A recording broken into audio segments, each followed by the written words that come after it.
Man, I wish I had 750 donuts like this. Memories filling up my mind and I can't seem to push him back.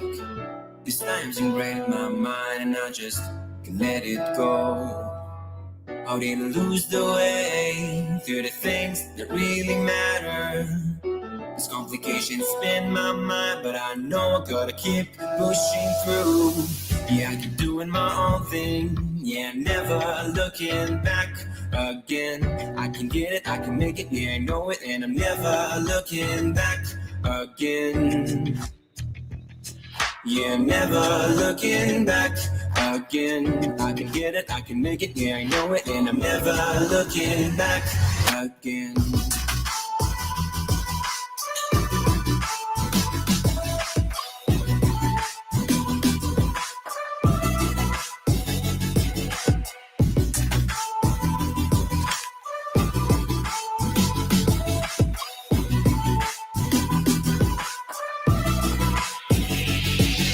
Memories filling up my mind and I can't seem to push it back.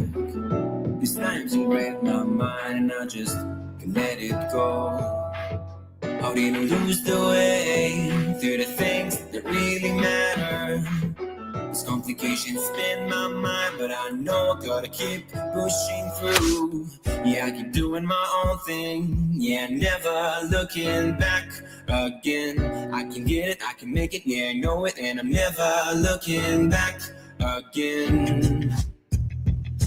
Yeah, never looking back again. I can get it, I can make it, yeah, I know it, and I'm never looking back again.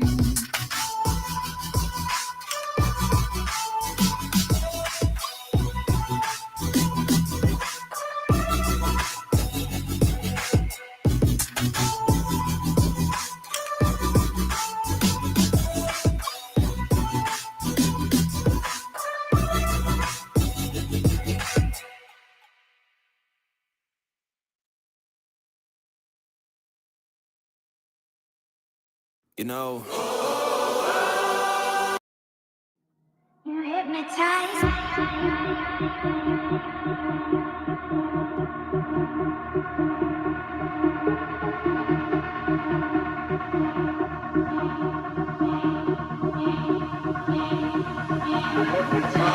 You hypnotize me.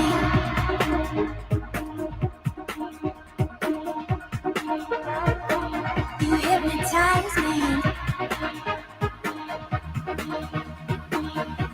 You hypnotize me.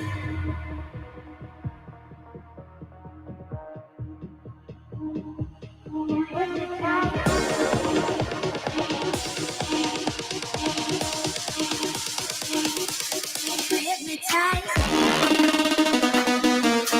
You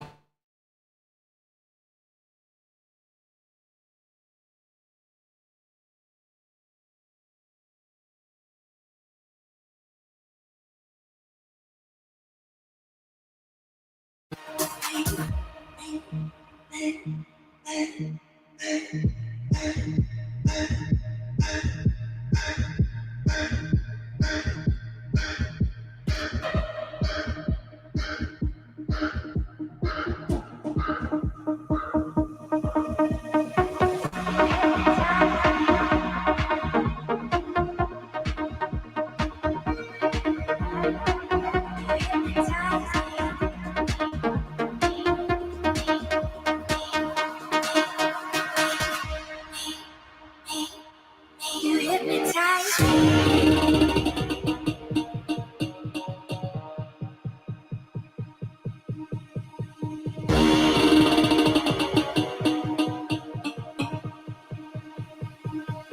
You hypnotize You hypnotize You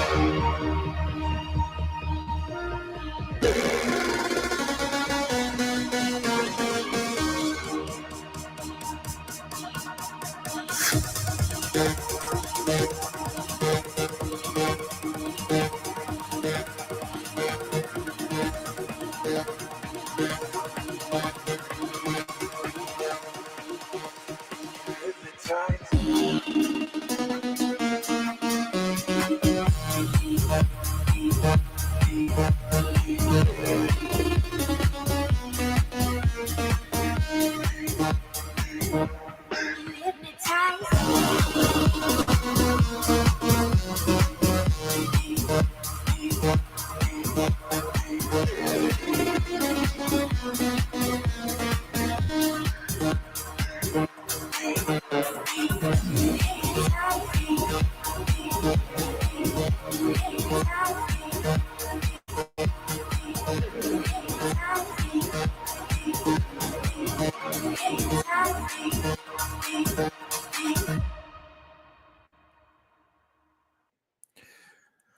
All right, here we go. Friday night on the Original OC channel. I am your host, Original OC, with you. And it's an open panel tonight. So anybody can jump on. The link is in the chat somewhere. Feel free to jump on. Hey, and here we go. Evan G. Yo. Welcome to the panel. What's up? What are you doing this Friday night? Happy Friday to you. That's right. I'm sitting here hanging out with you guys and all of our internet friends here like a nerd. So, but for everyone, it's robe season. Oh boy, what the hell is going on here? That's right, robe season's back, baby. Oh man. Oh wow. So let's go. Let's greet a few people who are in the chat. Friday night, guys. It's Logan Hall's Grill Streams. First first. Happy Friday, all. I'm glad he's finally first. There was a drought. There was a dry streak for a while. Oh, look at this. Look at this. Dear Artifact. How's it going, guys? Going great. How are you? Shaking. Good. I'm doing well. So what's so wrong with your Friday night that you're at home alone tuning into this nonsense? I have a boring life, OC. Hey, let's see how many boring people we can get on the panel. The link is dropped in the chat. Tonight, listen, the election's over. It's a time for unity, right? It's time for people to come together. Regardless of the candidate for whom you voted, it's time to move forward. And in that spirit, listen, it's time to, I've been asked to extend some olive branches. So we're extending olive branches. People are invited to the panel who may not ordinarily think about jumping on or may not have been on in the past few months. And I've been told that those people have decided to come on tonight. So listen, I don't think we could ever forget what's happened, or we could forgive things that have happened that are where those wounds are so fresh and cut so deep. But I think that a good first step is to hear from those people and to have them explain and to apologize. And I think that first step will go a long way. So I'm looking forward to welcoming those people onto the panel and hearing from them directly. And it's a time to mend fences and unite the community. Speaking of uniting, Vimal Nair's in the chat. Damn you, Logan. That's right. You were second, Vimal. Sorry. We got McAllen Drinker in the chat. He's third. Guys, upvote the live stream immediately. That way I don't have to badger you for upvotes. We should be at 20 upvotes immediately. We got Andui in the chat. What's up, Andui? Hey, Mr. Tutor to you. OC and panel, my boy, say word. You'd be proud. Turn down the Tutor FXD GMT yesterday. Congratulations. Mr. Tutor to you. Someone who actually has an amazing collection of tutors. I'm surprised, but also thrilled and pleased. Evan, do you think this is the right choice for Mr. Tutor to you? Turn it down? Yeah, it turned down the glycine knockoff tutor. Yeah, it makes sense. Ooh. But it's also Spicy Friday. So listen, I expect some fireworks on this program tonight. There could be some surprise panelists who haven't been on these streams before. It may be actually quite polarizing.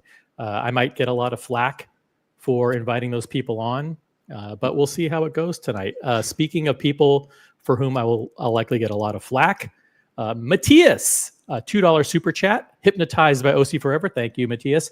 By the way, that we do have a goal for super chat goal for the first 2 hours. The first 2 hours of the live stream, we need to get 10 $10 or higher super chats. So I know it's a lofty goal, but those super chats are going for charity tonight, and I will reveal the charity in 5 minutes. So we are doing all the proceeds from the super chats are going to charity. We need 10 super chats of $10 or more. You can super chat lower amounts. That's great, but it doesn't count towards the goal. The goal is 10 super chats, $10 or more.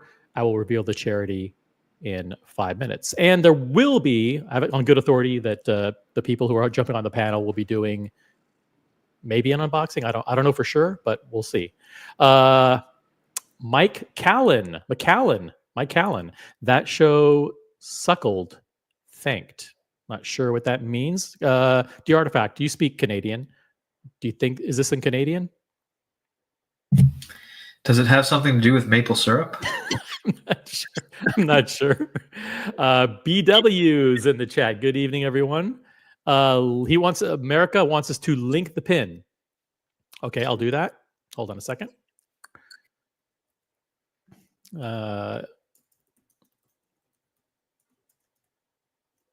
Boom.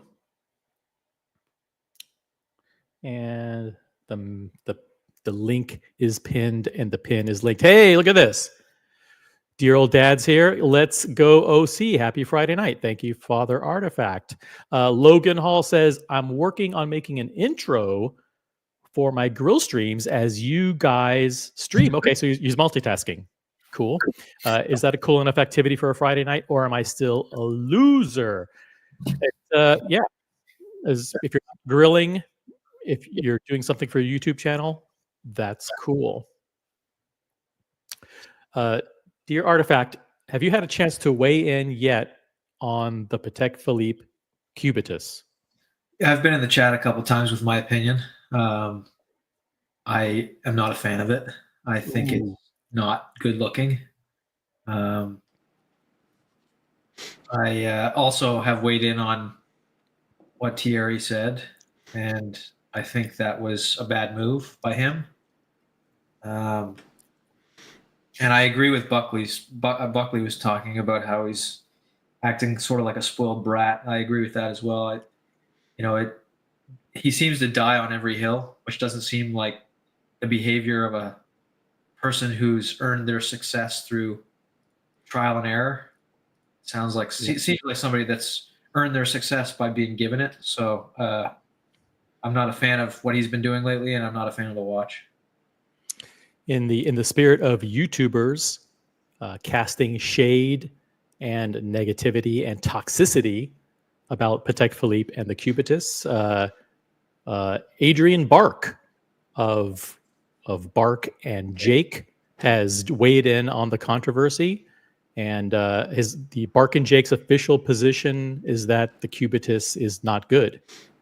He released a video earlier today, and that's his actual expression when talking about the watch. And I'm not sure. I think it's plain to see that he is not a fan. He's not a fan. He said it was a reworked version of the Nautilus without any of the good parts of the Nautilus. So the trend of social media influencers trashing and panning the Cubitus continues. This time today, the bandwagon has been joined by the likes of Bark and Jake and Bark and Jake owner Adrian Bark. A Father Artifact gets the party rolling. We are 1 down, 9 to go. Let's get it started. Thank you, Father Artifact. The proceeds for the Super Chats tonight will be going to support a very, very good philanthropic cause, one that we've done in the past. And I will be dropping, actually very soon, a direct link to the charity, so you can even bypass me, you can bypass YouTube, bypass Google, and donate directly to the charity. But I'd still want to get 10 yellow super chats. So 10 yellow super chats here on this channel. Hey, we got Boston Collector in the chat. Good evening, gentlemen. Good to have Boston Collector. Boston Collector is a voice of reason. He always defends, not always, but most of the time defends the brands and their strategies and the retailers and their strategies. And for the most part, I agree with him. Hey, we got Gatsby in the chat. Bringing it in with a $10 super chat. Evening all. My Canadian authorized dealer finally received the Cubitus this week. I'll be trying them on tomorrow. Gatsby, send pictures and take some short videos, and I hope it looks good on the wrist. And don't say anything negative about the watch in front of the sales associate. Make sure you're positive. Evan G, your thoughts on the Cubitus? The Squirtless, Squirtless. It's like I hate the extra large Cartier Santos, and they somehow made it even larger. So it's not for the diplomatic response would be like, it's just not for me. The less diplomatic it's just completely uninspired and is just low effort. They're just fucking with people at this point, right? Absolutely. Speaking of fucking with people, it's Friday Night Spice, and the best person to join will let himself on at his leisure because he has keys. Dear Artifact, this is the third Canadian, and he's on the panel, contributing on the panel and donating in the chat. $10 super chat. Canadians are getting OC to his goal. Let's go, guys. The United States is embarrassing here. Guys, we're 3 down, 7 to go. I think the USA needs to make up for it by doing larger super chats than the $10 minimum. That's just my thought on this issue. and I'm sticking to it. Patek, Boston Collector says Patek's new slogan: "You never get the Patek you you want. You just get to say you want a Patek." Okay, that's a good reworking of the slogan. Hey, look at holy shit! Look at the super chats are flying in fast and furious. No Biggie Sal, $10 super chat for a great cause. That's super chat number 4. The 4th yellow super chat. Thank you very much, No Biggie Sal. I will always remember the fact that No Biggie Sal was the first person to become a member of the original OC channel. And I say welcome, Buckley. Hello. How are you? Good. Pretty good. Good.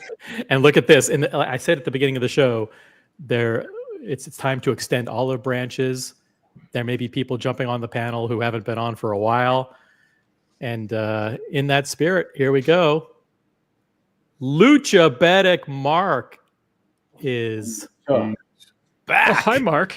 Look, if I could have 1 minute to say one thing, it's very serious.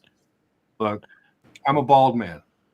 I did not shave my head because Kamala lost the election and Trump won. Obviously, I did this in 2016 in support of Hillary.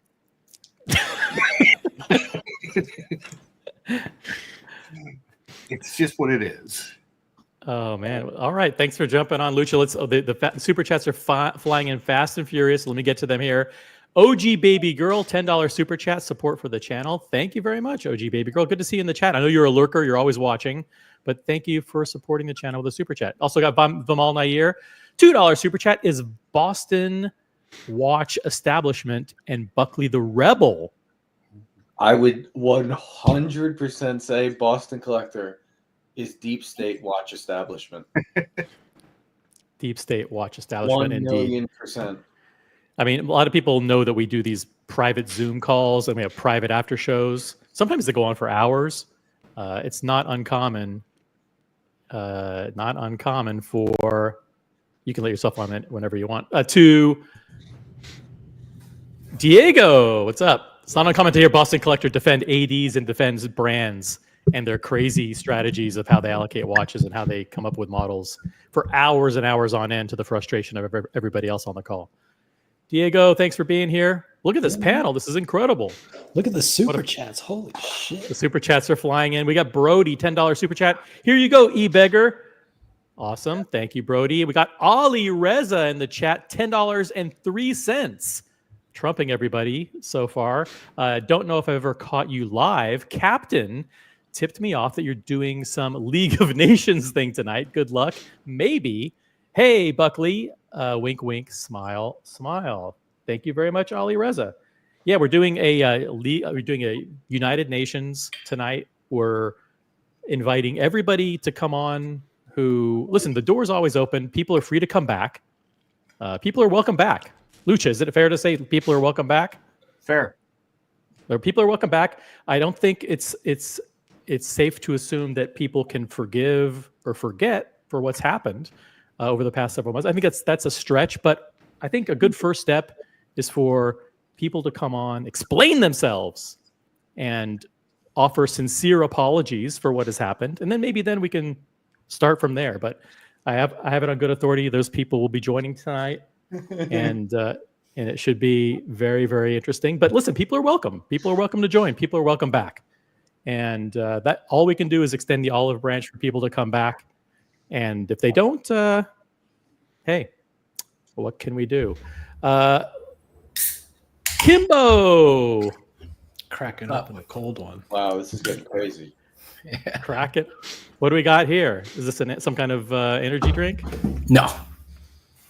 Okay, We're 7 deep. Some deep. 7 deep. This is one of the. Is it alcohol? Yeah, Surfside. Oh shit. Shout out to Surfside, by the way. Pretty good. Mr. G, a member for 3 months. Unite the community. It's good to move on. Listen, those people will be joining the panel. It's time for them to apologize. It's time for them to come clean with what they did. That's the only way. The only way we're going to get reconciliation in the watch community. Speaking of reconciliation, Mickey. I don't need reconciliation. Speaking of apologies and utter remorse, Mickey. I don't need any of that. Hey, I just jumped on because the day before yesterday we talked about a watch, and I found a watch. You found a watch? Diego will Hold on a love second. punch papers. Diego will love punch papers. This looks like a Rolex. This looks like a And Rolex. this is a cool story. I'm not staying on long. I always say that. I found Fluffer. this This watch. is a great fluffer. I like this. Yeah. I found this watch, and the seller, who knows me well and respects me, sent it to me before I paid. I think we just saw Sent it. it to me before I paid. I It's did on that your on wrist. purpose. And this is a cool story. So I'm going to get to it. Zenith Daytona. Wow. And I tell you what, guys. I tell you what. What? Yeah. Welcome What? to the Two-Tone Club. Zenith Daytona, 1997. Never polished.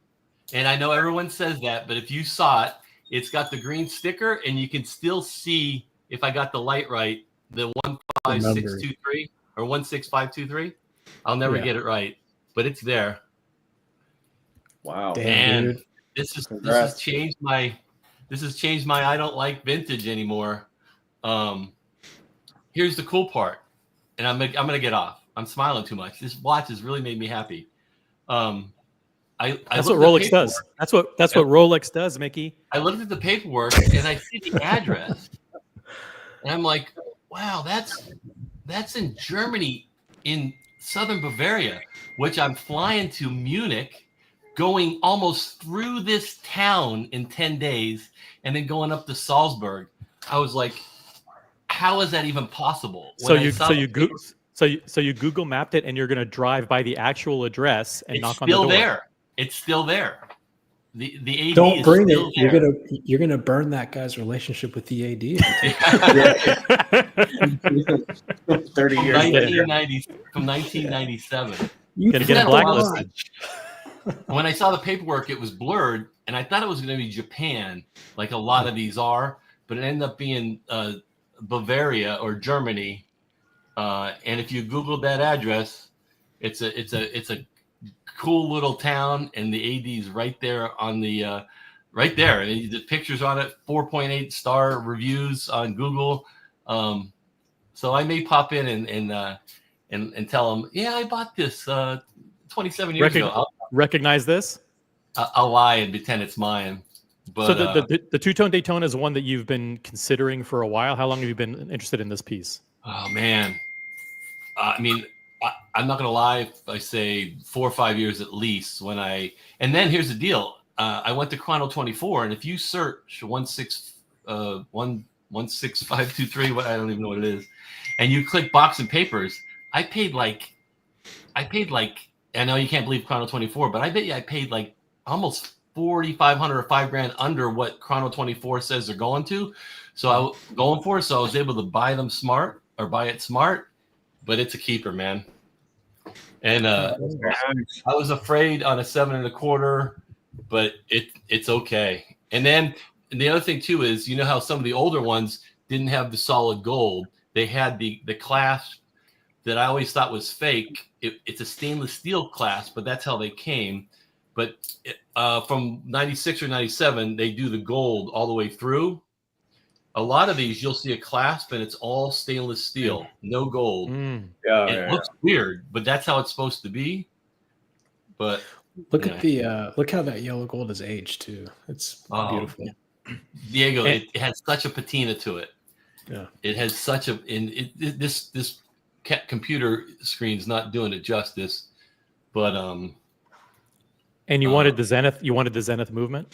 I did. And then when you look at when you look at what they're going for, oh, here's what I started to say: go to Chrono 24 and search for a 16523 box and papers, and go look at the height of COVID, March of 2022, they say the height was 27.9 people were paying for this. Mhm. I paid just over 15. What? Yeah. 15,000? That's it? Yeah. Damn. Box and papers. Cheap. Yeah, that is cheap. How could I pass it up? How could I pass it up? I mean, And the watch came from Germany. No problems with Chrono 24 whatsoever. no. That's where the watch was usually bought. This was actually from a U.S. seller, which I'll plug. I love him to death. Patrick, an OC watch, had it on his site for I think 15.6 or 15.8, and he goes, "It won't be there long." And I said, "Send it to me." And he's like, "Done." And I didn't even pay for it. I don't know if he'll do that for everybody. And I got it. And before he could wake up this morning in California, I paid him. He gave me a little bit of a discount. I paid just over 15. Nice. Nice. Congrats, Yeah, man. very nice. Yeah. That is a terrific pickup. I'm But really. Go ahead. No, Daytonas look good. I know that people say like on bigger wrists that it looks too. It doesn't look small. It's a Daytona. It's iconic. It's very recognizable. And I think with that two-tone, I think you want to see a little bit of the bracelet as well. Well, It's you know great. what's funny is, and I'm stealing this from videos I saw, but because how the black dial and the golden subdials and then the gold goes down your wrist, it has a bigger presence. I mean, I'm 7 1/4, a true 7 1/4, and that's not bad. I mean, it wears way bigger than like my Datejust 41. I'd say it wears a little bit better than a 40 millimeter Explorer 2, not Explorer 2, like the 5-digit Explorer 2. Mm-hmm. It's cheaper than a stainless steel Daytona. And it's precious metal, yeah. And look at this. So I'm trying to think of everything. I'm going to jump off, let you big guns do it. But he sent me a video beforehand. But Oh shit. Yeah, it's good. yeah, I mean, I don't know how it looks on camera, but I've seen It's some where you perfect. put your finger through them. Yeah. That's Hollow End Link, right? Yeah, it is. But More comfortable. it's a little jingle jangle, but that's it's 27 years old, right? So are the new ones, right? I mean, yeah, you're right. It's they never. all make noise. So They're Speaking of old as dirt, America 5726 hit us with our 9th super chat towards our goal. Here's a super chat, OC. Imagine doing a stream and not receiving even one super chat. That would be crazy. Here's to your goal of 10 towards charity. Congratulations, Mickey. Sick. Peace. Thank you, America. We have one left to achieve our goal, and then I will reveal the charity, and I'll drop the link directly to the charity in the chat. It looks good, Mickey. It looks good on your wrist. Thanks. Never polished. And then I wish I could show you the green sticker that you can actually see. You really can see the. Yep. It sounds like I'm lying, but if I get No, it right, yeah. you'll they go, were oh kind my of god. like, so those numbers were kind of embossed Hologram. in and then Yeah. with gold. No, it wasn't a hologram. It was They're these embossed. ones. They're pressed in. They press them in and then they fill it with gold, and that wears off. I took a picture of it and I could show it really well, but I just can't get this. I hate. I get stuck doing. There it is. You Yep. can start to Yep. see it. Yeah, you can see. Oh it. yes. Let's see it. In person, it's way clearer. And I was always the guy that like made fun of people that left their sticker on, but I'm like, I can't take that off at this point because all the goop's gone. It's just there, you know. Keep it. Yeah, I'm gonna. And then the thing is, I can't polish it now, and I'm not gonna. It's cool is that I don't have to worry about beating it because I feel like I'm talking loud. Sorry guys. I don't have to worry about beating it because it's already beat, you know. But he said he had bought 3 or 4 watches from a guy, and they were all like this, perfect running condition. The amplitude was 285, I think he said, or 265, whatever. He tested it for me. He said, don't send it for service, don't do anything, and if you're ready to service it, you know, let me know I'll tell you who to send it to because Rolex is going to want to change the crown and screw it up, you know. So, And they might polish it.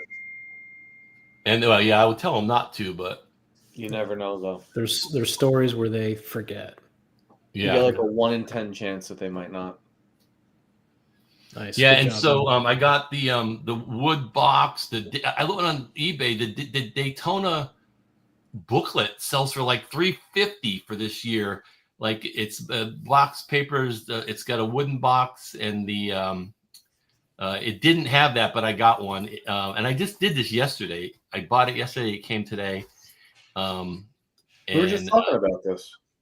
Yeah, I have been, and we talked about it on the show a couple days ago. Election day. Election day, yeah. Mickey works Anyway. fast. Mickey, it's Friday. That was Wednesday.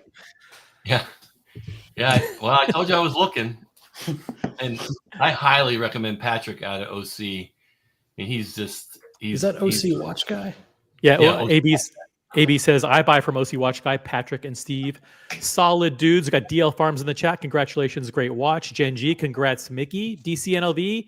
Mickey came back and a member super chat from DCNLV. Member for 3 months. Nice to see Mickey on the stream. Congrats. Yeah, guys, if you have a star next to your name, you may have a free member milestone chat available. Use it before you lose it. Click on it and use it. And we need one more $10 super chat to get to our goal. And let's hit the goal, and then we'll reveal the charity, and we'll provide a link directly to the charity. And we have a big goal for the charity as well. So thanks, Mickey, for coming on. Stay on the panel as long as you want, and listen. You're grinning ear to ear. We can see that you're excited and thrilled about this. So listen, stay on as long as you want. As anecdotes about the process come to mind, just jump in and. Yeah, sorry if I took over the stream or sidetracked you guys. So Mickey, I Not bought at all. I can't even remember how long ago, 8-9 years ago, I bought my Explorer 1 from OC Watch Guy. Oh, really? Okay. So he's been, like he's been around a really long time, solid dude. So. Yeah, so he's the guy that I've been with him for 9 years. We went back and I sent him an invoice of one of the first watches I bought for him, and it was like invoice 3246. He's like, "Oh my God, that's so cool to see. That you've been with me over 9 years." So yeah. Nice. Oh boy. Cool. Right, well, We got the watch hangout. Thank you, JJ and team. $10 super chat. Let's do it. We achieved our goal. Thank you guys so much. Boston Collector member super chat. Member for 3 months. Raw dog. Waste of this free chat because I can and ain't no simp to the brands. Suck it, Buckley. Did you know that Boston Collector was one of the performers at the Kamala rally the other night? They put him in between Cardi B and J-Lo. And we've got Mickey super chatting for his own unboxing on the channel. $20 super chat. Thank you, Mickey. Really appreciate that. I thought it was going to be number 10 or 20 that you needed. I was late. Oh, man. Thank you. And I'm going to drop a link right now. This is a direct link to the charity. The charity is Breakthrough T1D, and that goes for diabetes research and awareness. You can bypass, and I encourage you to actually bypass the super chats, bypass Google and YouTube. Don't have to deal with the 30% and all that nonsense. Just donate directly to this link in the chat. Our goal, and it's an ambitious one, is to raise, let's do it, guys. We're going to raise $1,000 for Breakthrough T1D for diabetes research and awareness. We're going to do it because I know this community can dig deep. They don't even have to dig deep into their pockets. It's a very generous community. So for you guys watching, we're going to have a great show tonight. The olive branch has been extended. It's time to unify the community. It's time to heal the wounds, or at least take a first step towards doing that. Everyone's welcome to jump on. No one's banned. No one is blocked. Feel free to jump on the panel. And let's unify the community. We already got 8 great people here on the panel. Let's do it. So the donate link is dropped. I'll be monitoring it every few minutes or so, and I'll let you know as the donations come in. Lucha, what's up in your world? Oh, hanging out, selling cars, buying watches. Now, the last watch you bought the Omega. Was it called 651C something 12? CK, Sector dial CK something, yes. right? CK59. And then after that, refresh our recollection. The Aquaterra Summer Blue. Aquaterra Summer Blue. Was there one after that too? No. Well, nope, yeah. that's it. Yeah. Yes. Oh. Okay, so there was one after that, but we don't know what it is? Well, you can't. You're not allowed to know. Yeah. Oh, all right. But Cool. Well, by the way, I heard we were having a conversation earlier. How are things? I mean, how are things going with the auto industry at large? Are interest rates coming down going to help? Yeah, interest rates are coming down. They put out a few lease programs. We actually had a good month last month. Well, so it was exciting to see. We've had more floor traffic, people coming in. Even people just like curious. There was I told a woman yesterday, she was way upside down in her trade. She couldn't do anything, but she's like, I just thought I'd take a shot, see where I was at. And we haven't had those people coming in lately. And I think the election, because Wednesday and Thursday and today we were busy. That's good. On a Friday? Yeah. Cool. Ryan Singer in the chat reminding everybody to upvote the live stream. Guys, let's get to 35 likes. We have 60 people watching on a Friday night, which is a really, really big number. Thank you very much. Scott Wexlands in the chat. Good evening, all. Picked up a Tudor Pelagos 42 millimeter blue from my authorized dealer yesterday. It's pretty cool and very light. Hey, the link is pinned at the top of the chat. Scott, if you want to jump on and show us and unbox it, even though we already know what it is, jump on the panel. Guys, everybody's welcome on the panel tonight. It is time to unify and move forward. And let's, guys, jump on the panel. No one's not allowed on the panel tonight. Let's, in the spirit of kind of everything that happened in New York and Los Angeles, bringing everybody together. Let's see what we can do. It doesn't mean we can forgive, but we can at least hear you out and be open to accepting your apologies. Lucha, do you believe in listening to apologies? Of course. Right. Everyone deserves. I believe in giving them as well. I should apologize. I should take this time to apologize to Diego. Yeah, we don't have to do this on stream. No, I don't even know what you're apologizing for. So we'll do this another time. Don't worry. No, but I think he's trolling. I don't even know what the hell OC's doing. But it worked. I don't even know what you're apologizing for. But the fact that you apologized for something and that Diego accepted it, I think means a lot. It means I think just that spirit, a spirit of being able to witness like two guys who may have had an issue about something, being grown men and resolving it, or at least taking a first step to resolve it. I think it was all me. So that's all. It's just water under the Potomac, no sweat. Potomac is very shallow. So. Captain is in the chat. A yellow super chat from Captain, $10. Remember, there is no I in Unity. Yeah, there is. It's right in the middle. Okay, but there is. But you get my point. Looking forward to Lucha's NFL picks on Sunday. You have NFL picks? Yeah, George Varghese and I do NFL picks every Sunday. Cool. George Varghese, welcome on the panel here as well. He's slimmed down his collection a lot, so he's down to like just a few pieces. But like all collectors, you always get the bug, and you always are looking to add something from time to time. I have nothing to add. I literally dread the prospect of getting a phone call from an AD. There's nothing that. Everything you asked for is 6 figures. I know. I mean, the idea of like getting a call for the Platinum Daytona and saying you have to come and pay for it is scary as hell. I don't. If we can kick it far into the future, I would be pleased. You and I need TY to form Unity. You and I need to thank you to form Unity. Is that what that phrase means? I'm not quite sure. Vimal, jump on and explain it because I don't know these expressions. Boston Collector, Buckley. Here we go, Buckley. I apologize. Guys, the spirit tonight is apologies. I don't believe in apologies, but if you do, please feel free to start right here on this program. I apologize for saying that you are a big fan of Queen Bee and Taylor Swift. When I said that, you are brainwashed by certain brands and are willing to do anything for them. I didn't mean it.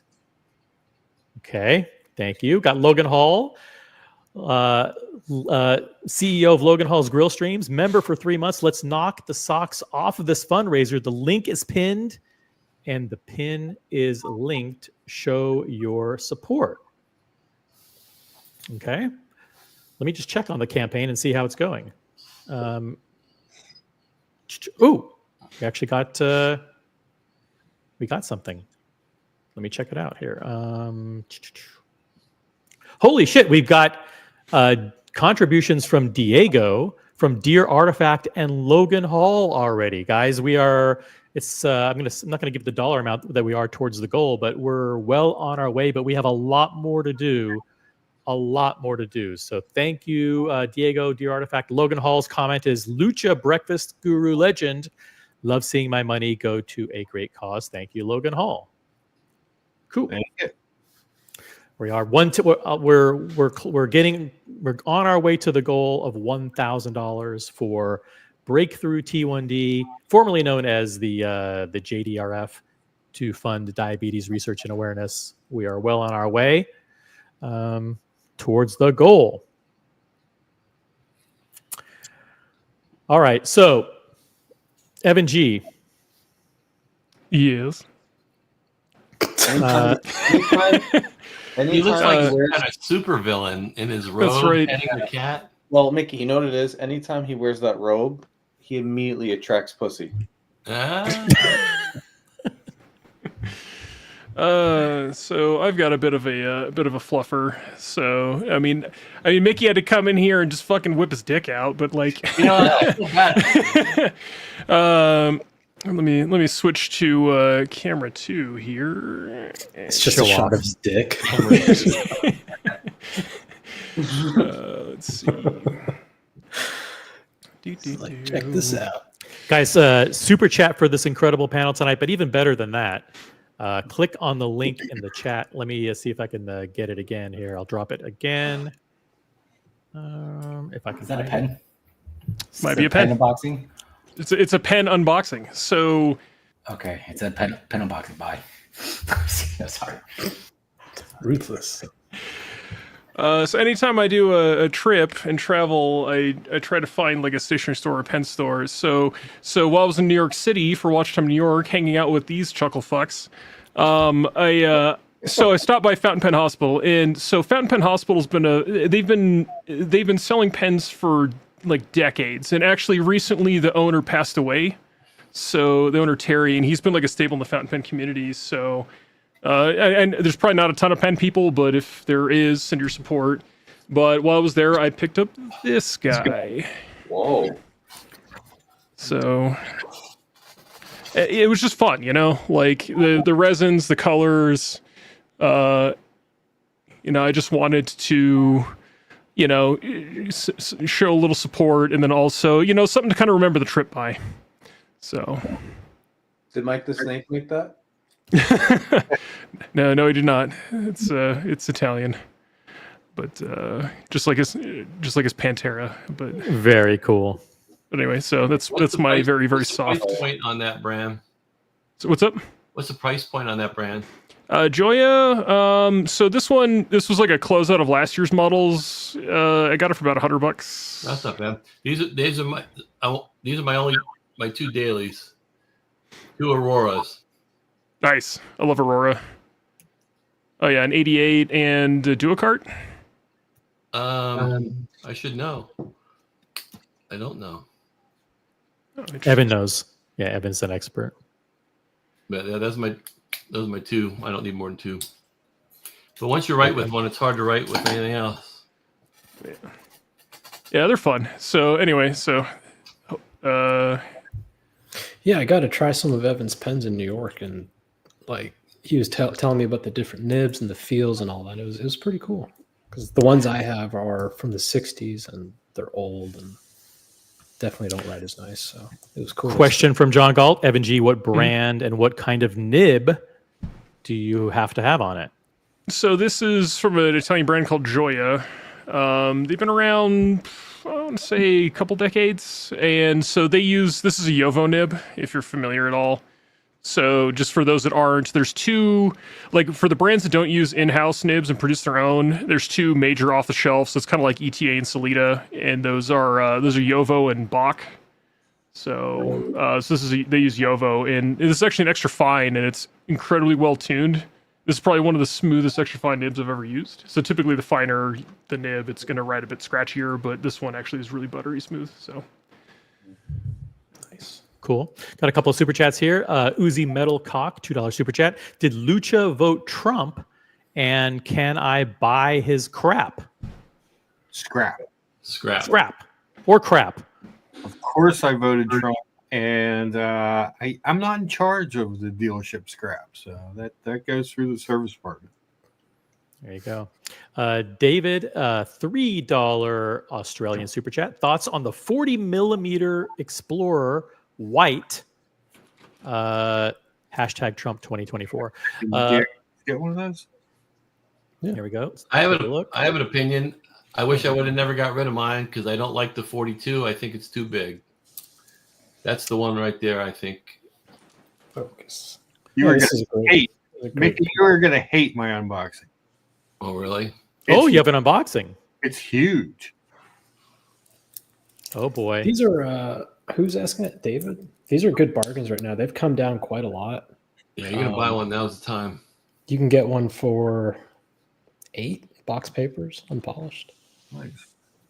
I like them. Explorer 2 is a great watch. Does it have the engraved Rehot?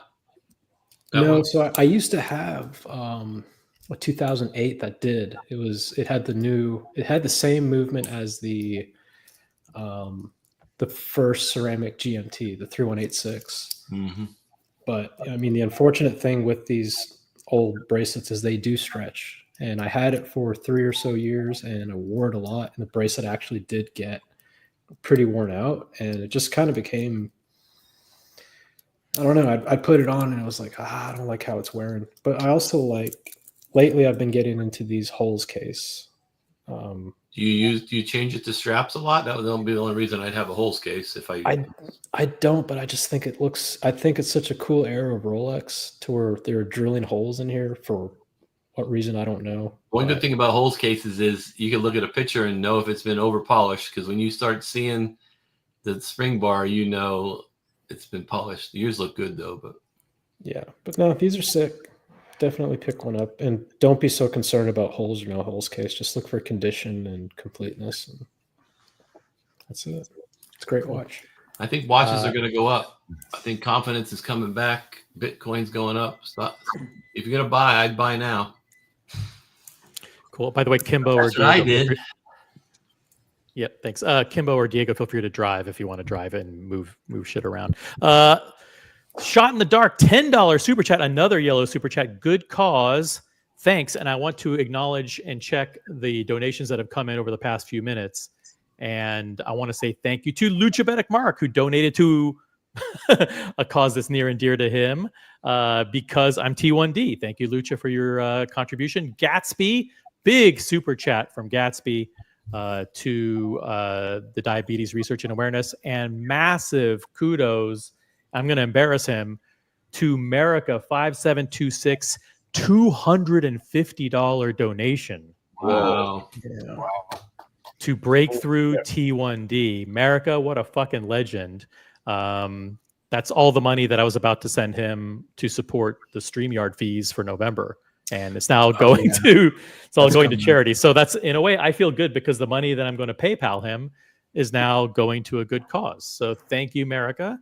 $250 donation to Breakthrough T1D.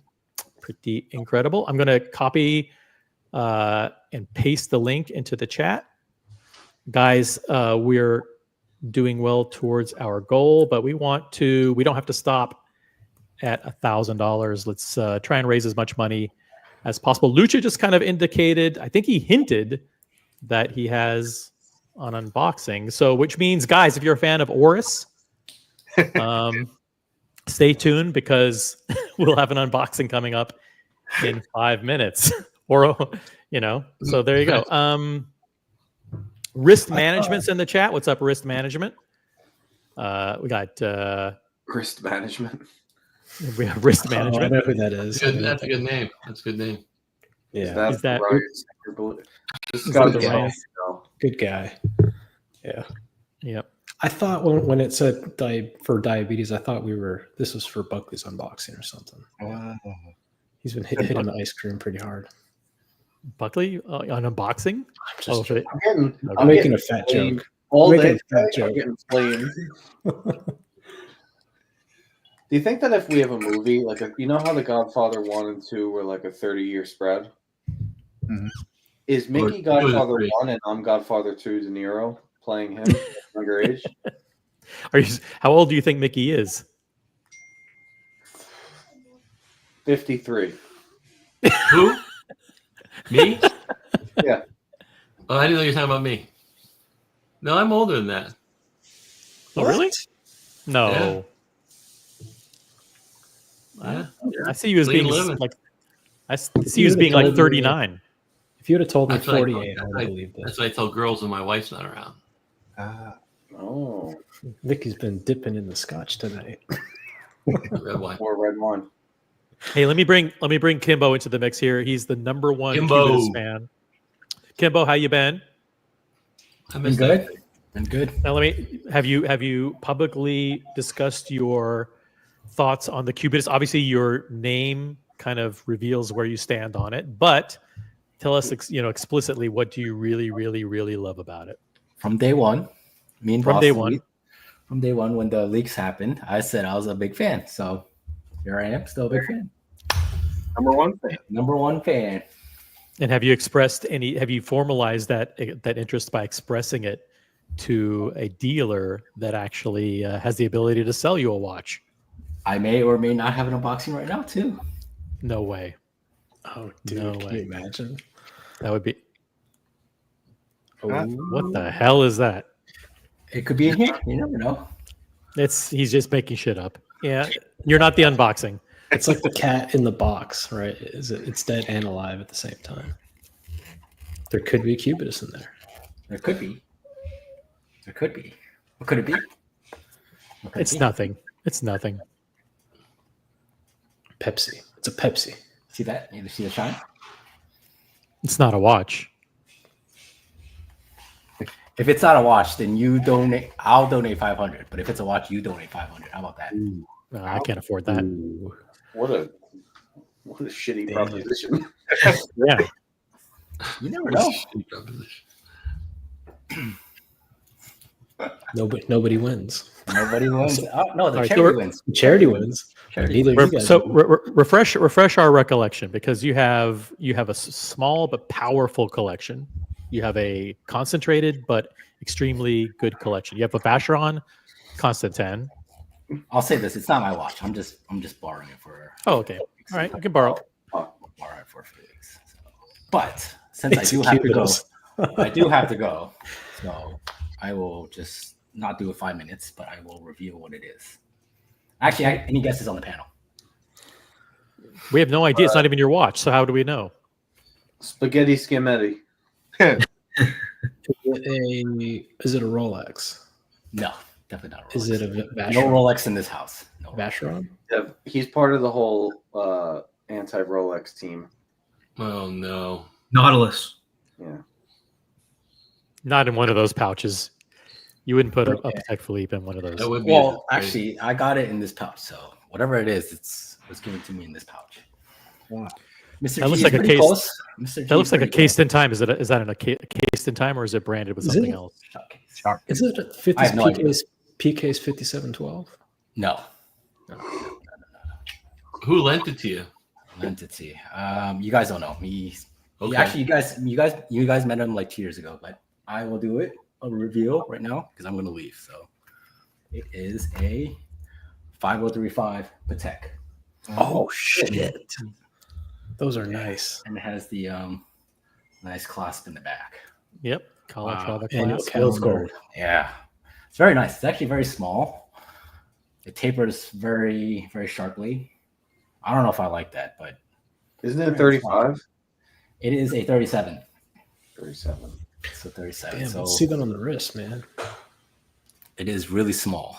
Those are really good deals, too. You can get those for like 25. He got it for 22 all in. Fuck. That's really Yeah, good. it was a drunk buy. I pushed him to buy it.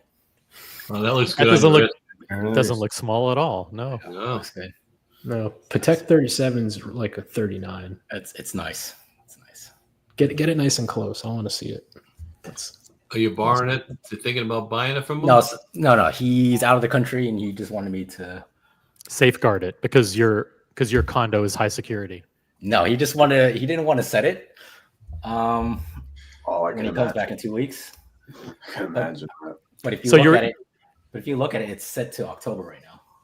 So he didn't even have. He wore it for 2 weeks and he didn't realize it was set wrong. So in other words, you were supposed to walk his dog and wind his watch for him while he was gone, and It's not focusing. The dog shit in the house and the watch stopped. didn't So I watch saw a it set guy- correctly. I think maybe the first time I flew to New York, there was a guy wearing one of those sitting across from me, and I was like, "I like your watch," and he's like, "Oh, I've had it for 25 years," and It's nice. it was beat to shit, but it was amazing. It was pretty cool. Yeah, it's a great watch. Yeah, it's nice. Oop, Patek is Evan's nice. gone. See ya, Evan. See ya, Evan. Thanks for jumping on. On that note, I'm going to leave too. So whoever's ever unboxing, congrats. Yeah, I'm a better watcher than a panelist, so I'm gonna go in the back. Dropping like flies. No, don't use that as an excuse. Thank stay you on. for allowing me to crash my Zenith. No, I'm very cool. excited. Two-tone Zenith Daytona, guys. Pretty amazing. If anyone's in Munich or Salzburg, hit me up in 2 weeks. I'll be over there. Cool. think Yeah, we have SE people. We have would be people there. there. Got James Hess. Got SE. Got lots of. Oh people yeah, there. that's right. He's up. I don't think he's near Munich though, is he? I don't know. I don't know. SE's in southern Germany, so he might be close. Oh wow. Okay. All right. I'll let the big guns run it. Dear Artifacts, Diego, Buckley, Lucha. See you, man. Thanks for putting up with me. Nah, Congrats. Thank you again, for man. jumping on. So cool. Watch. Congrats. that was exciting. Rock Sometimes on. the surprise unboxings, just man, they pack a punch. Pretty cool. Oh, yeah. Now for Oris. No, I'm just kidding. It's much better than the Oris I'm going to unbox. All right, so tell us a little. So you have something. Tell us a little bit about the thought process and when you decided that you needed yet another watch for the 7th time in the last So 14 months. I wanted a big watch. And this is going to be a shock to everyone what I bought. It was a new AD purchase. And I don't think I've ever I never remember anyone unboxing this watch. I remember a brief conversation maybe.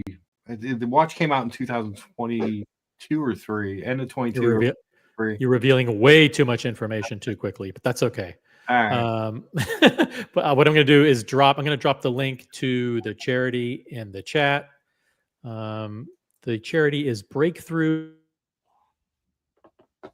And Whoop. The charity is Fix OC's Internet. Yeah. yeah, high speed internet for OC.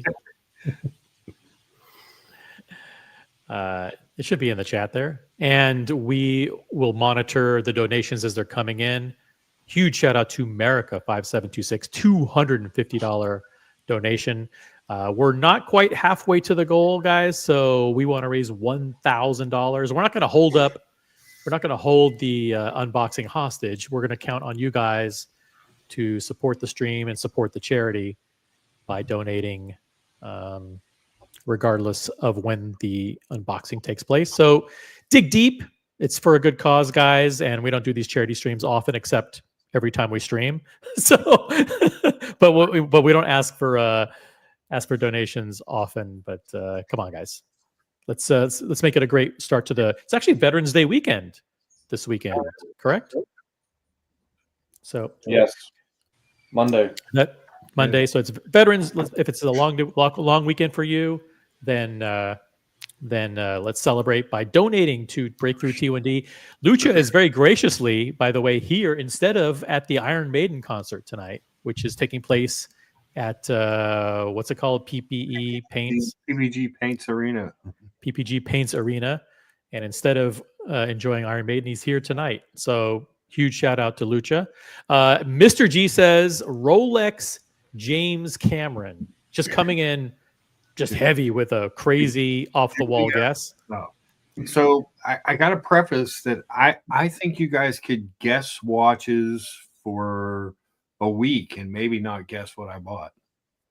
Ooh, that's What a do you mean by challenge. big? What do you mean by big? You said I wanted a big watch. Do you mean size, or are we talking Size. Okay, size. Yeah.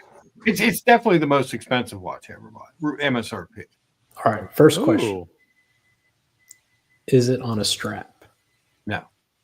Okay. See, I was yeah. thinking maybe 50 fathoms, Mm. something like that. So it's not Yes that. or no questions are allowed, even in the chat. If you want to super chat your question, it has to be yes or no question for Lucha. It's a big watch. It was purchased at the. We don't know if it was. Oh. Keep Who's losing. Yo, it's me, MC. What you doing? Sorry. There he is. Sorry. I think when my internet goes out, it swaps my position or something. Yeah. Lucha, was this a spur of the moment, or like were you on the list for it?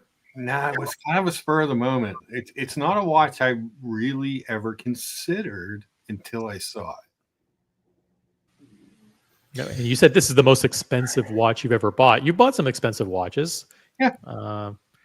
So that's not a good sign for you and your bank account. No. Well, you guys know, normally I'm kind of 10 grand and under. This is a little over that. Fuck. Well, you That's a pretty said good nobody's unboxed it. I thought it was Explorer 2 Polar. So I don't know if we're in the Rolex range. It's bigger than a 42.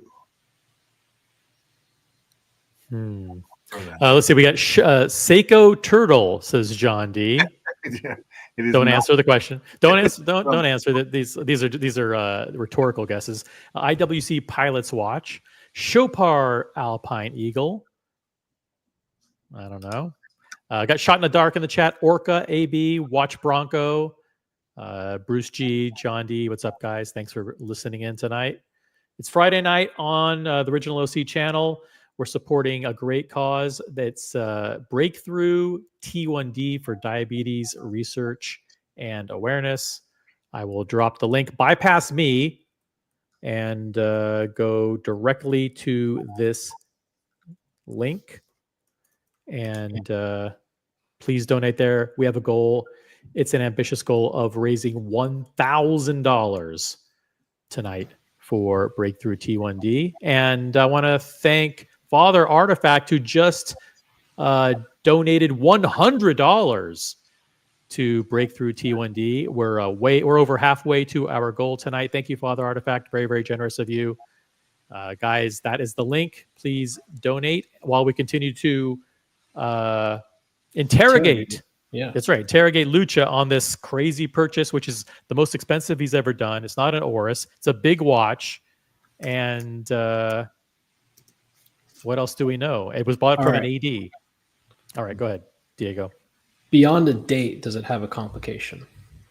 Yeah. Okay. So we're talking either chronograph, GMT, minute repeater, tourbillon. You guys know how much I love a good minute repeater. Yeah. I feel like I might have it, but I don't want to say until I get more info.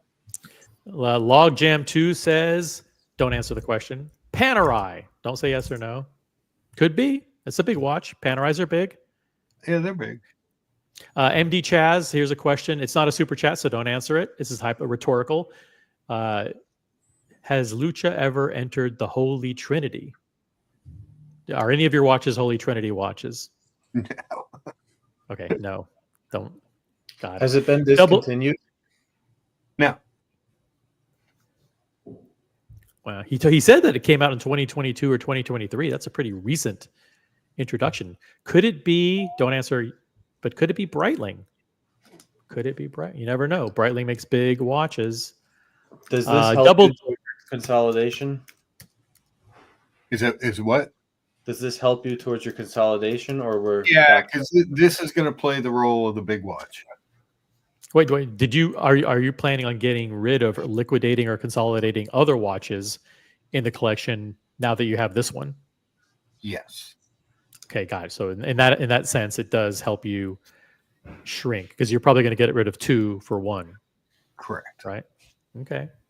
Which two are you going to get rid of? Is that a fair? Oh, that's not a yes or no. Sorry, can't do that one. AB says it's a Speedmaster Moon Phase. Don't answer. It's just a guess. Here's one that you can say. Does it feature a rotating bezel? No. How about that? No rotating bezel. Okay, that rules out a lot of watches. That rules out divers. It rules out GMTs. Rules out a lot of things. So that's a pretty big tell there. Is it on? It's on a bracelet. Yeah. I think the Navitimer's got a rotating bezel, right? Yeah. Navitimer does have a rotating bezel, but the Super Ocean doesn't. There are some Breitlings that don't have rotating bezel. Maybe the Super Ocean does have one. I mean, the what's the big one? What's it called? Buckley. What? The big Breitling. The big Breitling. The one that you always look at and go, that always looks good on me. Chronomat. Yeah. But that's only 42. Yeah. See, but bigger he's than also- 42. He's also a fan of JLC, so I'm thinking maybe something in that range on a bracelet. Are we talking like 45 millimeter?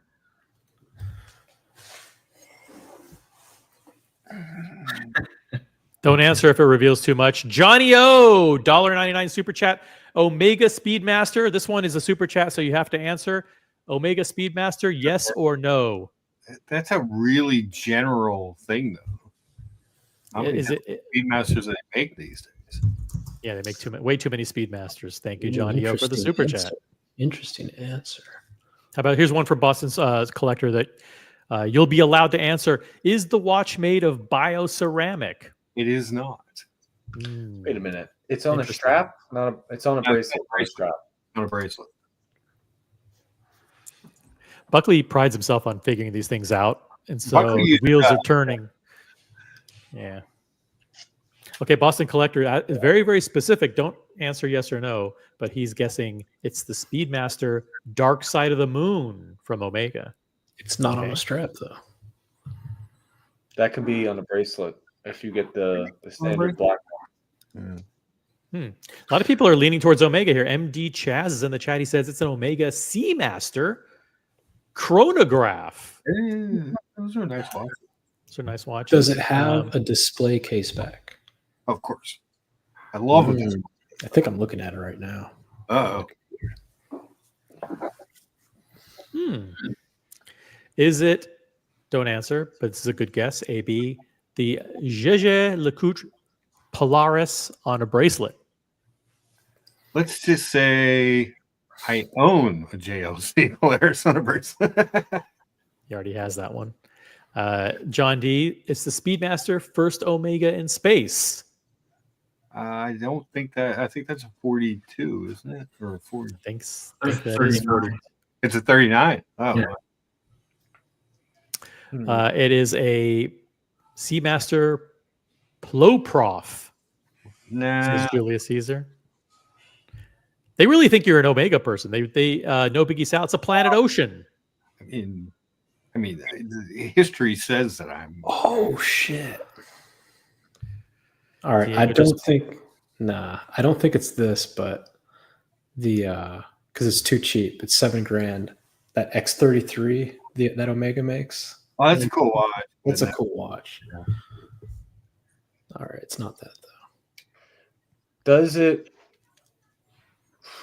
How do I put this?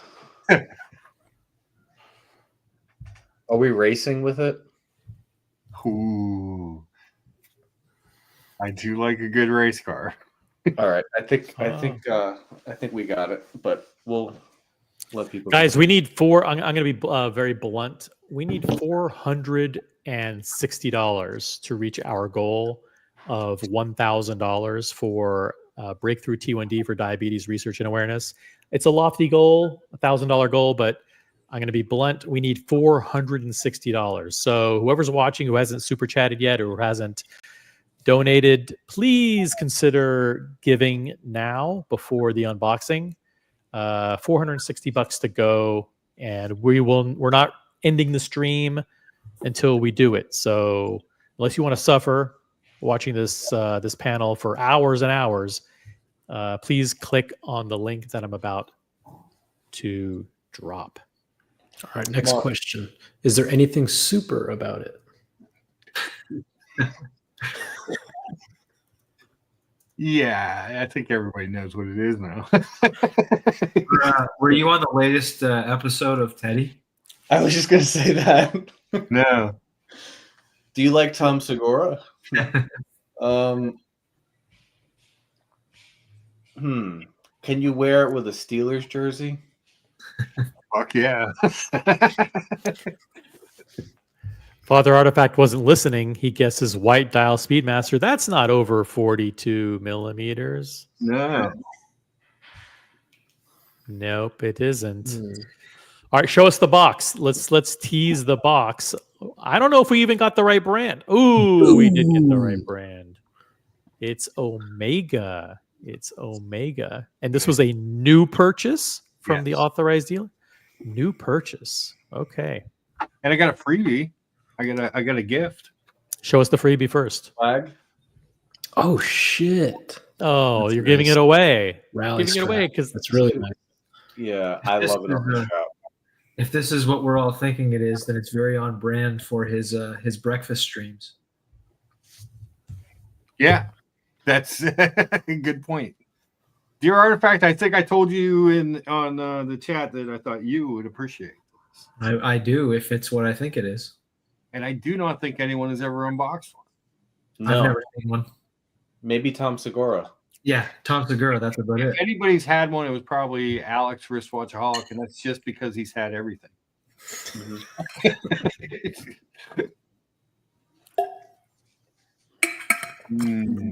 All right, so it's an Omega on a bracelet, display case back, has a function above a date. It can take a strap. It's bigger than 42. Lots of cards. Comes with cards. Did you say that you got the strap like they threw it in, or did you have to buy that separately? Or They threw it in. okay, nice. So can I tell a little story? Please. Drag it out. They got the watch in for someone else, and he wanted that strap, but they had some issues with the strap. But so they finally got him the strap too, and he never picked up the watch. What? Did they give you a pin buckle with the strap? Yes. Okay. Yeah. Does it take a pin buckle, or is it for deploying? Because if it doesn't have that little slot, it takes the pin buckle. Okay. It's gonna look so good on that strap. The yellow stitching's kind of cool, and the racing holes are cool. I really, I got to tell you though, the bracelet it is on is comfortable. Okay, so let's get this straight. So you weren't looking for this watch. Nope. And what happens? You're in the middle of the week. You wander into an Omega store. I was. Tell us. Someone in the chat said, "Hey, you need to check these guys out." And they're about 50 minutes for me, so it's not like it's a local AD, but it's not close. Mm-hmm. So I went, and they're really cool. Hold on a second. You went unannounced, or did you call them and make an appointment? I went unannounced. Okay, Yeah. Interesting. And did you have to use the bathroom when you went in there, or did you? I really had to go. They said, "Hey, how about this watch?" The bathroom use at an AD is becoming a fraternity in this community now. Because when you go to the bathroom at the AD, either really, really good things can happen or really bad things. Yeah. It really depends on how you feel about Omega as far as how that went for me. Was this their store to show dominance? Would you? Was this a mono brand Omega store, or did they have multiple brands, a whole bunch of? They had Breitling, Omega, Norcane. Is that even a brand? Yeah, a bunch of brands. Yeah, got it. Or Tissot. I don't think they had Tissot actually. All right, because so someone said, listen, hey, there's an 80 that's kind of close to you, it's an hour away. Go over there and just check them out. And you're like, oh yeah, Well, here's what happened. I was lamenting on the stream the fact that that Omega closed all the ADs in Pittsburgh, and they're supposedly supposed to open this Watches of Switzerland with like an Omega boutique, I think, in it, but it hasn't opened yet. It was supposed to open over the summer. It hasn't. I said, oh, it'd be nice just to go. I wanted to see the new Aquaterra, the black lacquer, which is really nice. That bracelet is amazing on that. So you hop in the car, you drive all the way over there, you wander in, you say, hey, my name's Lucha. Where are the Omegas at? And I go and I look at, I was looking at everything. I looked at Omegas. I looked at some Oris and some Breitling. I was just kind of, and the guys there were really nice. There was 2 young kids who basically worked the watch department. So it's a big family jewelry store at the front. Mm-hmm. And you saw the watch in the case and you said, hey, could I see that one? Yeah. I tried on a few different watches and then I left. Oh, wait. What are some of the other watches that you tried on that are not related to the purchase? That are not related to the purchase. I tried on the Oris, the Colson limited edition. I don't know what that is. All right, never mind. Skip. Next. Tried on the Breitling, the Chronomat, and the see, yeah, it was close. Yeah. So that's the new Chronomat. Is it 40 something? Yeah, 42, I think. And then the one I like, I can't remember the name of the one I like. It's smaller. That's a 40. They make a GMT in it. I can't remember what it is. Did you try on any other Omegas other than the one that you ended up on buying? the new Aquaterra? I tried on an Ultra Deep. I tried on a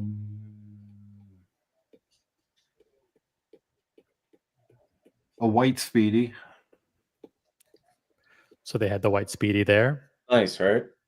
Oh, it's very nice. Yeah, but I have no need for the White Speedy. You know what I mean? Like, yeah, got it. So you had a good compliment that watch though.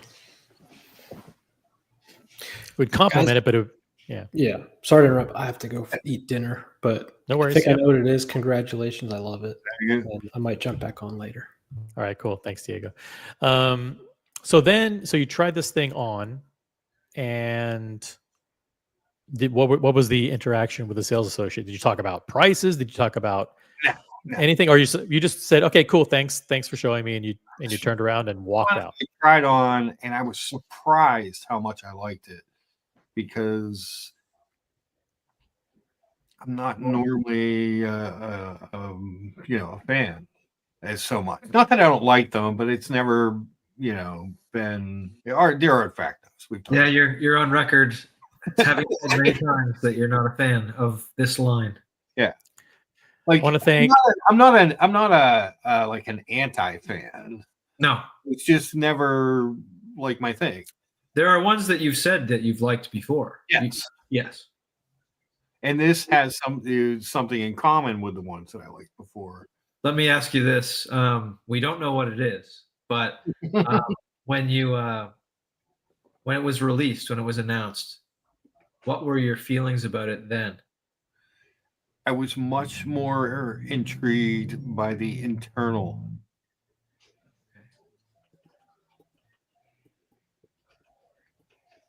Than the external. Did they take pictures? When you tried it on, did they talk about the internals at all? Did they give you like a rundown on that or no? Not really. No. They really kind of left me alone. Yeah, they would pull stuff out. They would answer questions if I had them, but it wasn't a big deal. Yeah, they were real low key, and but when I left, I just kept thinking about how much I liked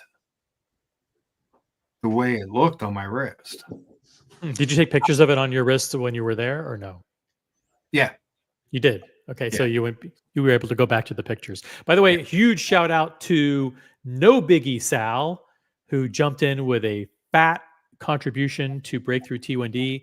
And massive thank you to TG01, $100 donation to Breakthrough T1D for Diabetes Research and Awareness. Thank you very much, TG01. We are diabetics like Mark. That's right. Exactly. And we are $300 away from hitting our goal. Guys, please show your support for the great cause tonight. It's Breakthrough T1D for Diabetes Research and Awareness. We're 300 away from hitting our goal. The link I will drop once again for those of you who are watching. Please, this is no better time than right now. If it is what we're thinking, Yeah, it's a watch built for you, Mark. It's really right is very loose. It's the right size. It's got the right colors, and it's got the breakfast connection. It's a very loose watch. Yeah.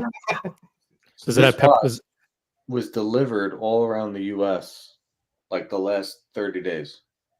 Yeah, I think it was. Yeah. Was this the first one you saw in person, Mark? Yeah, it is.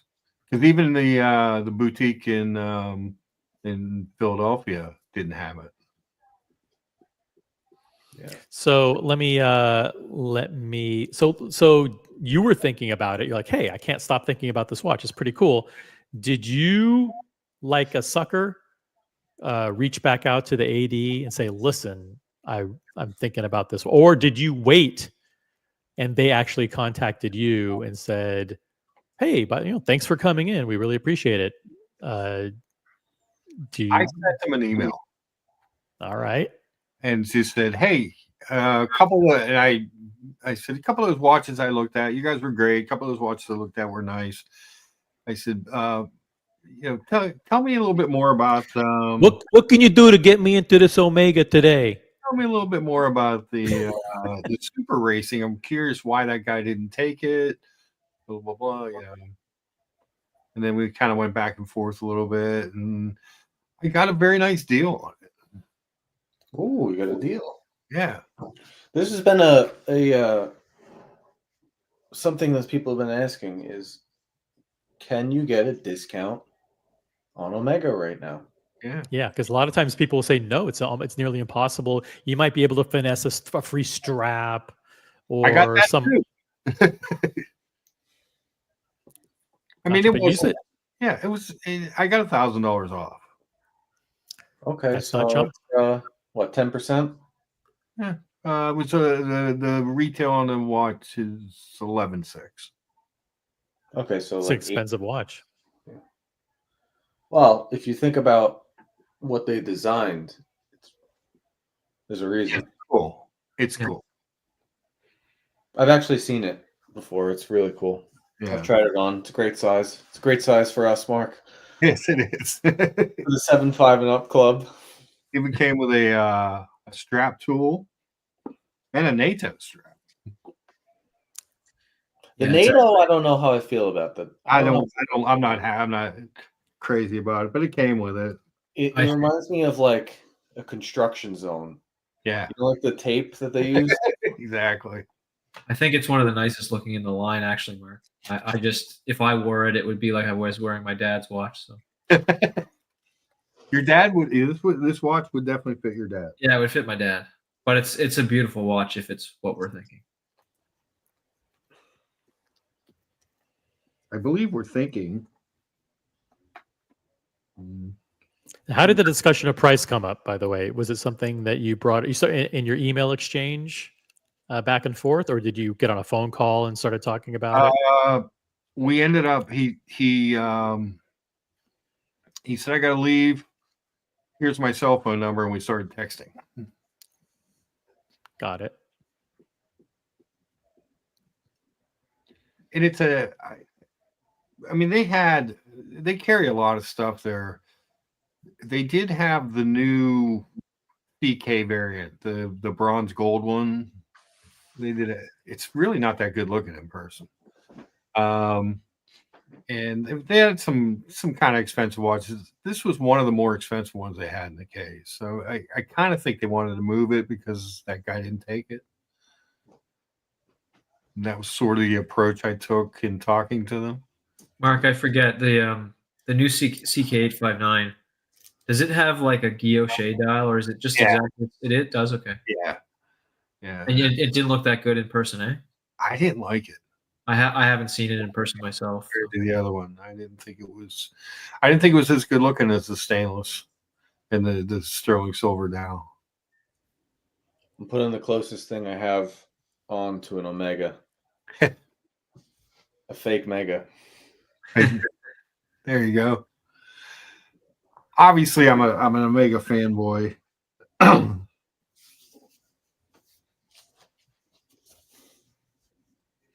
How we doing? So, no, we're doing great. I want to thank everybody for donating directly to the charity. The link is in the chat. Let's see. Just gonna refresh here. Yep. Just we need $300 more to get to our goal, guys. And we're not gonna hold the unboxing hostage, but when the unboxing comes through, hopefully we'll have a few people who jump in and take us over the finish line. So where do you even find this thing on the website? Like, what do they call this thing? I mean, obviously there's Speedmaster, but like, are we saying what it is, or I think you got to show it first before you start on the website. I think we need to see it in person. Yeah. First off, the box is pretty cool. Yeah, they always do a good job with the box. It is indeed the Omega Speedmaster. Very cool. With the spy rate. Spy rate. It's the 0 to +2 seconds a day. Congratulations, Mark. Yeah, it's a cool watch in person. You really got to see it in the flesh to appreciate it. It's really, really nice. Now, that bracelet, this is the lugs wider. It's 20. It's 21, but it tapers down to 15. Ooh. Is a regular Speedy? Does a regular Speedy have 21? No. 20, right? 20, yeah, 20. Yeah. So that bracelet is more comfortable probably because it's wider. It's really comfortable. I mean, it's that looks sick. Really comfortable. And the watch. So you guys know I'm an Omega fan. I love Lyre lugs, which this has. It's kind of Pittsburgh colors. It goes that way. It has look at that. The honeycomb dial is amazing. The spy rate was intriguing. You know what I mean? Yeah. That's kind of a cool thing.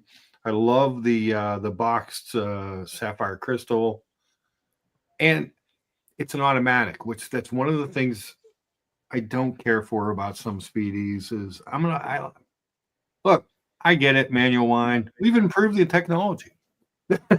You know, it's not 1960 anymore. We've kind of gone past it.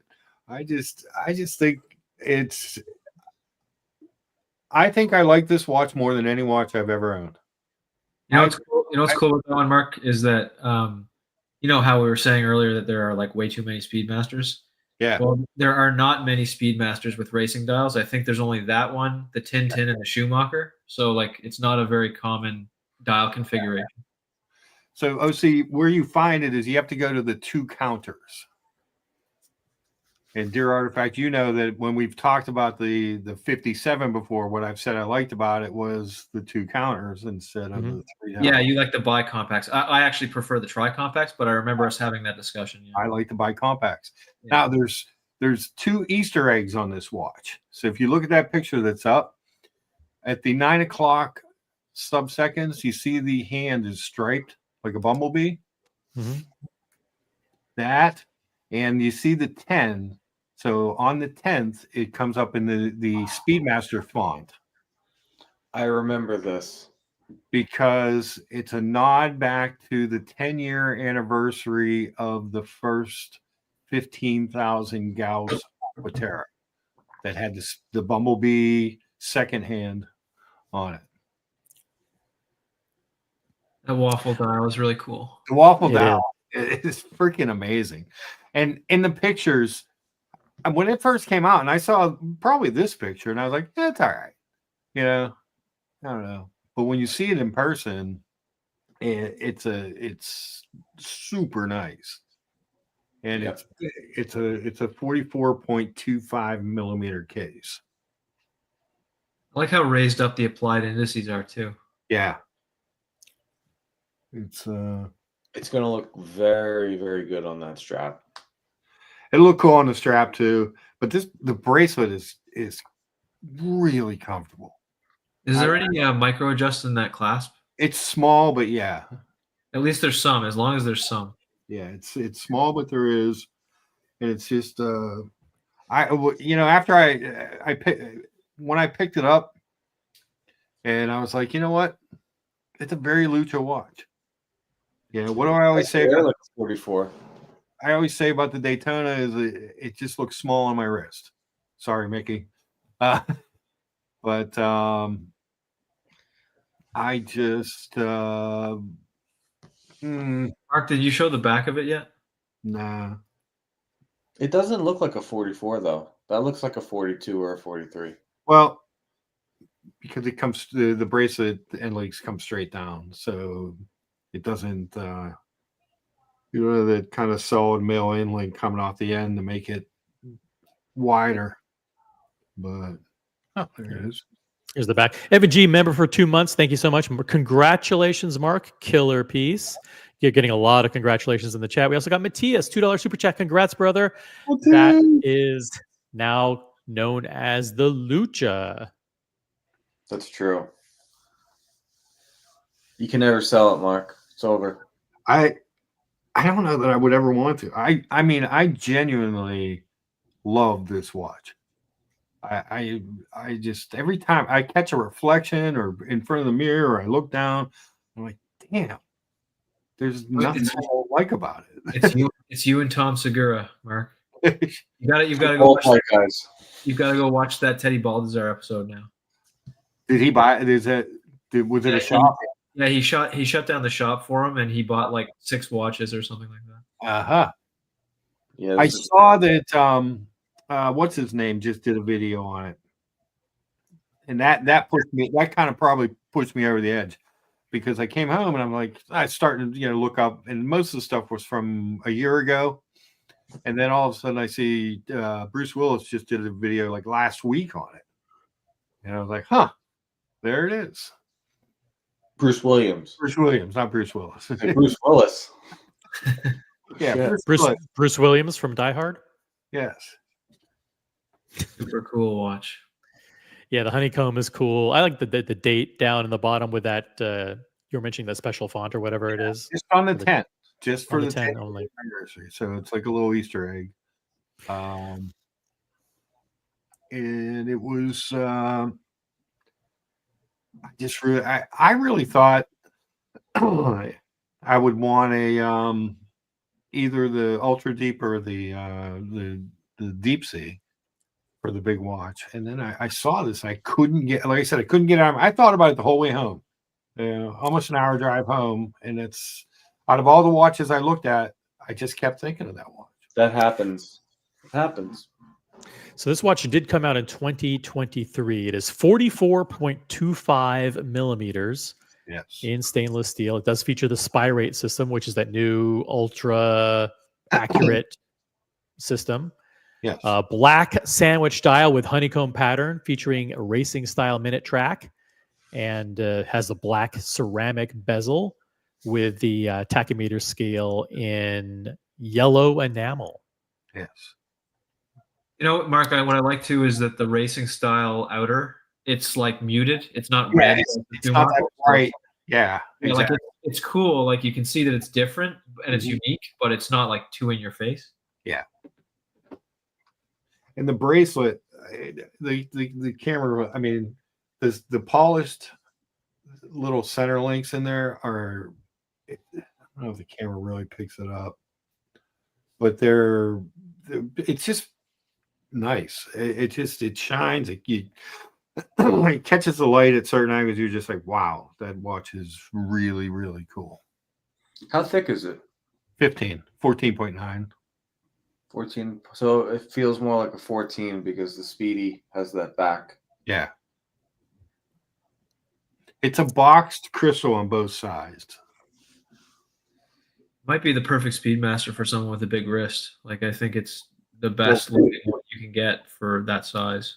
I'm looking at him wearing that, and the Swatch version is a 42, right? Like it's supposed to be the It's exact the same match. size as the standard, yeah. This looks a little small.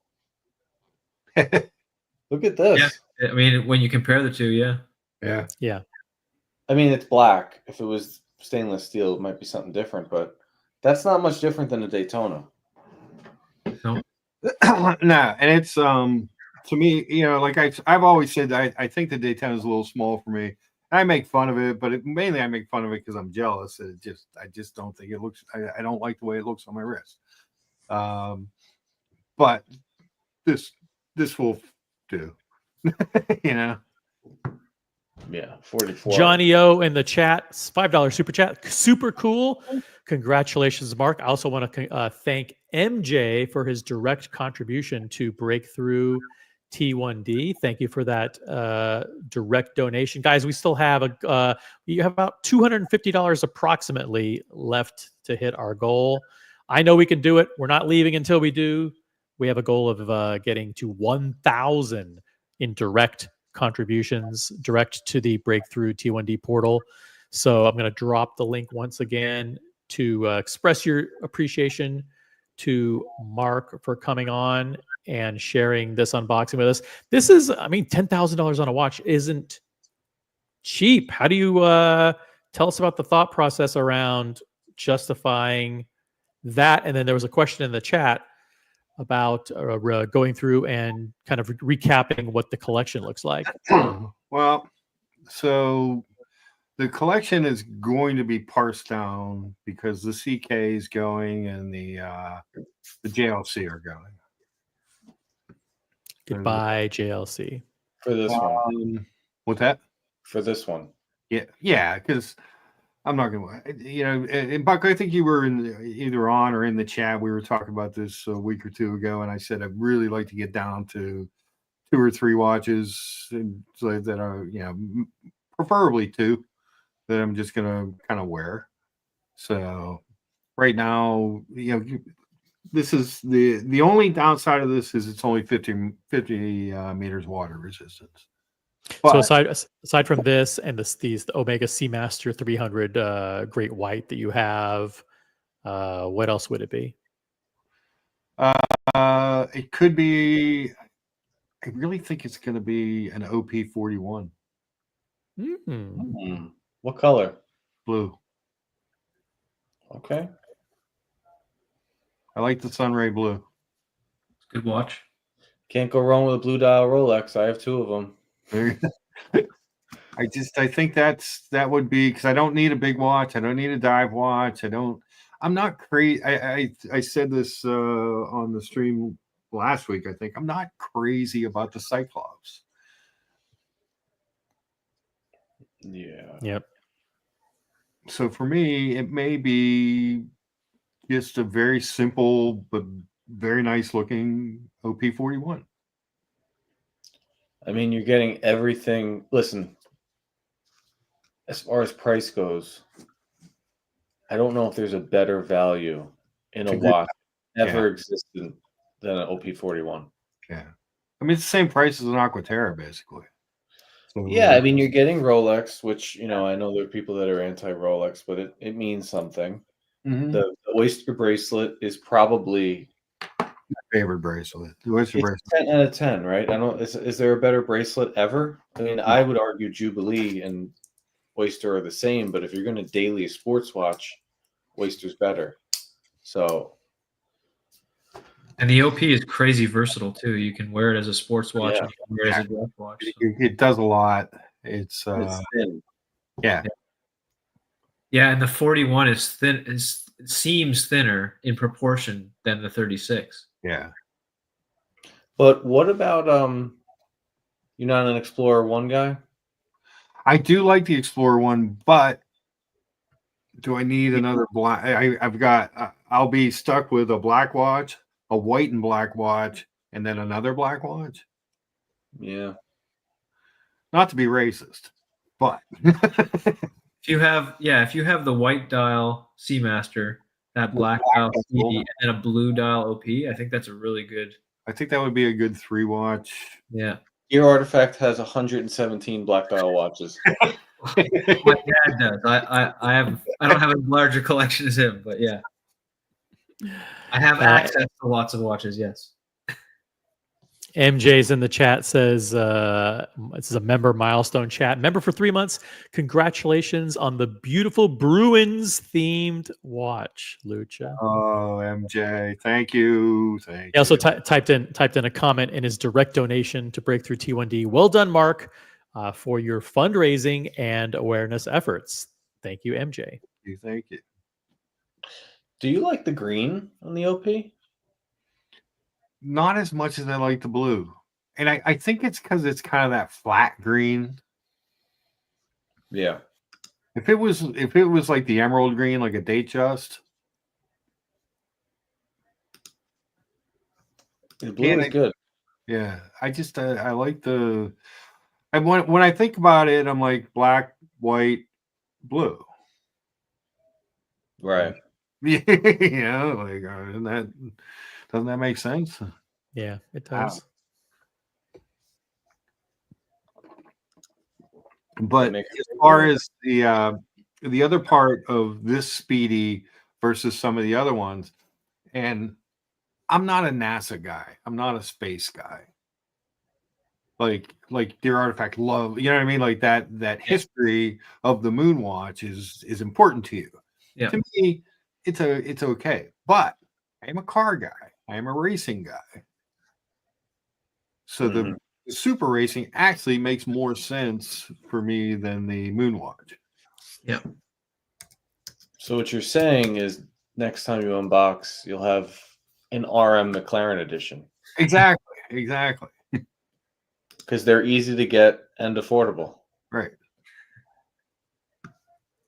Mark, does the waffle dial, does it play in the light or can you see Oh, it? yeah. Yeah, okay. Yeah. And again, it's hard to tell on here, but it's because it's a lacquer dial underneath, black lacquer, so it really it pops. And it just, like I said, I look at it on my wrist, I'm like, that's like the perfect watch for me. Yeah, it's a beauty. It just fits. And this bracelet is nice. Yeah. The new bracelet is really, really nice. And it's it tapers like the 57 with the flat link. There's Omega, I'm assuming they make rubber to fit that watch. I don't know. Yeah. I don't If they do, most of the rubber straps are 20s, not 21s, I think. Yeah, but they may have. Do they have any 44.25s on rubber in the catalog? No. Because if you could get imagine a yellow rubber to match. It would be cool.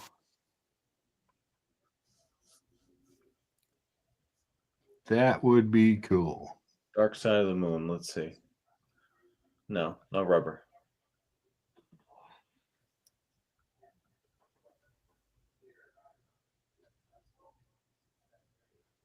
Buckley, look in the Seamaster range because they have lyre lugs as well, and there's some that are 44, I think. You'd have to maybe are the Planet Oceans, they might be 21s. Yeah, I would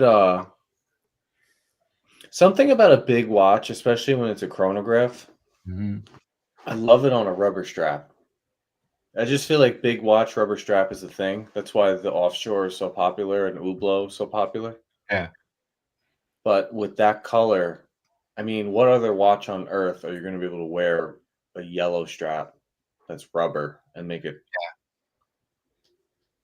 Gen G says the 600 meter has a rubber strap. Well, here's the other thing. I have an Omega pin buckle. I could, somebody wrote in D-Lugs. There are other places to get, rubber straps. Mm-hmm. Yeah. You could even just do black. Black on that would look great. I've been yeah, so I picked it up Wednesday. I was off Wednesday, so I had to take mom to a couple of doctors. I wasn't sure if I could get it.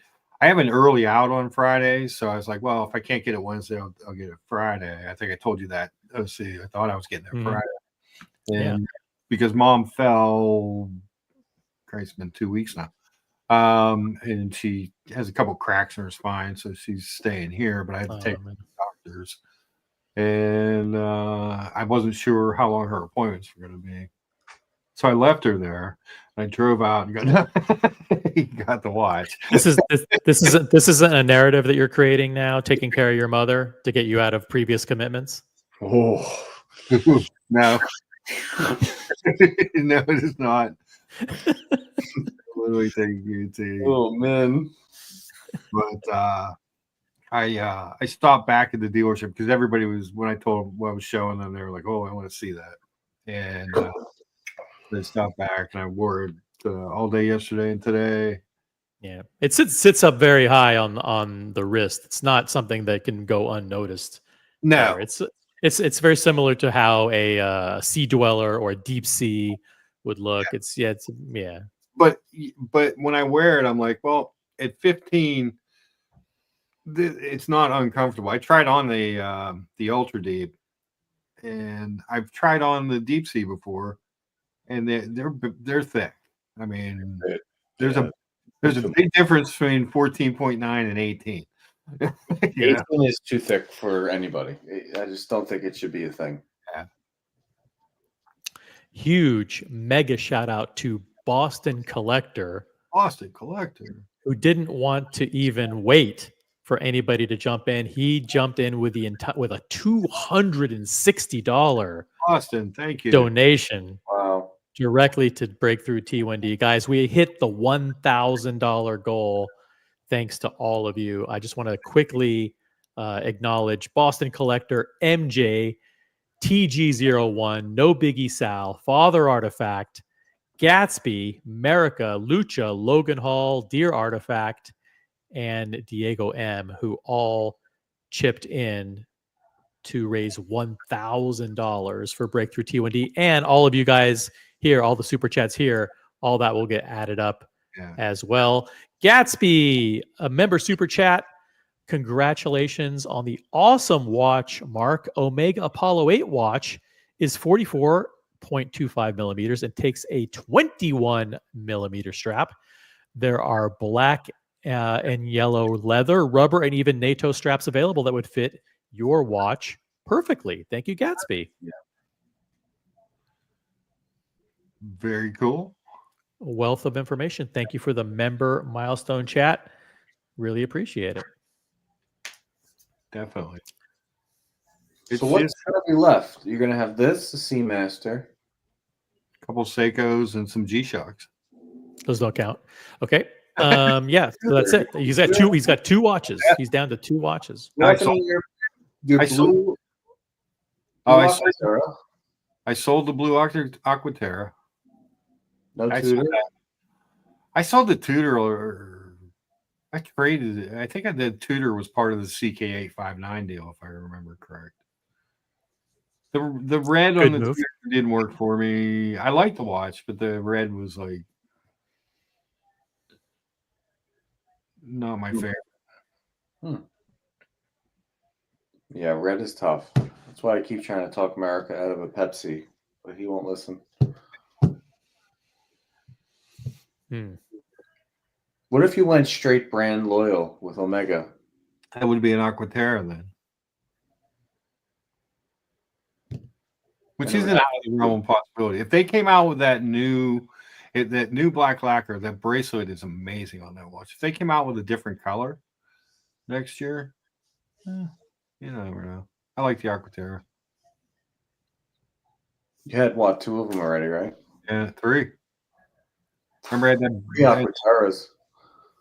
Well, I had the blue one with the gray one with the gray face with the blue hands and dials. I had that one forever. Then I tried the green, and the green, it seemed like it was. Oh, so you saw the green? I brought that to New York. Yeah, I like that watch. I don't love the butterfly on the Yeah. Aquaterra bracelet.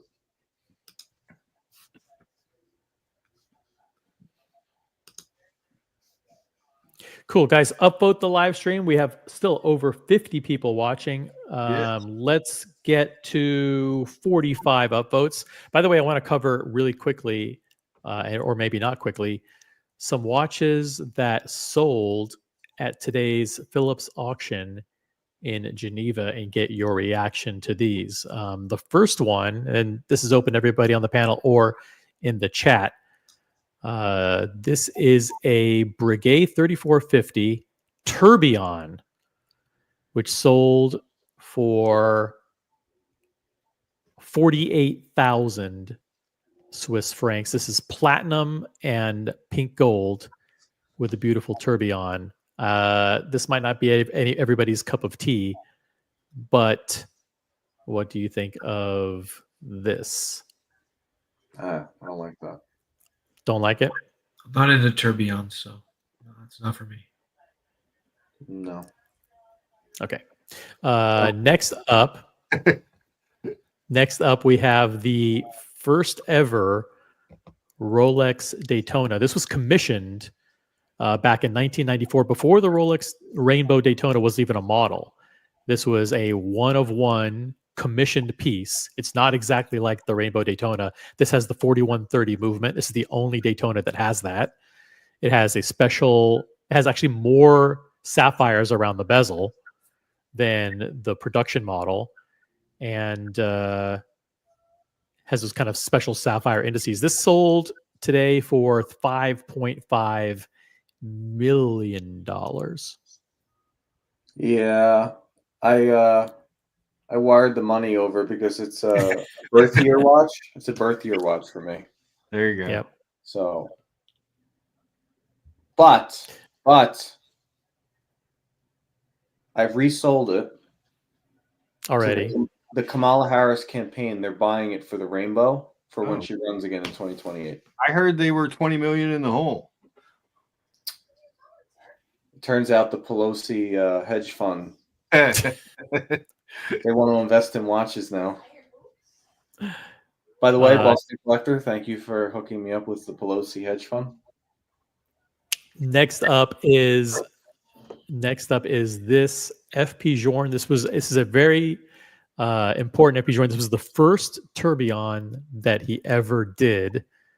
This was, I think, one of 10 watches. Like, this is like one of the first tourbillons he ever did, way back in 1993. This watch sold for $7.3 million. Wow, stupid, fucking stupid. Yeah, who knows who bought this? But there was somebody who immediately jumped in and bid $5 million for it, and then it kind of jumped up after that. I think I was listening. I was at work. I had you on the background. I was listening during that. And then here's a watch that nobody really likes, but I like it. And this was the Abel chronograph. For those of you who you can recognize this picture of Don Johnson here, this watch, the specific model, was made famous by Don Johnson in the role of Sonny Crockett in Miami Vice, and that's him wearing the watch as Sonny Crockett. So this did appear. This exact the actual Sonny Crockett watch, or no, just this model. Yeah, sold for $13,500. It is an all gold watch. Basically, if it was made between 1980 and 1990 on a bracelet and it's kind of ugly in yellow gold, OC wants to buy it. That's it. He pretty much nailed it for me. Yeah, the polo, the Midas, and maybe this. Yep. And you have a Texan. And a Texan. Wow. Would you say all of those are on ugly bracelets? I mean, there's a reason why they got rid of them, and people don't buy them. Oh man, let me share with you something else that I saw earlier today. This gets on. I want to get your take on this. Earlier today, it's a little bit hard to read. Let me maybe I'll read it for you guys. It says the watch. This is Waco here talking. Oh boy. The watch media and the watch media is about offering all the best information possible for people to find. It is not about perpetuating like negativity as social media has become. My mission is to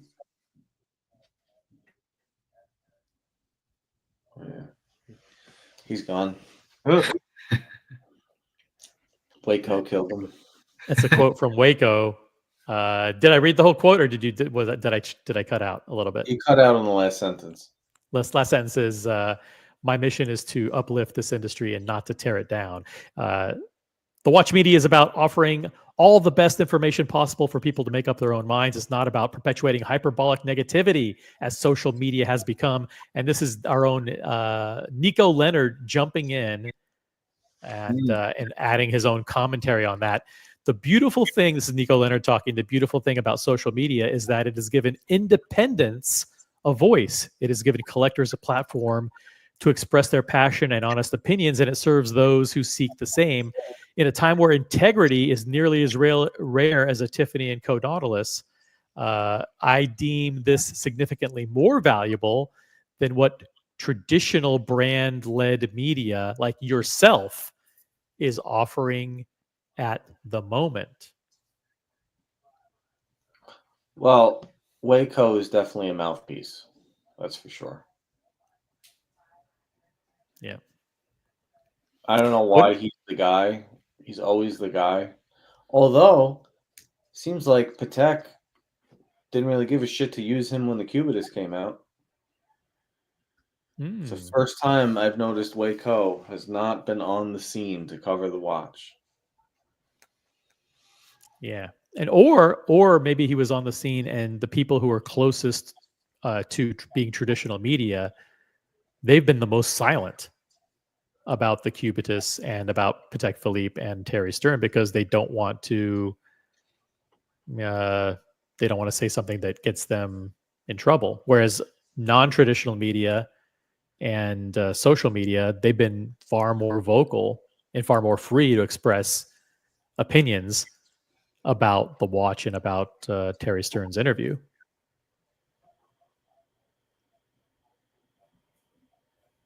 But this is an example of Nico kind of saying, you know, he's not a big fan of the traditional media's role in covering the watch industry. Yeah, but I mean, who cares? Weird thing. Like, isn't it a weird thing for him to pick a fight about? Yeah. It's very like, first of all, Nico is 10 times larger than Waco is. In all regards. How many subs does Revolution have, and how many followers does Revolution have? God, I think, but Revolution's a magazine. I mean, Revolution is, you know, who the fuck buys magazines? The big old. Oh, I get these. Apparently, you do. I get these for free. I don't, you know. Nobody's buying magazine. You only buy magazine or get a catalog if they give it to you. This beautiful Hublot, the cover. Hublot's coming back. Revolution has 165,000 followers on Instagram. How much does Nico have? Let's see. Smells good. Nico has 392,000. Okay, but on YouTube is really where he takes them. Yeah. Because was Nico on YouTube's what, like 1.5? Let's see. Is that a Dark Side of the Moon? It is. Yeah, it's his. Yep, Dark Side of the Moon. Nico Leonard has 1.8 million subscribers on YouTube. 1.8. Wow. And Revolution.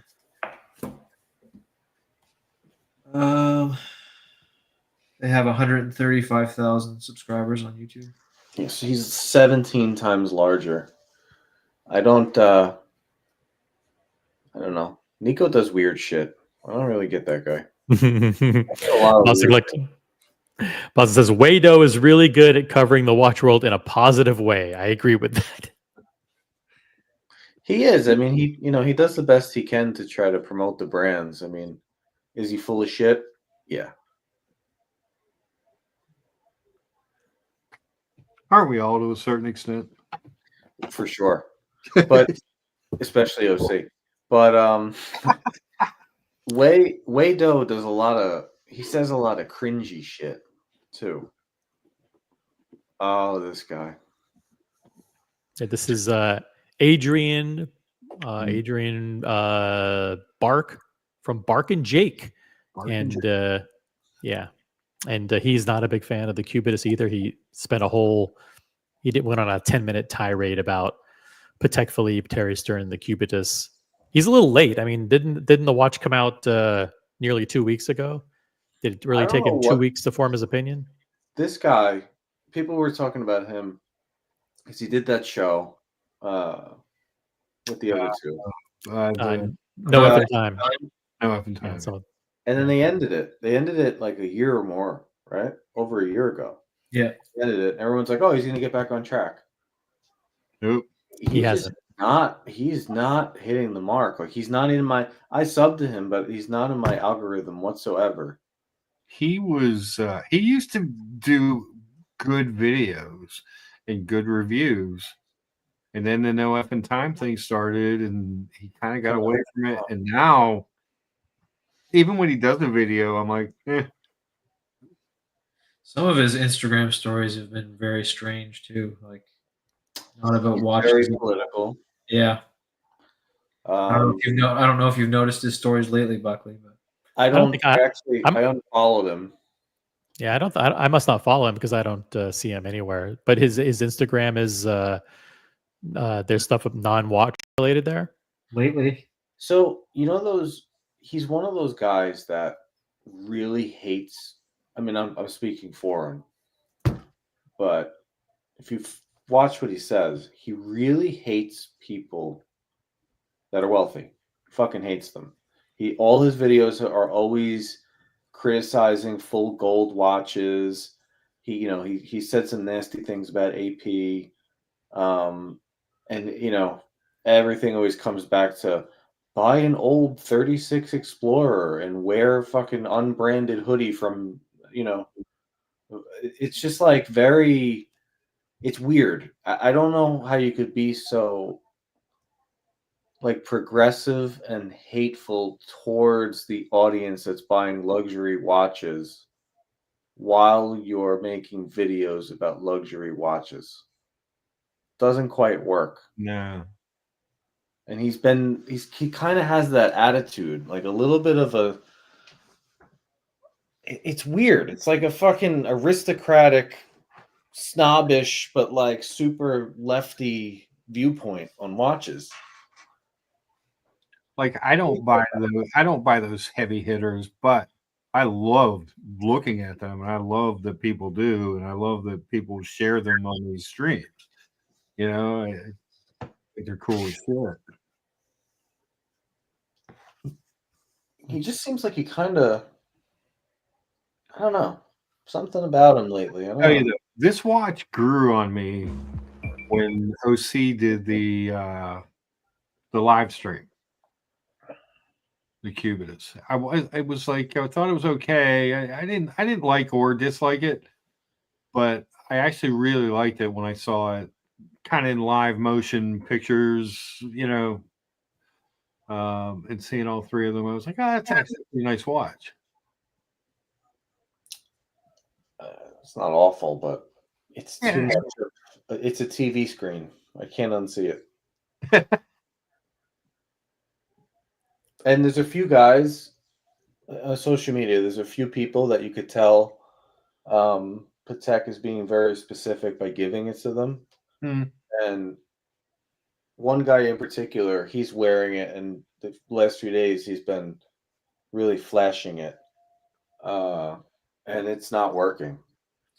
It's not working.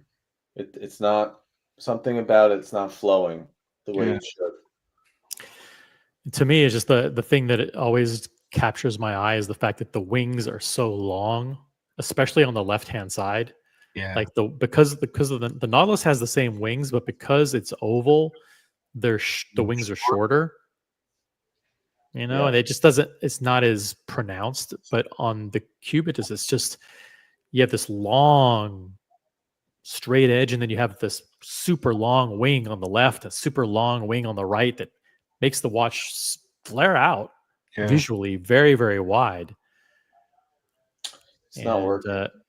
On some people's wrists, it looks terrible. It looks terrible on almost every person's wrist. I mean, you really got to have some meat to pull it off. Yeah. And it's not just wrist meat.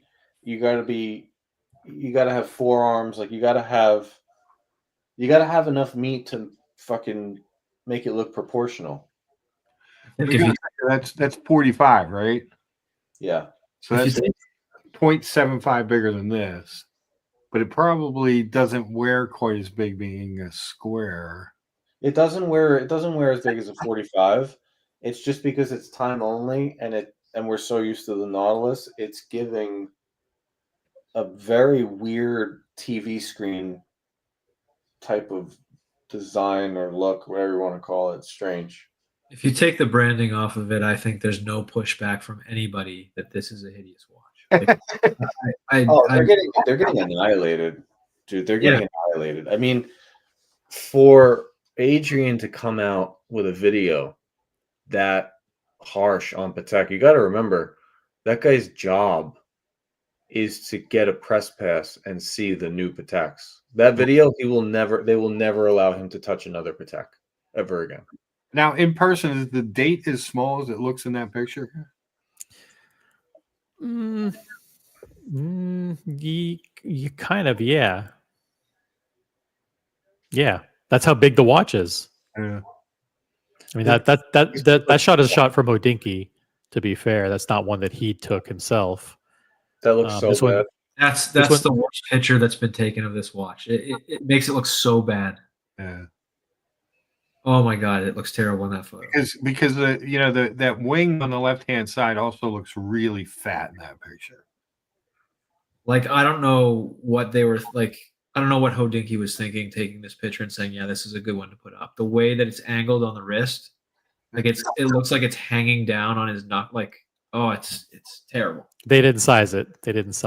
And that's the way I wear a lot of my watches. You know, it's a little bit loose like that, but that is just it doesn't flatter the watch for sure. No. I mean, I tried one on. You know, Brody and Diego said it looks good, but I still don't like the way it looks. I don't know. It's not for me. Maybe what the fuck were they thinking, Buckley? I don't think they were thinking. I think this fucking guy, everyone sees a polite, well-spoken Swiss third-generation guy who does a nice video at Waco once every year talking about new releases, but behind closed doors, he could be a fucking maniac. I mean, that's how a lot of these guys are at that level. You know, I don't know. It seems like he didn't take any input. He did what he wanted, and it's a disaster. It's a fucking disaster. The only people that are saying they want this watch, minus SE, he's the only guy that I actually believe when he says he likes it. Literally, not one other person. They're buying it for hype. Yeah. Buying it for hype, because there's no way in hell you could tell me that watch on the left is as good or even remotely close to the one on the right. Yeah. I just think the proportions are just all off. I think even the bezel is too thick all the way around. The bezel needed to be a little bit thinner. I know they tried to copy the width of make the bezel width the same as the width on the Nautilus, but in square, it just doesn't work the same. I mean, it just... Can I ask this question? Because I'm obviously not a Patek guy, but did they need that watch? No. When I look at the two of them beside each other, obviously the one on the right is better. Did they need another watch like that? I think what's happening with them, people are not going to continue to play the game unless they're going to be guaranteed a sports watch. And they can't continue to make Nautilus and Aquanaut colors and versions because it will dilute that line. So they had to make something different, so that now people will go and buy 3 or 4 or 5, and in between they'll throw in a couple of dress watches so they can sell you 15 watches across 20, 30 years. And it's kind of like AP having the issue being a mono product. You know, once you get the Royal Oak, a lot of people leave the brand. So I think a lot of people, once they get the Nautilus, they're out. Is the date window on the one on the right bigger than the one on the left, or is that just a trick of the image? I don't know. Because if it's smaller on the Cubitus, that's another oversight. No, it's the same. It's the same movement, right? I don't know. I'll show you a picture, OC. I mean, I just don't know how they're gonna make this work because even on my wrist, it doesn't look elegant. It fits. It doesn't look elegant. So, like, you know, I was giving Alex a hard time in the chat, in the big community chat, because he's about to liquidate his entire life to get one of these, and I think it's going to look awful on him. Mm-hmm. I don't think if you're listening, I think it's a tremendous mistake, and you should not do it. Like, don't. You're gonna be disappointed. All right, let me bring up this image. This is a live from Buckley's wrist. It's not a 45. They got to stop. You know, it's not a 45. It's like a 42, but because it's a square, it extends out to be like a 43 on a 42. But it's not a 45. It fits your wrist, Buckley, but it doesn't look good. It doesn't look elegant. It looks like a TV screen on a Nautilus bracelet. It looks like a fake watch. It looks like a render. If you took a Santos, you know how they fuck with watches and they make a Santos and like a Nautilus one? That's what this looks like. Yeah. The funny thing is, if you show an image of the this next to that Santos Extra Large, which is their worst, ugliest, for the same size, why would they want to emulate a model that looks? Oh, yeah. You know what's happened since Trump got in? OC stocks have gone up so much that yeah. The one thing I do like about the watch is that the integration of the case and the bracelet, because the case is flat. You know, it's horizontally one line. It integrates with the bracelet super nicely, which I do like, but that's the only kind of redeeming quality. it's not a bad watch. You have to remember it's $41,000. That's, I mean, look, yes, it's Patek Philippe. Yes, this is a rare watch. 41,000. A day date is 100 times better watch. Yep. I don't like. There's no question. Go buy a full precious metal, anything from Rolex. It's a better watch, without question. Jeff says looks pretty sick to me. Yeah, but Jeff's needle is so deep right now but Jeff has the wrist and the forearm to pull it off. So, you know, it's not a bad watch for him to buy. But would Jeff say yes to this over a 5811? No, nobody would. Nope, definitely not.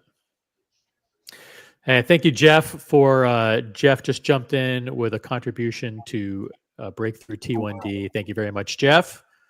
We're over. We're now over our goal thanks to the great contributions. But keep them coming.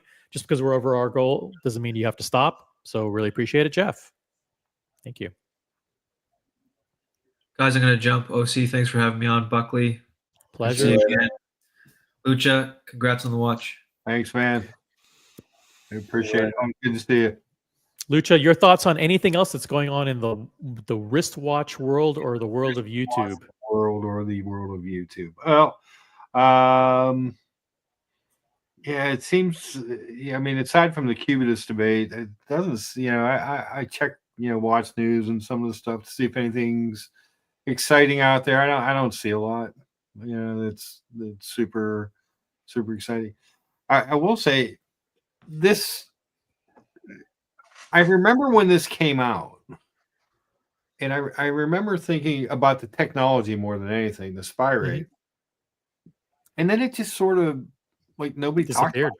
it. Yeah. Yeah. I mean, it was like I think on the old Tim stream maybe a half hour when it first came out, and then we just never really talked about it, saw it, or anything again. And I just was shocked at how much.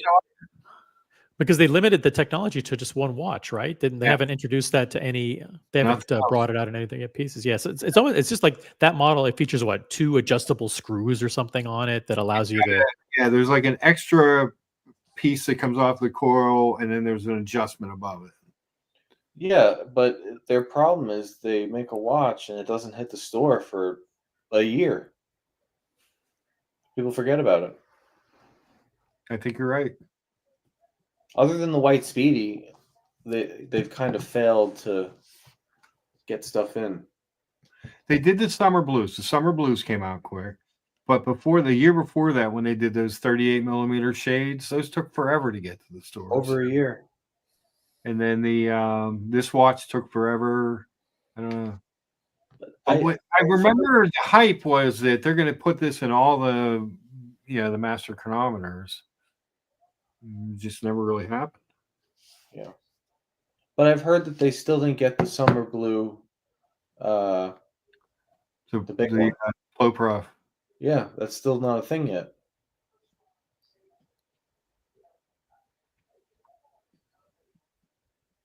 Oh. Yeah, that's why the Flow Prof doesn't do much for me.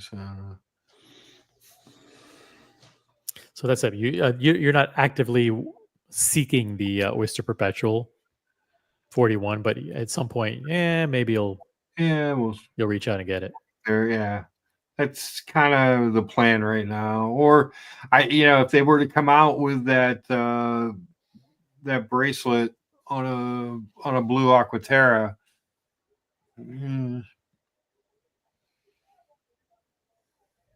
that would be a consideration too, because it is really nice. It's really comfortable. And it does have that little bit of an adjustment. It looks weird when you adjust it out because it creates a little space in the butterfly, but at least it's something they didn't have before. Yep. Yeah. Anything else you guys want to talk about? Mark, I thought you were getting one of these. Yeah. For sure. Today, somebody mentioned you had an unboxing, and I was like, it's going to be a seed wheeler or a sub. I can feel it. Nope. I was really, I was considered.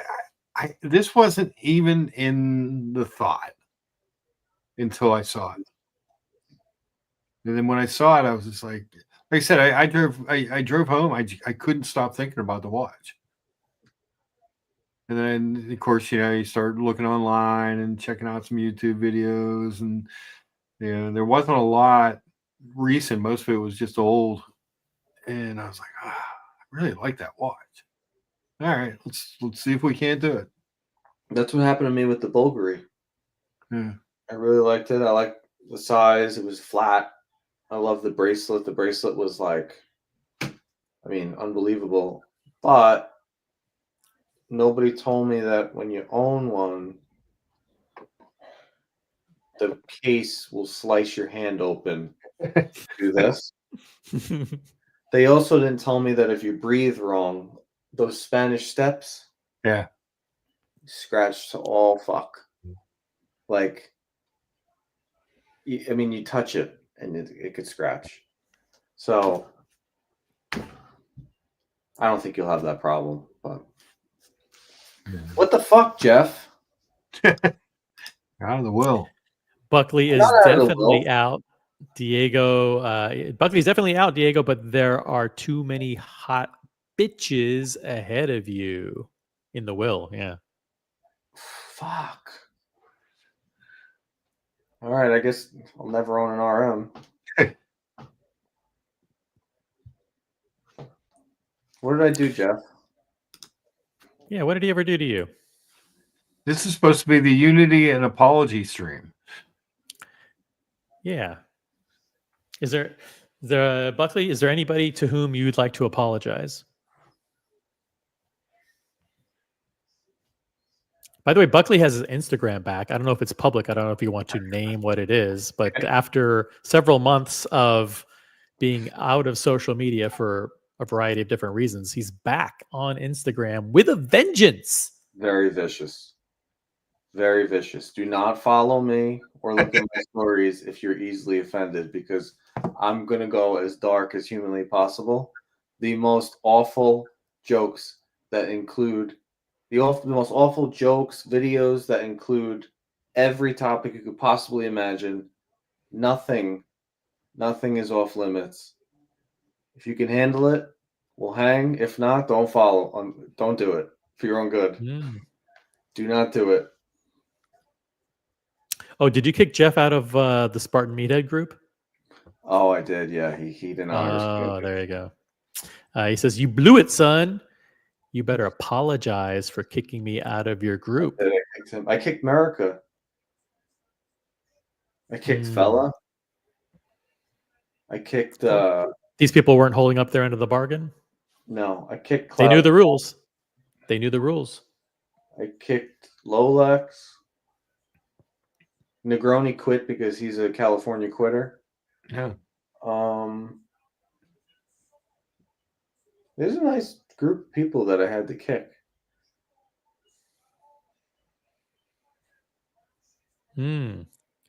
Fella is gone. Why? I forgot why. So, Fella, okay.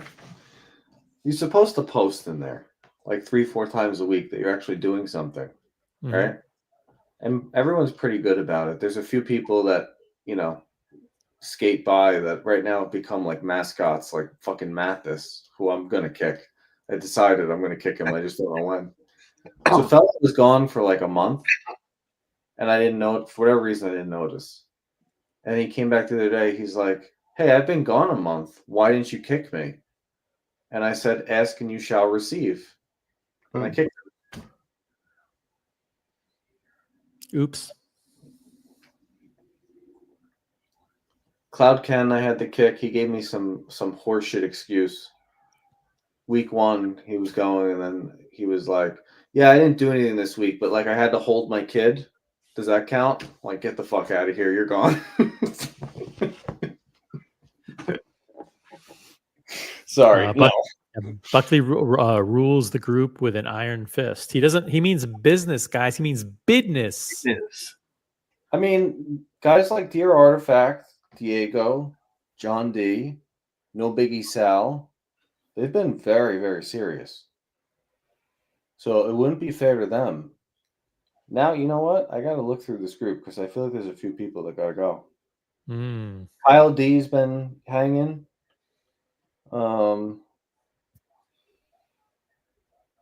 I got to think about this. Kyle D's dropping the name in the chat. What about Otto? Otto's been in there. Otto's posting religiously. Otto's still hungover from watch time.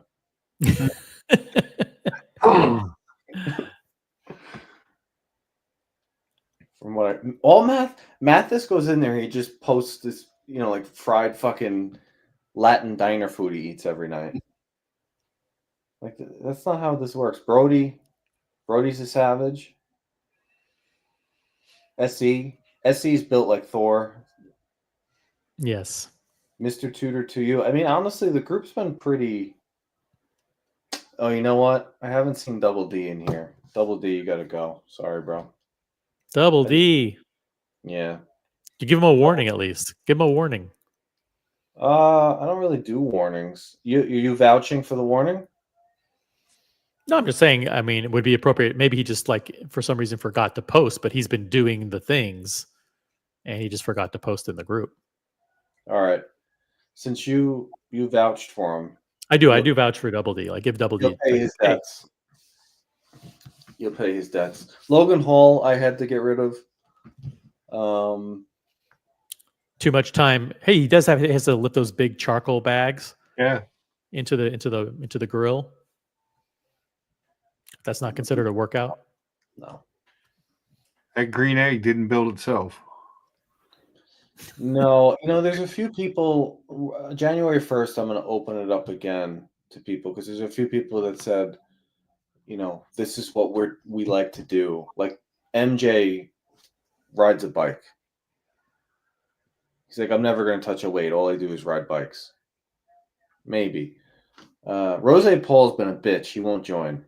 A little bitch. He won't join. He likes to come on here on Friday, be 3 bottles deep, talks about, I exercise more than all of you combined, but he won't join the group. The fuck is that, OC? I don't know. Because if you don't join the group for a reason. Like I'm not in the group. I would not meet the rules. Yeah, dancing at concerts 3 nights a week doesn't count. Or just standing there or sitting in a seat, which I'll be doing tomorrow night at the Iron Maiden concert. So no OC tomorrow night, but tune into the Colony where Buckley, by the way, will be hosting a new show on the Colony entitled The Buckley Report every Sunday morning. Be a new current events and politics. It's what I really want to do. I would need my own channel for this because I don't want to drag anybody down with me. But I really want to take the craziest, most conspiratorial / psychotic videos on both political sides, and we break them down every week.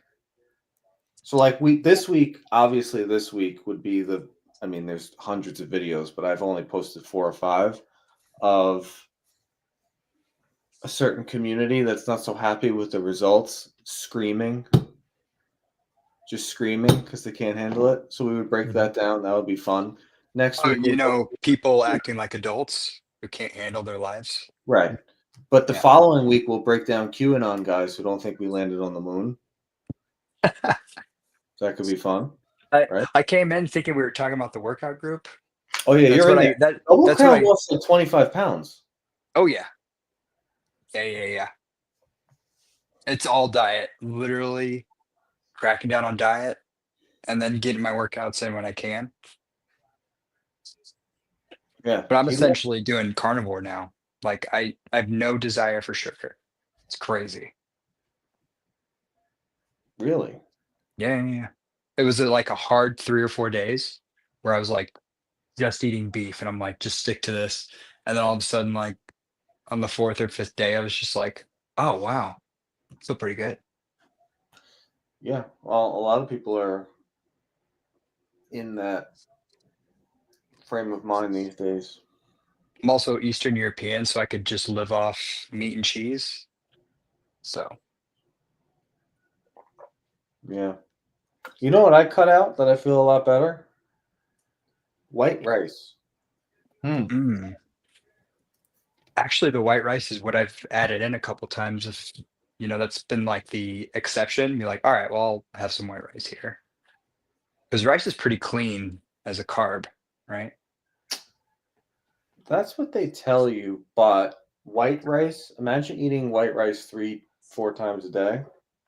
Oh, sure. I mean, it add up for sure. But it constipates you. I don't know. Super chat from MJ. Buckley's new Sunday morning show, Meet the Bench Press. I love it. Pay attention to the spelling of meat. Meet the Bench Press. I would do something crazy. There would never be any sort of watch talk ever. We'll see. Maybe in 2025, coming in 2025. Yeah. I don't know if I would. I don't think I would do it on Sunday morning. I think I would want to do it when, late Saturday night. Respectable people are up Sunday morning doing stuff. They wake up in the morning. I want the derelicts, not the curly derelicts. That's too late at night. Yeah, those are late night derelicts. Which I use the term lovingly. Rosé's in the chat. If Buckley tried to keep up with my workouts, he'd have to kick himself. This guy thinks he's hot shit because he runs on the treadmill every night. There's nothing worse than people who run a lot talking about how much they run. No one gives a fuck. Where are you running?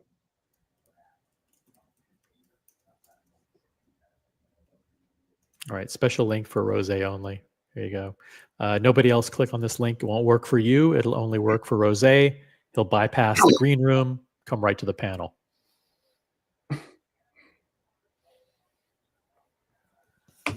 What's up, Double Crown? Oh, not much. You know, I'm enjoying life. There you go. Although I've been in 20 cities since July. But I was going to ask Buckley, what are you sitting at weight wise? 210? No, like 212. I started at 227. See, when I was at 229, that was the peak puffiness. Yeah, that was the end of the road. I was like, all right, that's it. Yeah. But I'm doing my new prison shit. Oh yeah. I have a feeling that's going to work well. What about you, Lucho? How's your fitness? What's going on there? Yeah, I make a lot of breakfast for Sunday morning streams. Yeah, that's right. I would never Lucha Sunday morning. I would never do Sunday morning. Yeah. It's a lot of carbs, a lot of eggs. I'll do Saturday morning. You got to wake up early Saturday morning.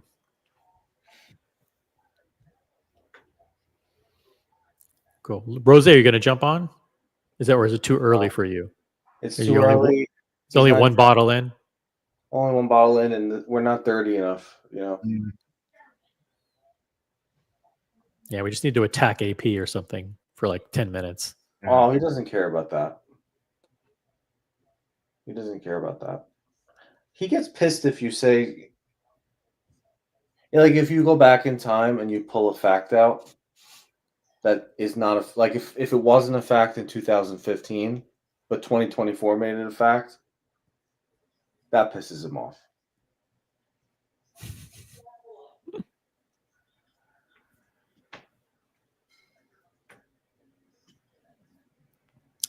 Well, I'm out of content. I'm done. Unless you guys want to keep going. I just came here to show you this. We're park benching. Park bench ultra / deluxe. Do you want to roll to the after show? No, we got over 50 people watching. We'll do the after show, but we'll do it with the audience watching. People need to hear. Why don't we could talk? Listen, we got a new president. We don't need to be as politically correct anymore. We could fucking talk. Diego says he's going to come back to Park Bench. And by the way, it's the stream is open for anybody. Some other people have said OC extends some olive branches. Some people are going to jump on the panel. They're going to make amends with the entire community for what they've done. That didn't quite happen.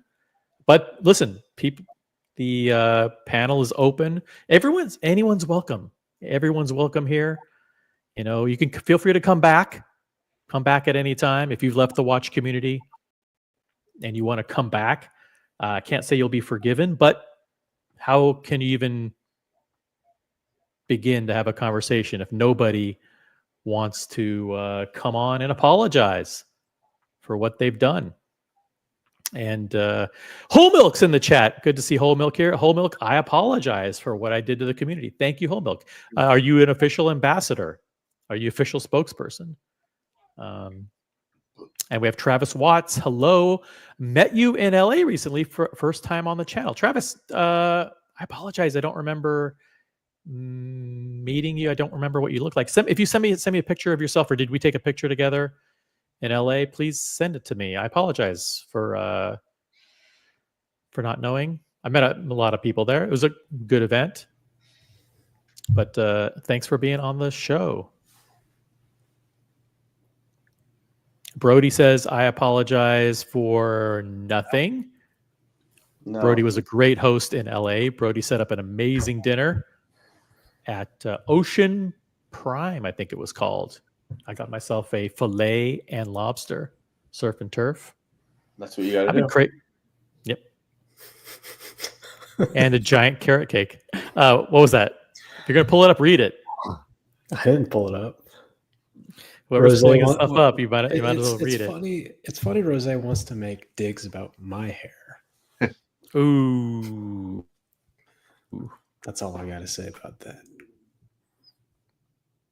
Look at OC's frozen. OC's image always freezes at the worst times.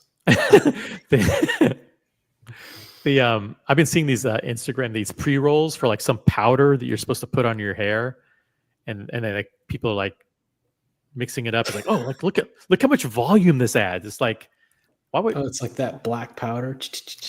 I don't know if it's black powder, but it's like some powder. Like, what happened to good old fashioned like gel or whatever? I don't know. Mousse is mousse from the 80s. You guys don't use mousse anymore. Mousse is a thing anymore. Mousse isn't a thing. Yeah, I'm not a product guy. Mark, I hope you're not one of those guys.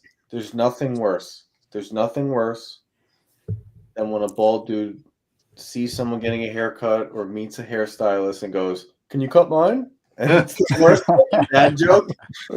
Nothing worse than that. My favorite joke is when I meet it like a customer who's bald. I'm like, I like your hairdo. Oh, so you do that shit? Oh God. It's part of the club. No, the kids today we use clays, pomades, maybe medium shine, medium shine. I think the best hair in the colony is definitely Double Crown or Kimbo. They both have pretty good hair. Probably Kimbo. Yeah. Yep. Definitely not Mathis.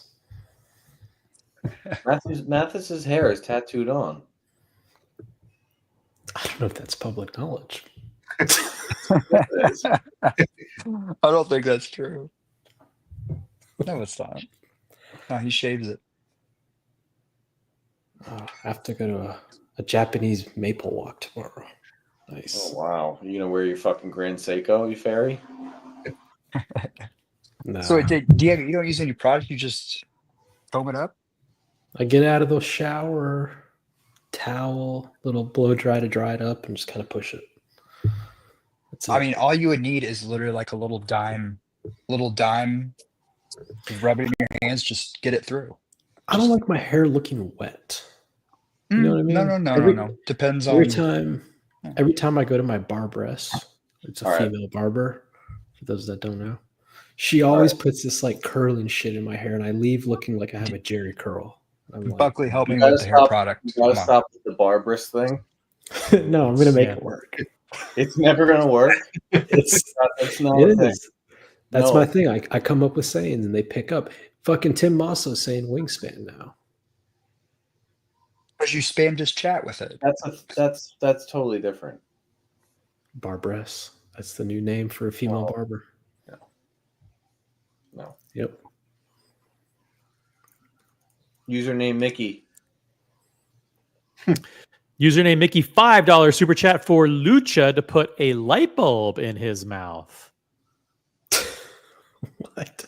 That's an Uncle Fester reference from the attic. Oh, okay. Oh, boomer joke. All right. What the fuck? Curly has been going on about this for days. Who made the stream private? He's really, really taking this very seriously.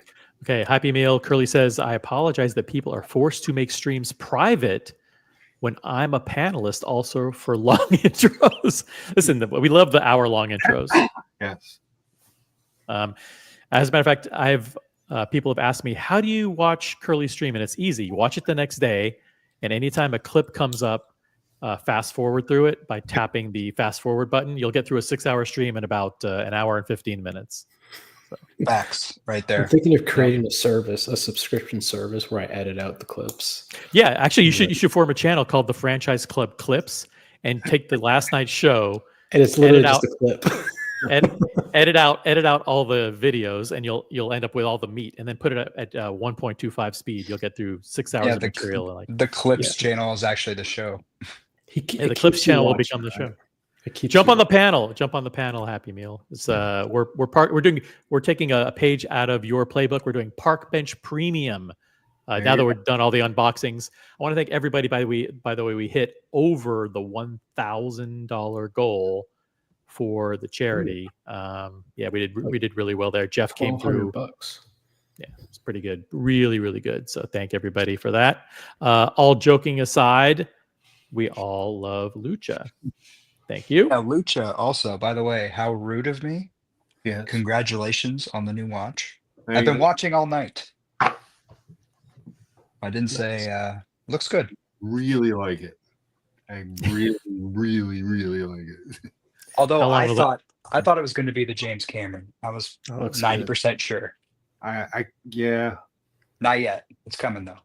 Nah, I don't think it is. I think this is okay. No, you don't need a James Cameron. It's too thick. This is 15, and it's James Cameron's 17. And the Ultra Deep's 18. 18. Holy shit. 18. Fuck. I just, like I said, I couldn't stop thinking about the damn thing. So I bought it.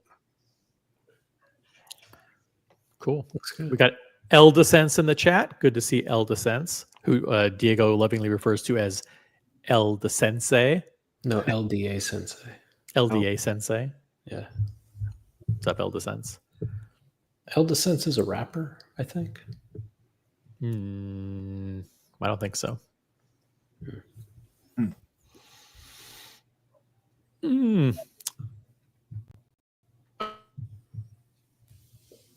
And he's gone. Goes freezing again.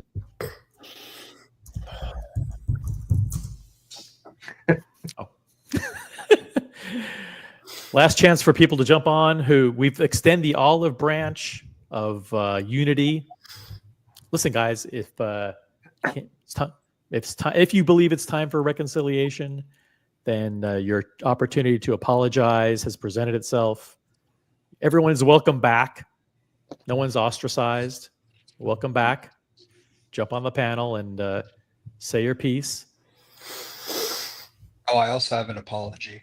This is pretty important. Lucha? Yes.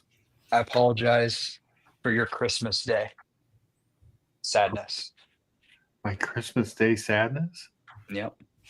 Oh, are you guys playing the Chiefs? That's right. So I apologize ahead of time. We're still bitter from last year's Christmas, and so it has to be you. You know what happens, Triple Crown? You know what happens to guys like you? What? You get all the way to the Super Bowl undefeated, and then you lose.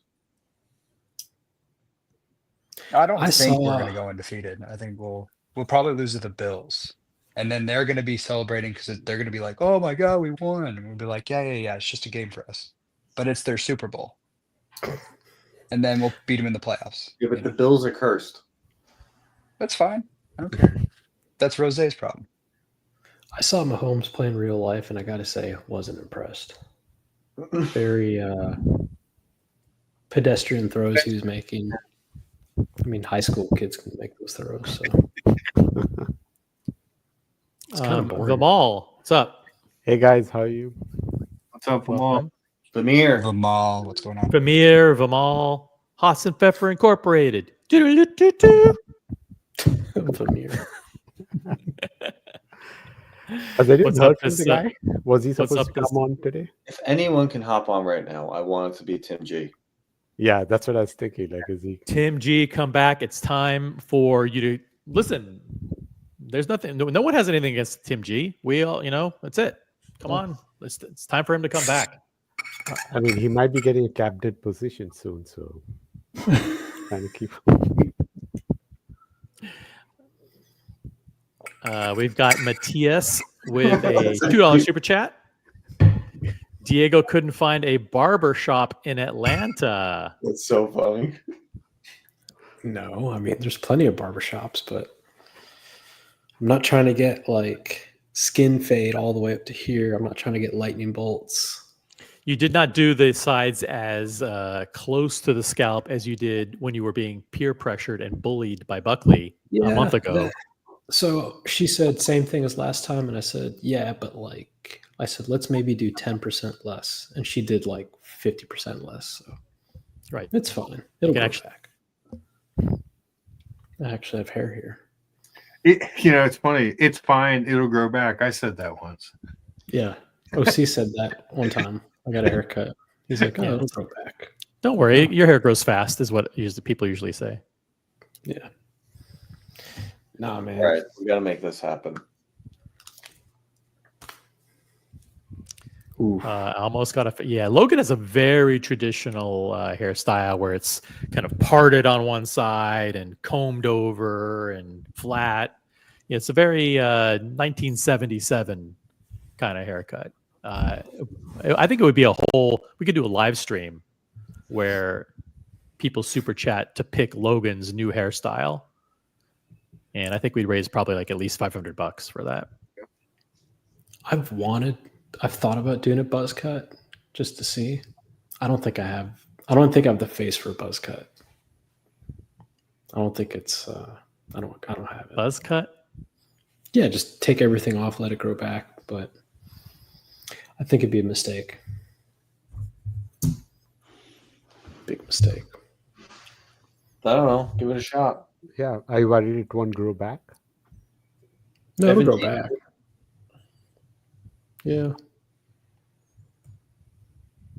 I don't know. Guys, it's an open panel tonight. It's an open panel. Anybody who's watching, feel free to jump on. It's Friday night. Friday night in the community. So open topics, open panel. There's no holes barred. We need one more upvote for 50. One more upvote, guys, to get us to 50. Oh, we got it. We got it. There you go. Thank you for mentioning it. Of everyone on the panel, Diego would look the worst bald. Actually, I would probably look the worst, even though I'm 90% bald already, because my head isn't smooth all over. It's actually got it's not shaped properly. It's got probably bumps. So I wouldn't look good bald. There's a reason why I'm hanging on to these.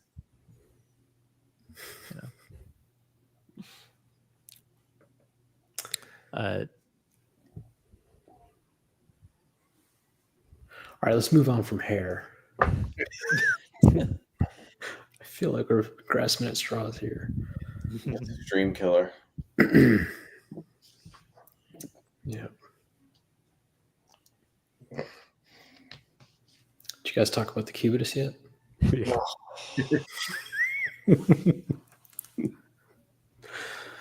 Oh man,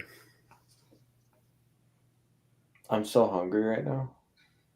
McDonald's. Yeah, I heard Double Crown talking about carnivore diet. That sounds interesting. Sounds like a lot of prep, though. It can't be that much prep. He's traveling around the country every day. Yeah, but he's probably got expense account. He can just fucking go to Chipotle and say, "Give me 7 scoops of steak." I'm at home. What am I going to do? Cook 7 steaks? I don't know.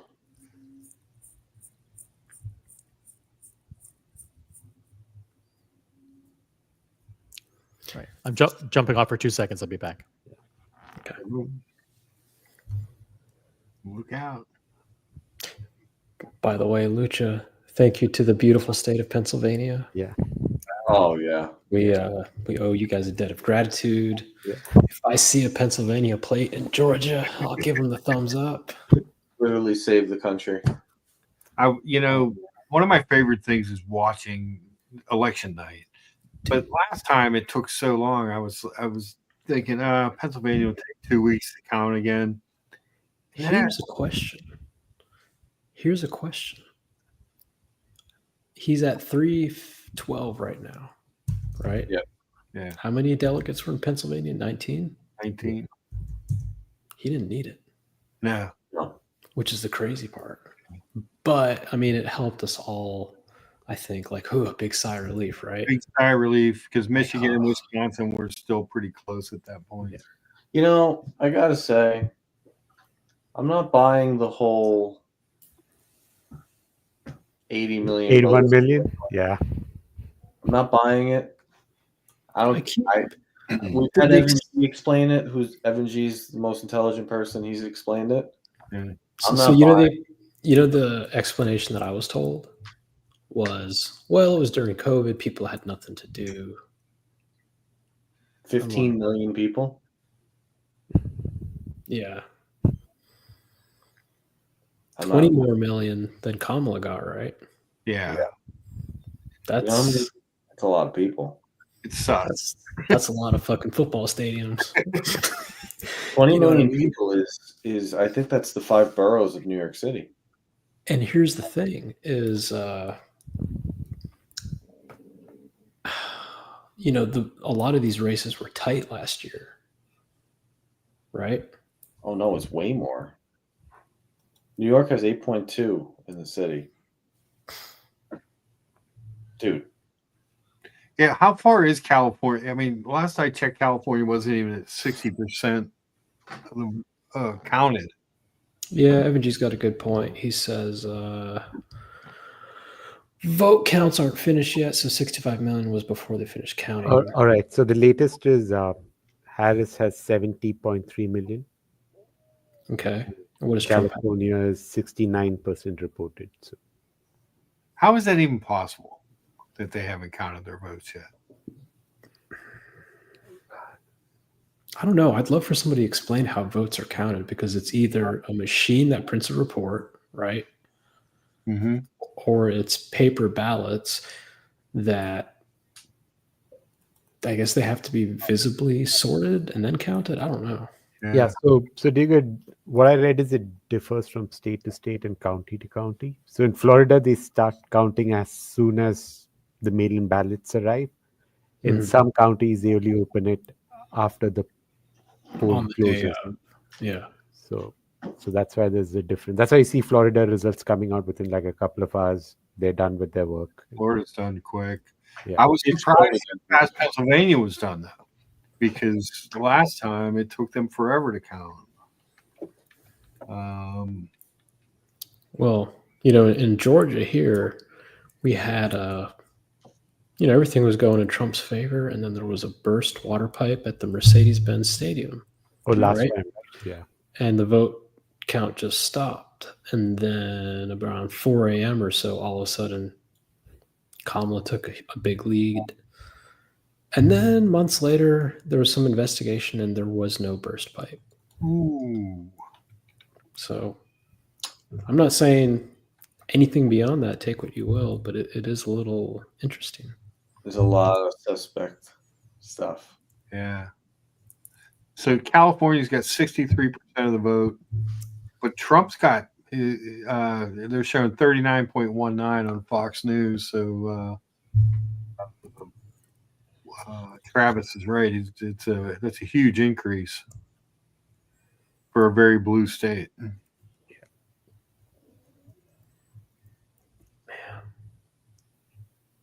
He annihilated her. Yeah. Totally annihilated. What do you guys think about you think Trump will go for another one? Can he legally? No, he can't. He's done. You can only ever it doesn't matter if they're consecutive or not. It's it's only 2 terms. Yeah. 2 terms. Okay. So do they put in Vance, or are they going to put in, what's that, Tulsi? I'm sure No, Vance. it'd be a primary. I think Vance probably has an advantage. So the VP tends to kind of control the machinery. So a big advantage as far as fundraising. And even the party leaderships, right, at the state levels, they tend to be. I'm more- kind of shocked that they didn't really come up with any dirt on the guy. You know, all they I said think, was I like, think he wrote his "Oh, book. That's what you do. He put it all out in a book years ago. So you talk shit on Trump. He's like, yeah, I was wrong. Yeah. And they're just like, oh, okay. Like, what do you say after that? Well, the interesting thing about Trump this time is he has Democrats. Like he has RFK and he has Tulsi. Yeah. And he has Elon. He has Elon. Yeah. So And Trump was a Democrat. yeah, but actually, you know what? Trump is not that different from Clinton. He was a Clinton there. He was a Clinton guy. Yeah. Dude, I want to see a Trump greatest hits clip where like he's calling people names. Like remember how he handled Jeb Bush? Yeah. Oh, Low man. energy. Yeah. That was low energy Jeb. Flying Ted. Tampon Ted. Do you guys remember when Ted Cruz had the mosquito? Or no, somebody had a mosquito light on him. I think it was Hillary. And then I think Ted Cruz like had like a throat stone or something on his fucking lip. He was talking during the debate. It was fucking crazy. Oh, yeah, and did he call Marco Rubio what? Little Marco? Crooked Joe Biden. Laughing Kamala. Oh. I don't know if you watched his interview with Andrew Schultz on the podcast. They went into how he comes up with his names for people. Oh, really? Yeah. And he said it needs to be catchy, like Tampon Tim. Tampon Tim is fucking great. Did he really say that, or was that just like what people called him? Trump called him Tampon Tim? No, I think he made a joke saying I didn't know, like I couldn't believe when Dem said like men could use tampons, and then I met Tim Walz. Oh, jeez. Well, that guy's a lunatic. Yeah. I have a tampon story. I don't know if I've ever told it live. I don't know if I can tell it live. What do you guys think about Jill Biden with the red dress? Oh, dude, for sure. She was signaling. Yeah, for sure. That was all messaging. Yeah, I saw an interview. I can't remember who posted it, but it was back when 2019, 2020, when Biden's running, and they asked her like, "So what's been the most shocking thing for you this time?" And she's like, "Kamala Harris." I was like, damn, and I can't remember, what the beef was with Kamala back then, but well, she dissed him at the first debate. Oh yeah, she went after his mental acumen, right? Yeah, she said. Yeah. Did she go against his record on like racial topics or anything like that? Oh yeah, yeah. I think that too. Yeah. Okay. Yeah. Yeah, she roasted him in the first debate when there were like 8 of them. Yeah. And she just really trying to make a name for herself. And then Tulsi roasted her in the next one, which kind of ended her presidential career. Yeah, but you got to think. I mean, yeah, Biden's mind is gone, but Jill's isn't. She saw what happened, right? And she hates Kamala. And Rose and me and Buckley had, I wouldn't call it a debate. We had a discussion last week, and his thing was, if Trump gets in the office, the people that were there preventing him from doing crazy shit won't be there this time. So that was his concern. Mm. And then I said, okay. I said, fair enough. I said, the past 4 years, our government lied to us about the mental state of our president. Do we want another 4 years of that? Like, if they're willing to lie about that, I mean, there's got to be worse things that have been happening that they're lying about too. See, listen, we don't have to go down the conspiracy rabbit hole, but let's go down that rabbit hole. They tried to fucking kill him. Yeah, twice. Yeah. Maybe 3 times, because I know that stuff about Iran just came out. I heard about the, I don't know if this is true or false, Stinger missiles cross the Mexican border or some shit. Like, who knows? But yeah, they tried to kill him. They tried to fucking kill him. You know what they did to that kid's body? They fucking cremated it like 48 hours later. Dude, there's so much weird shit with that kid. Have you looked into it? Not really. He doesn't have any sort of digital imprint, no social media, nothing, right? He had advanced, like, like bombs. Like he built bombs, and they were sitting in his car that he was going to use. Right? He had multiple cell phones, all wiped clean. I heard something about his home. There was no silverware. They wiped the house. Yeah. Bergen said They wiped the house completely. Like, this was fucking professional inside baseball.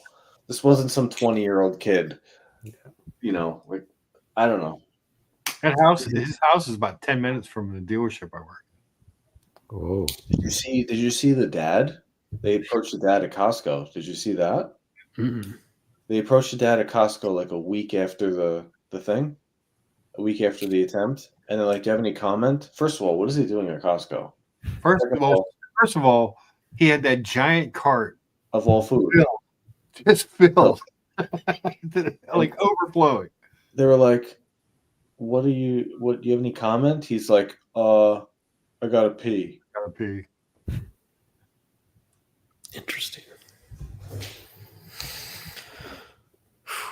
Yeah.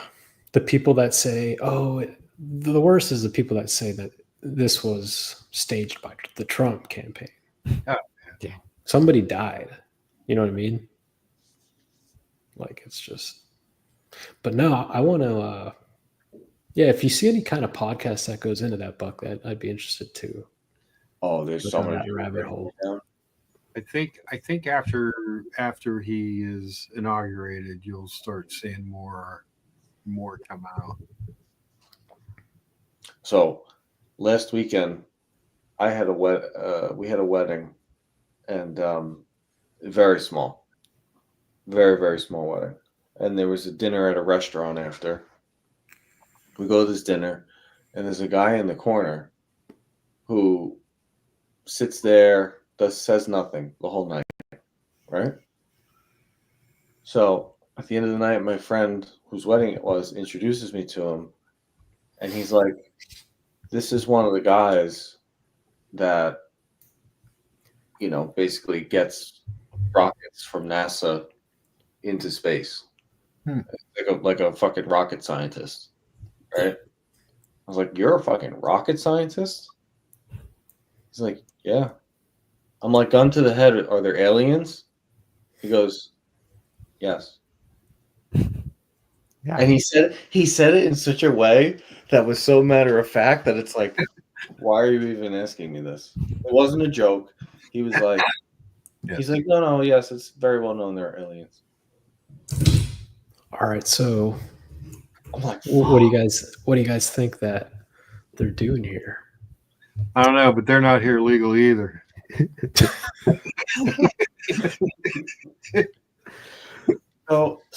Okay. So, number one, when did they start to appear? They start to appear after we're setting bombs off in the desert, right? In the 50s. So that makes me think they're like, whoa, they're getting a little too fucking close. Like we gotta get over there and fucking watch some shit because they're getting a little too close.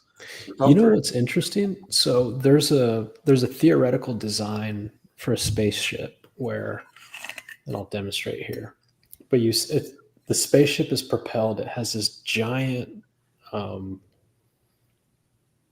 I need to take this lid off to show you, but there's a shield way over here, and it throws these little tiny nuclear warheads. And every time it explodes, it propels it, kind of like a slingshot, if you will. And so you load this thing up with like 500 small nuclear warheads, and that's the propulsion system. The blast is radiated to the back of the ship, and it pushes it. What if they thought, and theoretically it would work, what if they thought like, oh, fuck, these guys have nukes. They can reach us now, right? Because that's how they get here or some shit. Like, or the planet is a source of something for them, and they're like, they're gonna fucking blow this shit up. We gotta get down there and do something. You know what's gnarly? I'm not going to get into Egypt specifically, but like there's a lot of hieroglyphs around the world from like 10, 15, 20. No, listen. Forget They it. all show them like looking up at the sky and like these fucking giants and like these guys in weird hats. But the crazy thing is like the Mayans, the Chinese, the Egyptians, the people on Easter Island, like they all draw these same fucking people. Dude, Did they? they I all mean, draw the same people. They would never. It's the same symbols. It's the same people. It's the same idea of life. You know, life after death and all that. There's no fucking way. It's like there's something going on. There has to be. There's something going on, without a doubt. I agree. I mean, but the question is, if they have come here and if it's known, does that mean that some agency has contact with them? They've communicated, they've made deals behind the scenes? I don't know. I don't know either.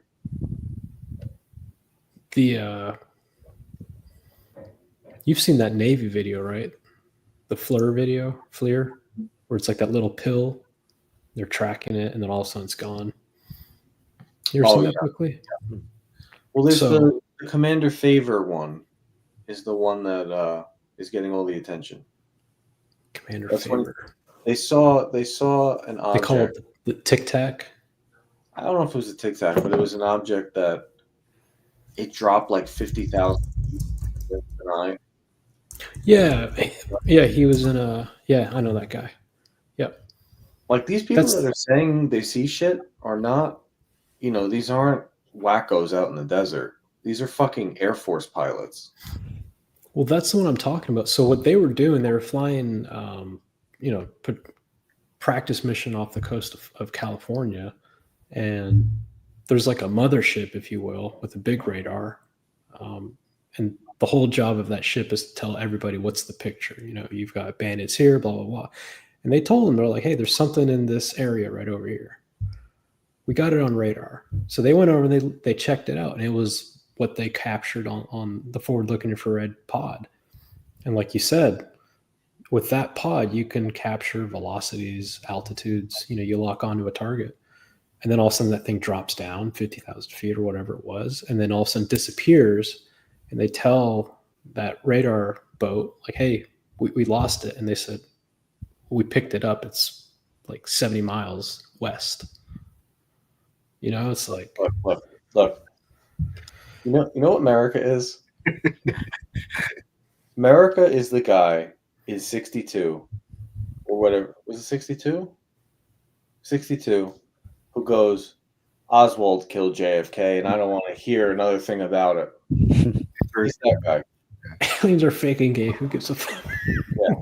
He's the guy that in the 40s is like, smoke Camel cigarettes. It's better for you. You know what always bothered me? All right, when was the first flight? 19 something. Oh, the Wright brothers. Yeah, when was that? 1912 or some shit. 12, I think. All right, 1912, 1903. There we go. So we went from that to 1903. That's bolt action rifles started coming into picture. Jet engines weren't even a thing at that point. And then some guy is like reading a physics book, and he's like, I think of these tiny little microscopic things we can't even see, but they exist because the math says they exist. I think if we throw two of them together, that there's energy, right? We went from that to a fucking atomic bomb in 45. Yeah, I know. Really? Like, yeah. I know Einstein was smart and all, but he's not the one that built it. It was some Oppenheimer or whatever the fuck his name was.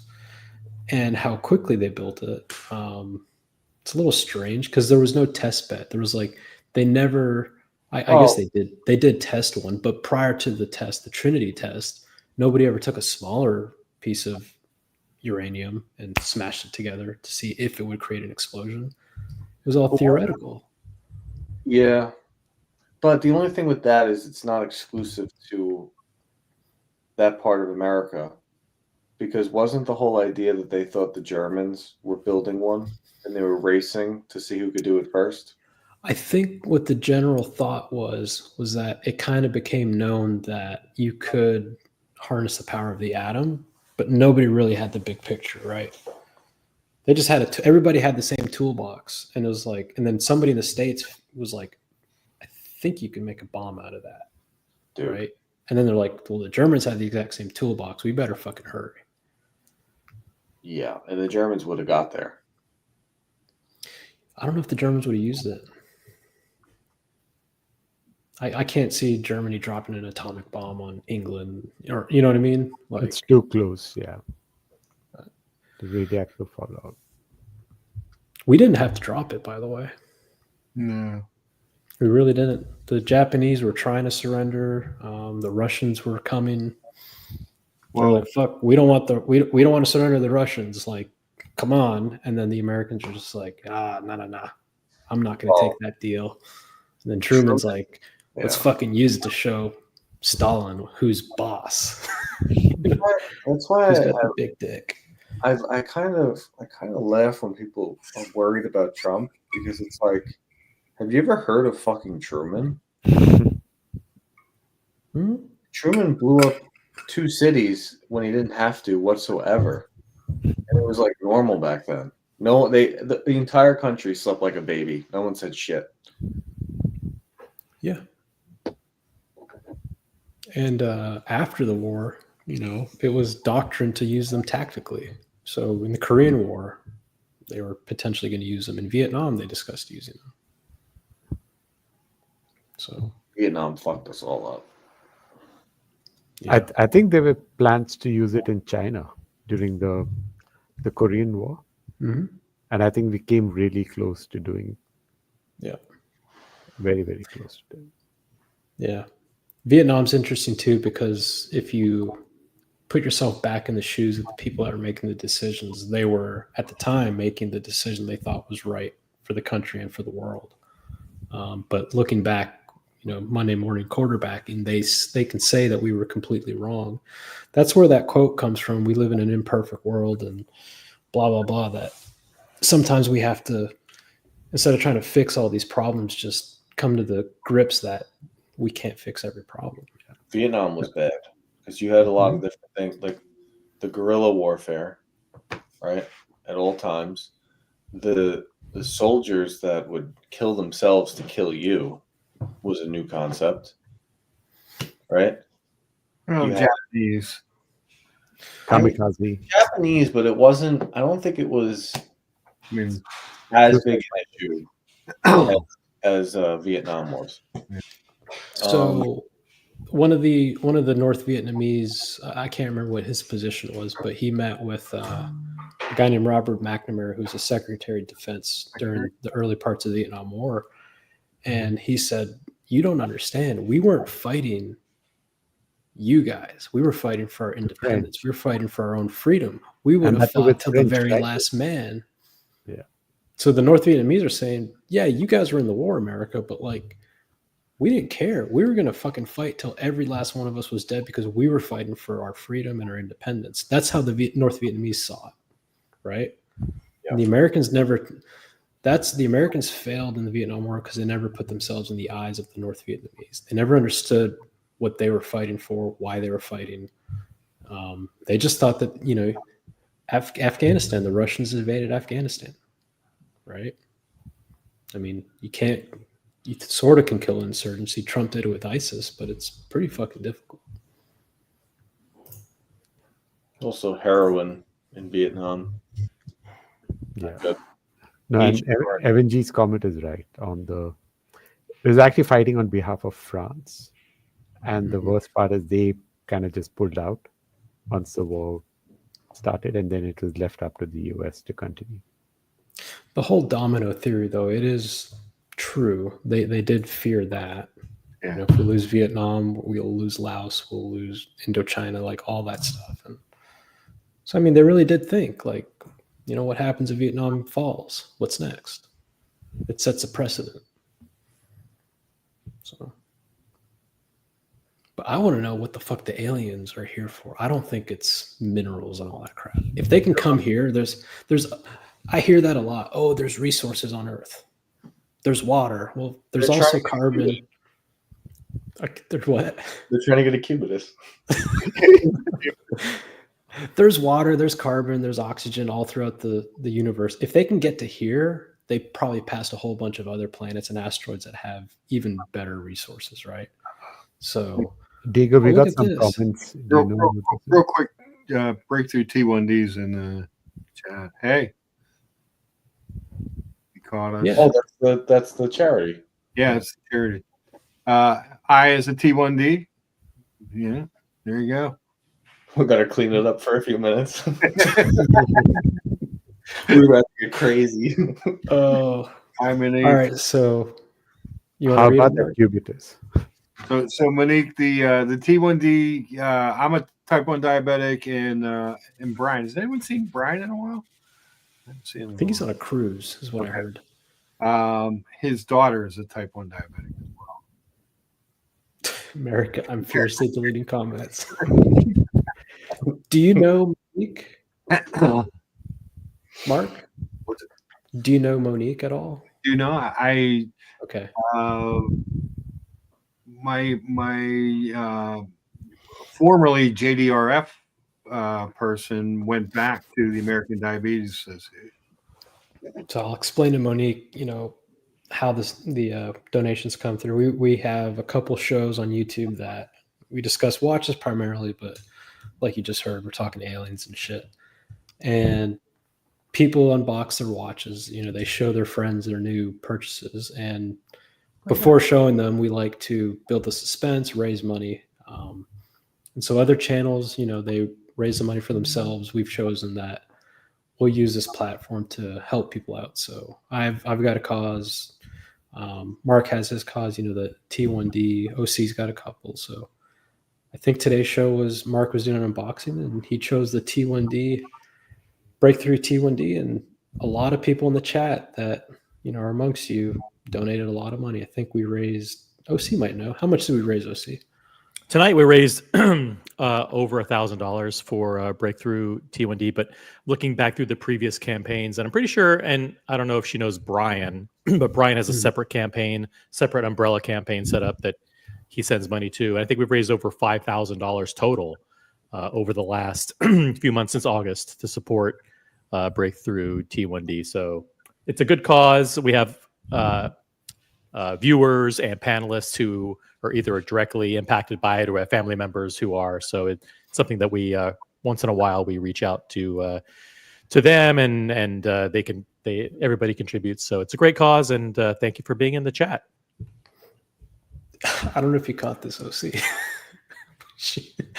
We were talking of some stupid ass shit, nuking London. And I've been listening. But the chat, the panel's much better without me. So I'll just I'll relieve myself now. You guys continue. No, I want to hear your points on aliens. Yeah, I don't think.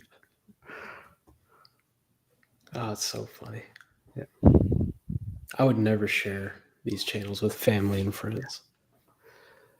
No, but talking about Vietnam, the one thing I really admire about the Vietnamese people is they're able to move on from the war. Yes. And if you're an American in Vietnam, there's absolutely no hostility towards you. It's ironic that they actually adopt American lifestyle now. They want that lifestyle. And just about 30, 40 years ago, they were fighting against it. Well, it was, Evan G actually said it earlier in the chat. Ho Chi Minh was a big fan of the American Revolution and America. Yeah. He didn't start out as a communist. He reached out at the end of World War II to the to America, looking for help because at the end of World War II they were breaking up all of these empires, but France clung to Vietnam, and they were very, very disappointed that we didn't try and help.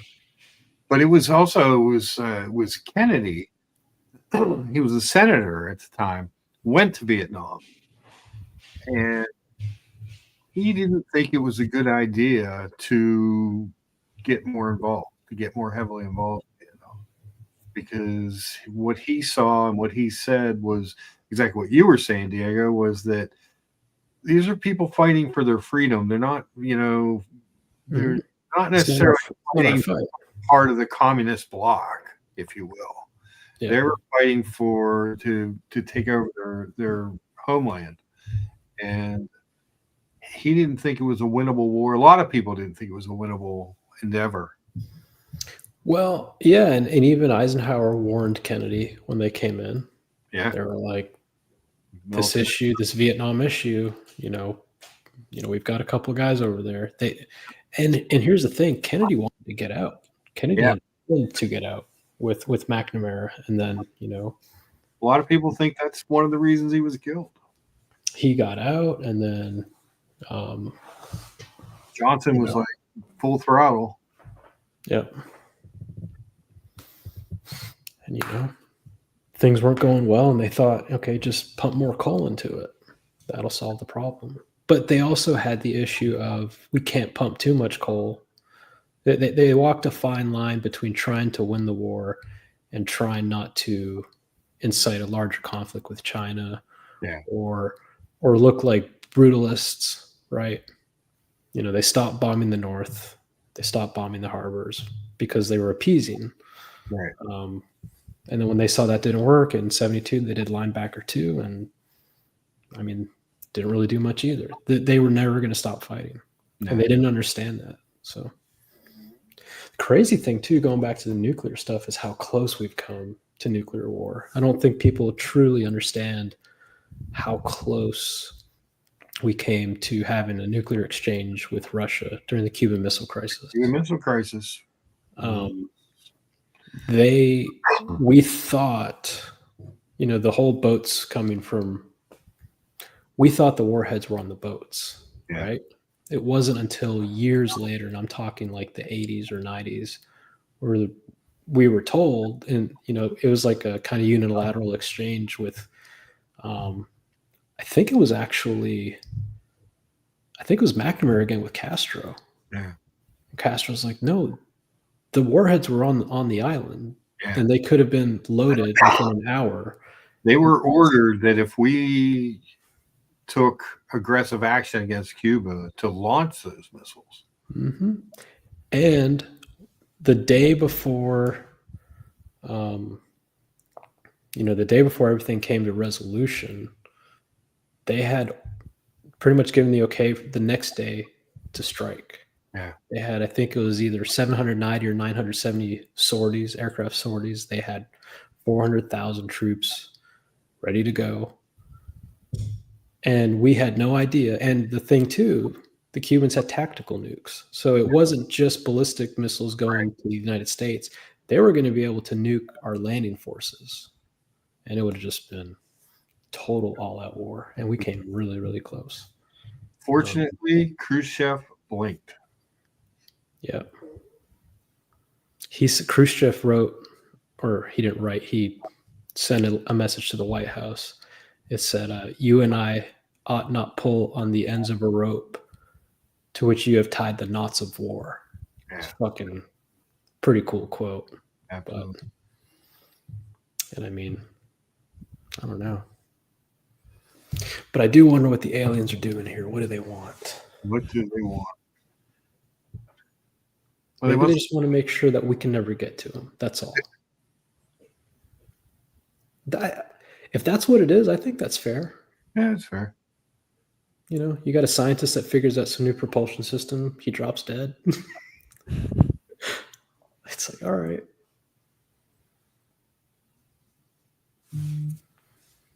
Yeah. So she says, I'm glad I was able to tune in. I'll try to come back another time. But please let me know the next time you're live. So if you want to take a screenshot or a photo, Mark, save that email. Get her on there. Let's take a photo of it. What is this? Boom.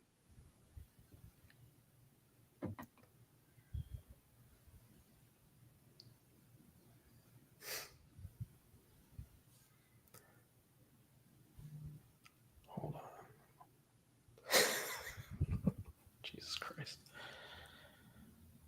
Yeah. Drop the link. See if anybody else. OC, jump back on. I'm actually gonna have to jump off. I gotta let the dog out. All right. Mark has work in the morning. All right, Luca, congrats again. Oh, thanks. Here, I'll show it off one more time. Congratulations, Mark. Great piece. Thanks for jumping on the show and help raising a tremendous amount of money for a great cause. It's a great piece. It's cool. The unboxings are back in full force. Attention, all attention-seeking unboxers. This is the place. If you have a big ego and you crave attention, this is the place to come. Hey, thanks if for you have low self-esteem. Yes, this is the place. Thanks for coming on. Thanks for having me on, guys. I'll see you guys on Sunday morning. See you on Sunday morning. Peace out. See you. So, what do you think, OC? Should they have nuked London?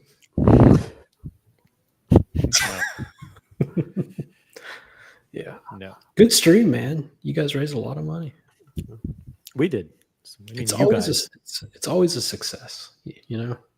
Well, we're very, very, very generous members of the community. So, OC, I want to ask you, what do you think of the auction today? I thought the auction that the pieces, pieces weren't the best pieces, but they all went at above the estimate. Some ridiculously above the estimate. So the auction market is alive and well. There's no problems there. And tomorrow is going to be a really, really good one starting at 7 a.m. Eastern. I'm probably not going to broadcast it because it's just too much work to babysit a live stream for 5 hours, and I got things to do. But if someone else wants to do it, go for it. But it's going to be a big, actually, I'll pull it up here so you guys can see it. You're registered for all these auctions, right? Oh, you froze. At the worst time, too. Every time. Oh, God. Yeah, I mean, I was shocked with the FP. You froze. You always freeze at the worst time. All right, so I was asking, you're registered at most of these auction houses? I am. So if I were to one day see something that I really loved and it's too late for me to register. Yeah, I've done that. I've offered to do that for people. Like, hey, if there's something you really want, let me know what it. But you can't leave me. And I mean, no one's going to do this, but leave me in the lurch. 6.6 million on the FP, John. I'm literally one click away from doing that. Like someone at one point was at at a really, really high amount, and I could literally just slide the thing over at any time and bid. That's good. Luchabetic Mark, thank you for the super chat. Thank you, everyone. Thank you, Luchabetic Mark. And I want to pull up. Don't let him on. He doesn't deserve to be on.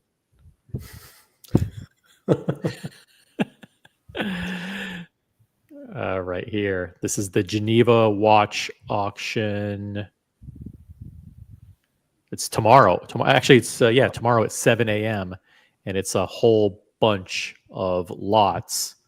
134 lots tomorrow. And there's some good shit in here. A lot of good shit, including there's a whole bunch of beach Daytonas, I believe.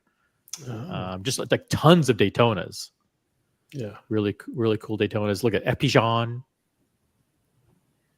Any Tortus? Not that I recall. Yeah. There's the crazy crash. The crash Tigray, the tiger crash. Let me see what else is in here. Yeah, I remember seeing tons of Daytonas. No, this is interesting stuff. I mean, yeah, it's all good stuff. You notice a lot of it's vintage. Yes, it is. Ooh, go back up. Go back up to that Milgauss. I think that's Evan G's dream watch. Yeah. Oh yeah, that's the one with the waffle dial. Mm-hmm. 80,000. 80,000. That's it. to 80,000 to 160 is the range. So Oh, those go for way more. What happened? it looks beaten up. Doesn't matter. Beaten up is good. Let's see what else we have here. Crazy work. Hajime Asaka. Yeah, Hajime Osaka. Dibithune. Dibitoon, yeah. There's one auction that's coming up on let's see, on Saturday and Sunday that's really cool. But yeah, some good stuff in here. Nice. Very old Milgauss here. Lot 180. That FP John, you think that went to the company? I don't know. I mean, Here's a Texan. Rose, did you jump on the stream to say what you wanted to say about my hair to my face, or? I want to know if it's if OC actually knows it. Is it Ebel or Abel? I think it's Ebel, but I don't know for sure.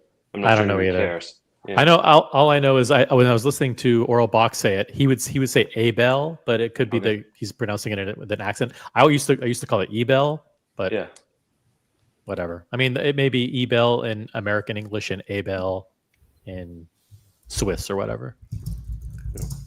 wasn't that the watch in Miami Vice, Ebel Chrono? Yeah. It I was. like you guys know this. I Do love what? Miami Vice. So Yeah. The first episode, the pilot, is like essentially a movie, right? The show was okay. It wasn't that great. Yeah, I mean, it aged better. It was better when you were watching it back then. It didn't age well. Like you wouldn't go and watch it. I mean, I watched it in the 2000s, and I thought it was nice. But yeah, thing maybe is, not for today. Not for today. Yeah. It was in the age of music videos, so they would have like these long musical interludes where it would just be fucking like a Glenn Fry song for like 5 minutes, And they're just driving. and they're just driving and fucking on wet pavement and through the night and stuff like that. And it was just cool footage. Dude, we were watching some shows called The Lawyer, and one of the characters in the show, her dream is to have a dance studio, right? Like whatever. She finally gets her dance studio, and there's like a 5-minute montage of her like dancing by herself.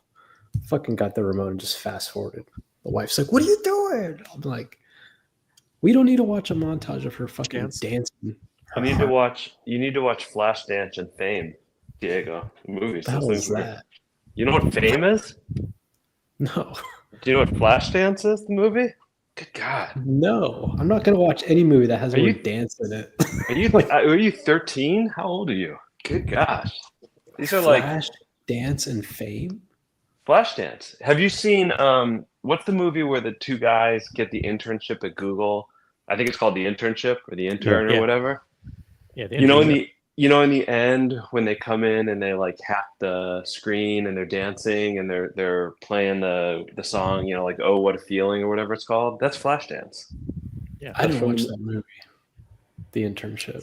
Oh, Such a good movie. It's a good A movie. really good movie. Yeah. Is it really?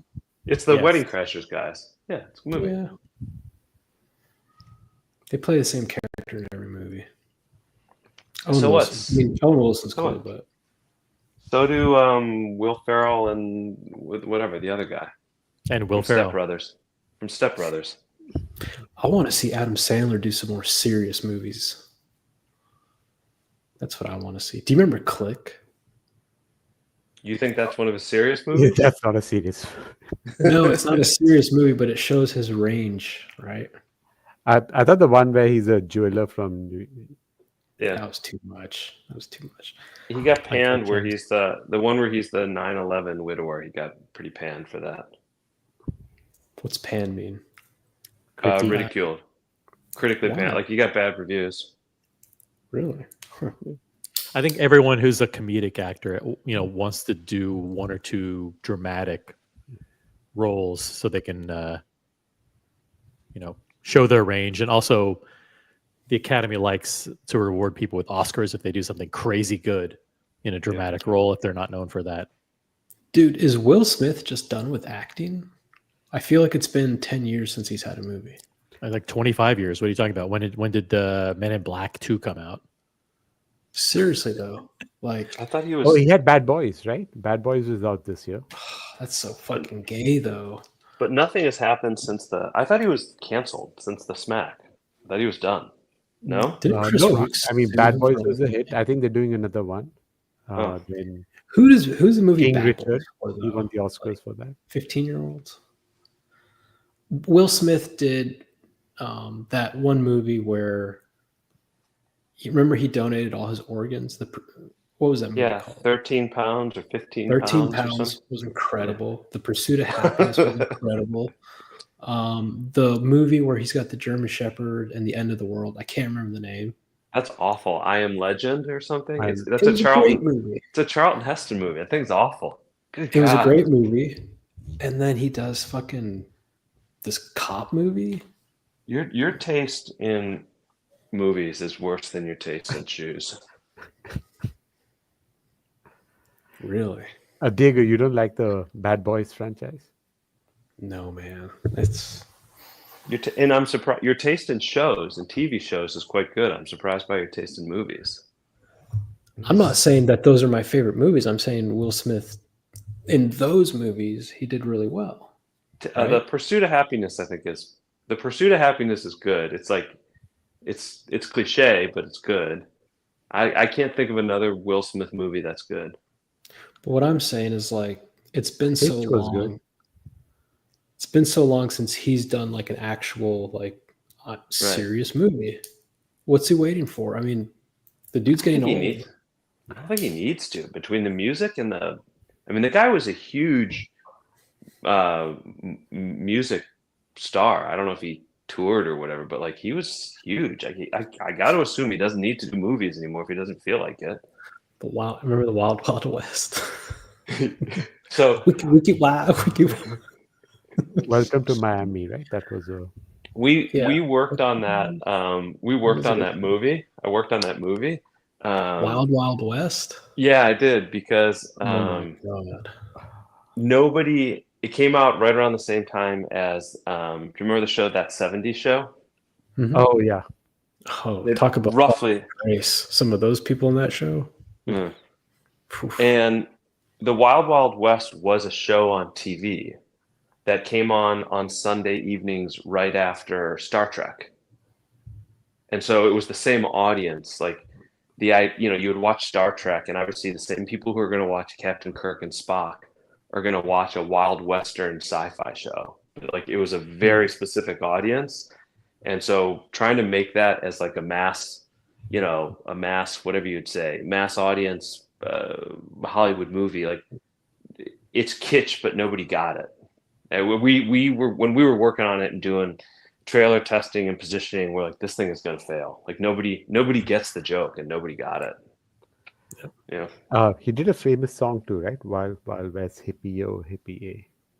I assume he did the theme song or whatever. Yeah, theme song, Yeah, he did. Yeah. And I assume he didn't have theme songs for Men in Black. Here come Men in Black. No. Yeah, Did that it? is height. I bet Will Smith earns between $20 and $30 million dollars for each film. Yeah, You Will call it- him Black. Yeah. Oh, he probably still gets a royalty check from As in Fresh well. Prince of Bel-Air. Dude, the people from Friends get fucking I think 10 mil a year. Yeah. We all saw that Instagram post that came out this week, Diego. All right. Did you guys hear Sylvester Stallone sold his watches? A few. Yep. I don't know. Got an unboxing 5711. I don't know why I'm selling it. Ooh. What is that? An egg carton? Wait, I have no idea what's in it. Showed up at my house. That's a big fucking box. Have you sanitized it? I have no idea. It doesn't. It feels reasonably stable, but I have no idea what's in it. All right, let me make Should I sure the open it? person that sent. I'll make Do we sure need the to person explain? that sent it is We watching. might need to go on a I 5 can't see the second chat. Yeah, hold on. I can't see the chat. Yeah, I guess explain what it is, what you think it is.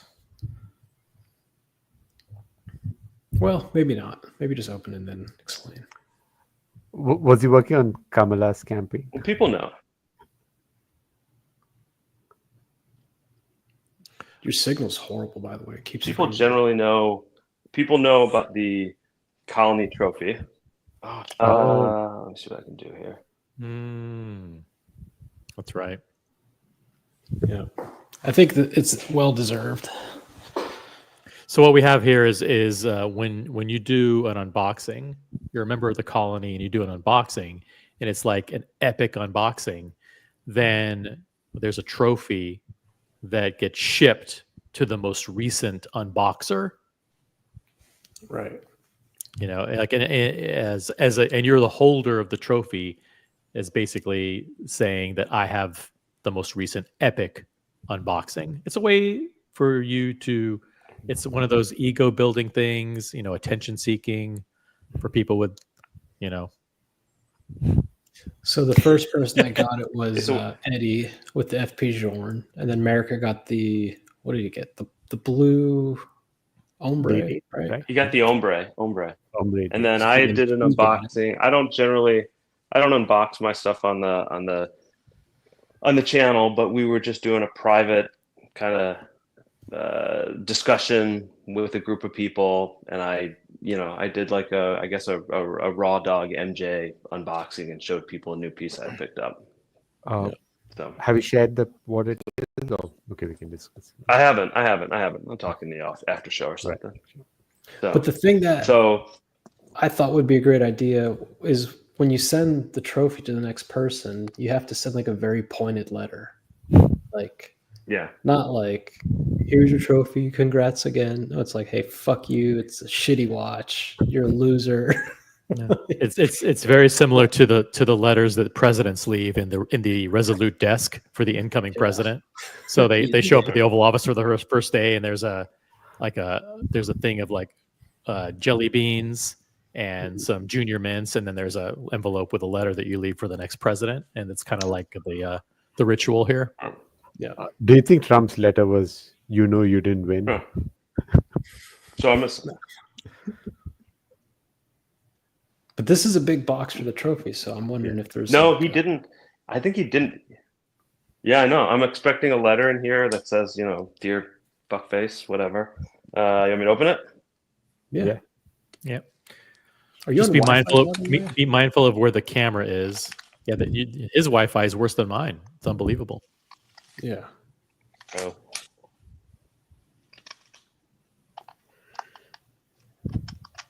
Don't cut yourself. It's like Rosé's wearing a platinum day date. Is that the case? I can't tell. It might be a Fitbit. Yep. Still can't tell. Yep. It looks. God, a box within a box. All right. Do you remember how you sent me something, Rosé? Should we just kick him off until he gets better Wi-Fi? I mean, this is like. Yeah. All right. We want you to join back. All right. Hold on. I'll come back. Come back. Check the Wi-Fi. Check all the settings and all that shit. Yeah. So Rosé came to Atlanta and we went to dinner, and he's always talking about how he's thinking about a Reverso, right? So I just said, just take the Reverso home, wear it a couple times, whatever, ship it back whenever you want. He shipped a box that was like this big, heavy as fuck. And within the box was another box, like fucking taped. And then within that was like another box. And I'm not joking. And then another box. I have the box over here, the final box. Matthias is in the chat. One more unboxing in 5 minutes. That's true. As soon as he jumps back on with good Wi-Fi. So Nice. maybe we can do a giveaway one of these days for the final box. Oh, It's that's a pretty decent little watch box. Yeah. Not too bad. Yep. Looks like real wood. Yep. Not too shabby. Happy Meals in the chat. Gotti, you guys got a trophy? Yeah. Talking to Matthias. Jesus people spend the $300, get a Nighthawk router. Shout out to Nighthawk, official sponsor of Evan G's internet. Happy Meal. By the way, I'm wearing the watch that Happy Meal has, the Tissot PRX tonight. These unboxings are longer than my intros. Yeah, I know. The thing is, it's like we plan on maybe one unboxing and then other people get inspired and they decide to do their own unboxings the same, which is cool. Yeah. I'm still waiting for the day where I get to do one. You know, it's fun watching everybody else do an unboxing, but Vimal, stop breathing into the mic. yeah, Vimal. Yeah, Vimal. Go get it. Go get some more water up here.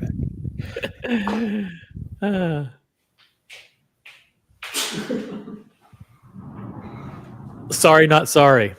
Vimal, you're not sorry for anything? You can't think of any reason to apologize to the community? I guess for the Tim G drama. Oh, see you there? Oh.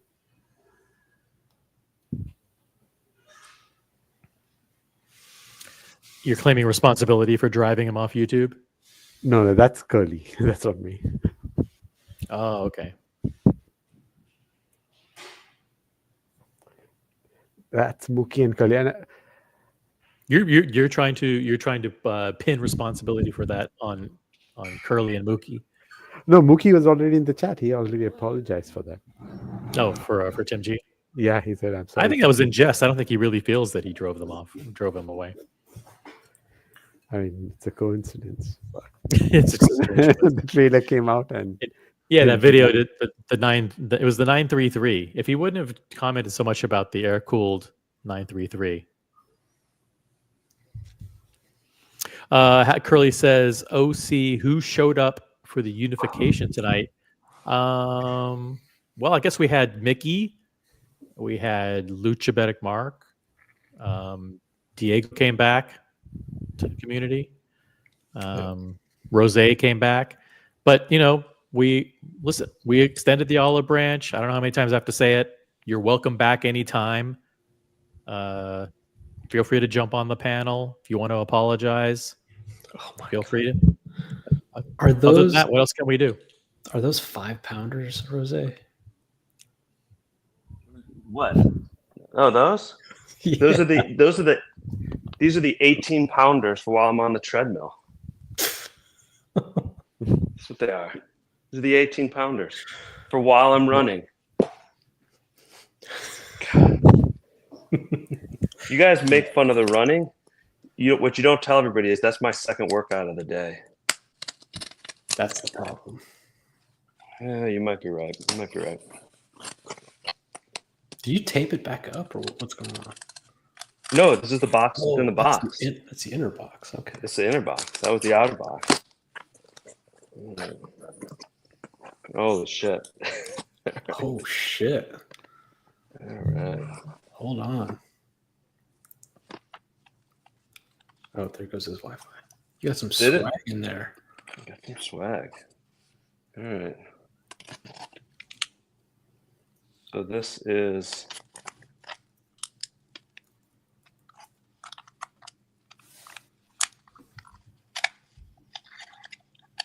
God.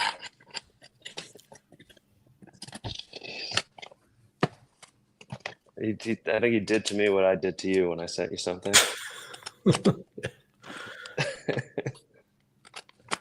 I thought you sent me like a whole new watch when you sent it back. I was like, this is dude. The way he's opening this box, I'm pretty sure it's going to lead to some kind of emergency where the paramedics are going to need to be called.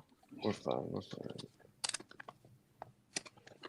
How the hell do you open this thing? Good God.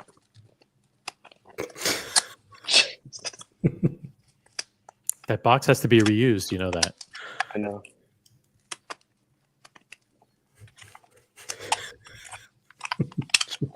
I know. He just ripped it. God, he taped every one. This fucker. God. This is good.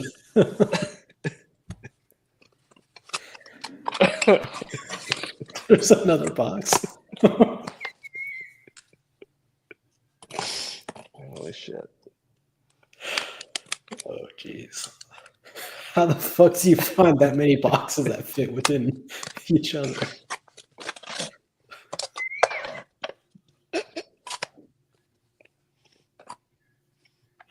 Everyone's taped. Oh my god.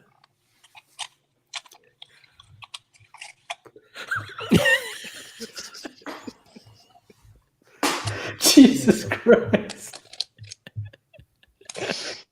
This is like box number 8. Oh no. Oh, and here it is. So we got the trophy. All right. What Finally else is got in it. here? With a box. Do I dare open this one? I gotta open this one too. Jeez. Yeah. I am gonna cut myself. Dude, that's the tiniest little box I've ever seen. What the hell is that? Oh man. Congratulations to Rose, the current trophy holder. Okay. In the So these are the boxes. This is the trophy. I think people can see this. It says the Watch Colony. The point is like always win. There you go. Very cool. Happy to have this. There is another box in here.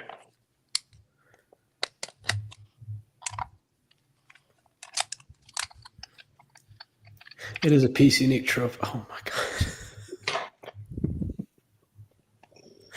This is pretty good. Everyone is taped up, so you can't just open them.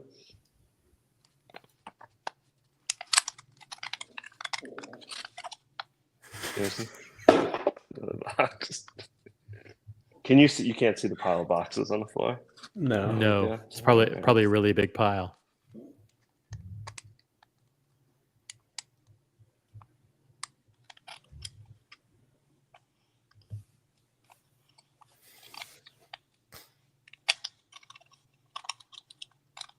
There's a whole lot of nothing in there. Thank you for that. Nothing. There you go. Nothing. And then, let's open this box.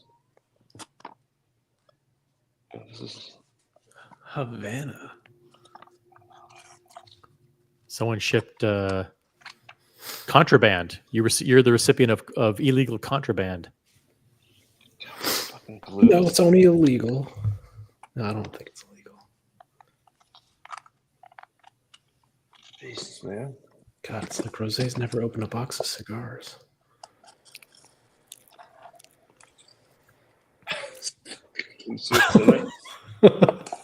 Jesus Christ. Oh no.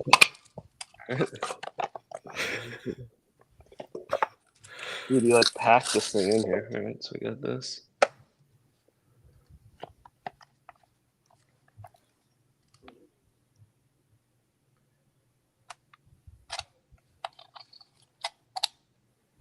As everyone can tell, I do not have the hands of a surgeon. There we go.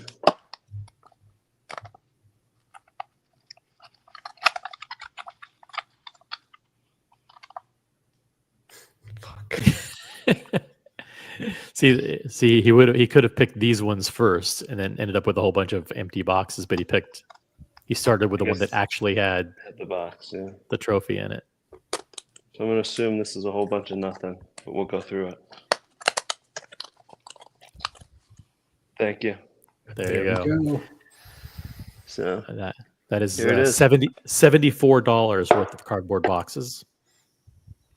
There's no letter in the cigar box. What's that on the bottom? Nah, no, it's paper. I think there's a dollar taped to the cover. The other one, the one you dropped on the floor. $1? Yeah, there's something stuck. No, that's the label. Of the, That's a label. You're looking at that. Yeah. I'll pick all that stuff up later. It was fun. Well done. Touche. Good job. I will happily hold on to this temporarily until someone else claims the trophy, and then I will figure out what my prank is going to be, and I'll send it along to them. We can't even reveal the watch that you acquired that allowed you to claim the trophy, can we? Well, the thing is, no. What I like about this community is that it's a great group of collectors, and it's, I am very grateful to the people that come on and share their collection and unbox watches for everybody to raise money or just to share their passion. I watch those. I think they're amazing. I'm not one of those people, but everyone that I'm that I've had the pleasure to meet through the colony, they know what it is. So I'm good. Yeah, it's well deserved. It is easily deserved. Put it that way, for what you have. Yeah. Thank you. And I'm literally sitting here cleaning up this box of boxes. The missus is going to be like, "What the fuck did you do last night?" Yeah. So, but yeah, it's a fun thing that people do in the colony. It's just a way of, saying congratulations, but also razzing somebody a little bit when they pick up a new killer piece. And in this community, I bet I'll have this for days, maybe even less, and then someone will also have something amazing. Might have to ship Mathis here. Mathis has an unboxing. I was told that trophy was coming to my house. I thought that's what was in this box right here.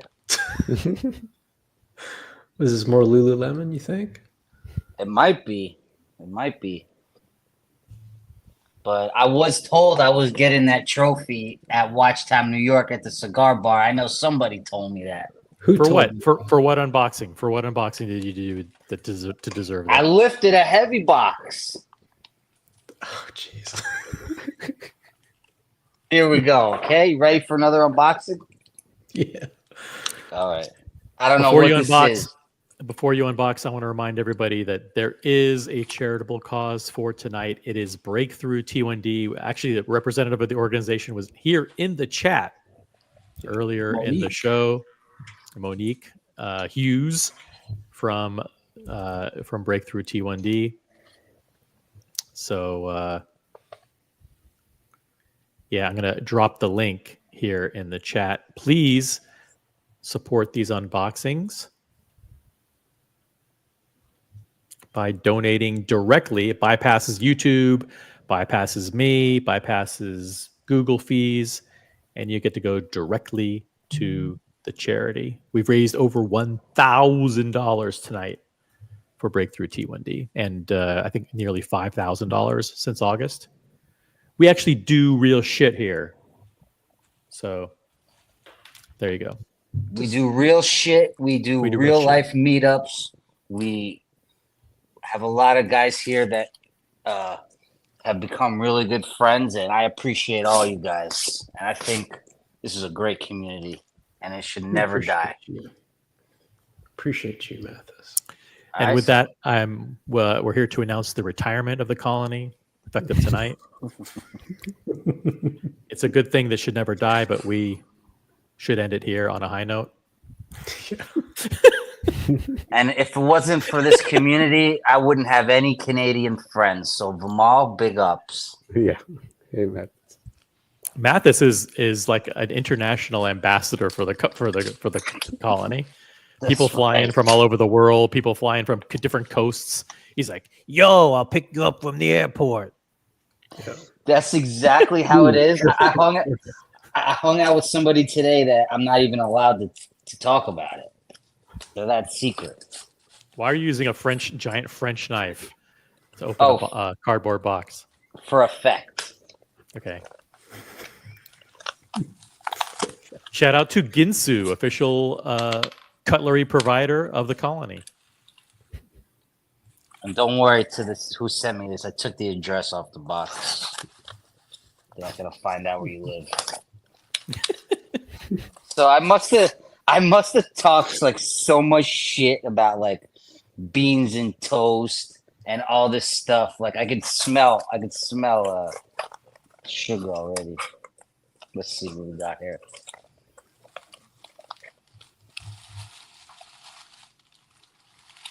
Oh dang, there's a lot of stuff in here. I don't even know what this is. What is this? What is that? I don't know. Is that like a can of coffee, maybe? I have no idea what this is. Oh, pure maple syrup. Oh, maple syrup in a can. Wow. So who sent me this, you guys? Shout out to Bear Clooney Watches, everyone. You're gonna have shipping Mathis a lifetime supply of pure maple syrup. Oh, see, I think it's the wizard. Oh, the wizard. Thanks, wizard. I thought you'd send me ragu, bro. What is this? Maple butter. Maple butter. I must have talked some shit about Canadian breakfast. Jeez, this is who else would have the balls to ship Canadian contraband across the border while evading customs? So who was it? What Canadian do we know who would do this? Fuck, I don't know. I'm sticking with Bear Clooney Watches. I mean, all right. I don't think it's the artifacts because they would have never packaged it like that. They wouldn't. No. Why? What's wrong with the packaging? They wouldn't ship maple syrup in a can. No, they're glass bottle kind of people. Yeah, they'd be sending like some elaborate glass bottle. That's it. Ooh, okay. That was close. See how it slid right on there? All right, you got to open up a can and chug the maple syrup. Ooh, I'll do a breakfast stream for Curly, and we'll make it. Yeah, yeah. Did someone provide an apology letter in the box? Are there any? There is a letter. There is a letter.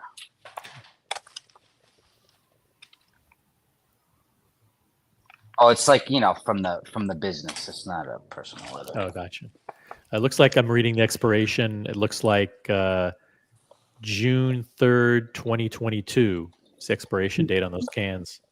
Oh, it must have been in this guy's closet for a while in his pantry. Oh, did Daniel send that? No, not Daniel. That's Daniel a giant. That's a If giant. Daniel said that this would have big dents in the side of it and be all fucked up. That's a giant box for 3 cans. Well, when you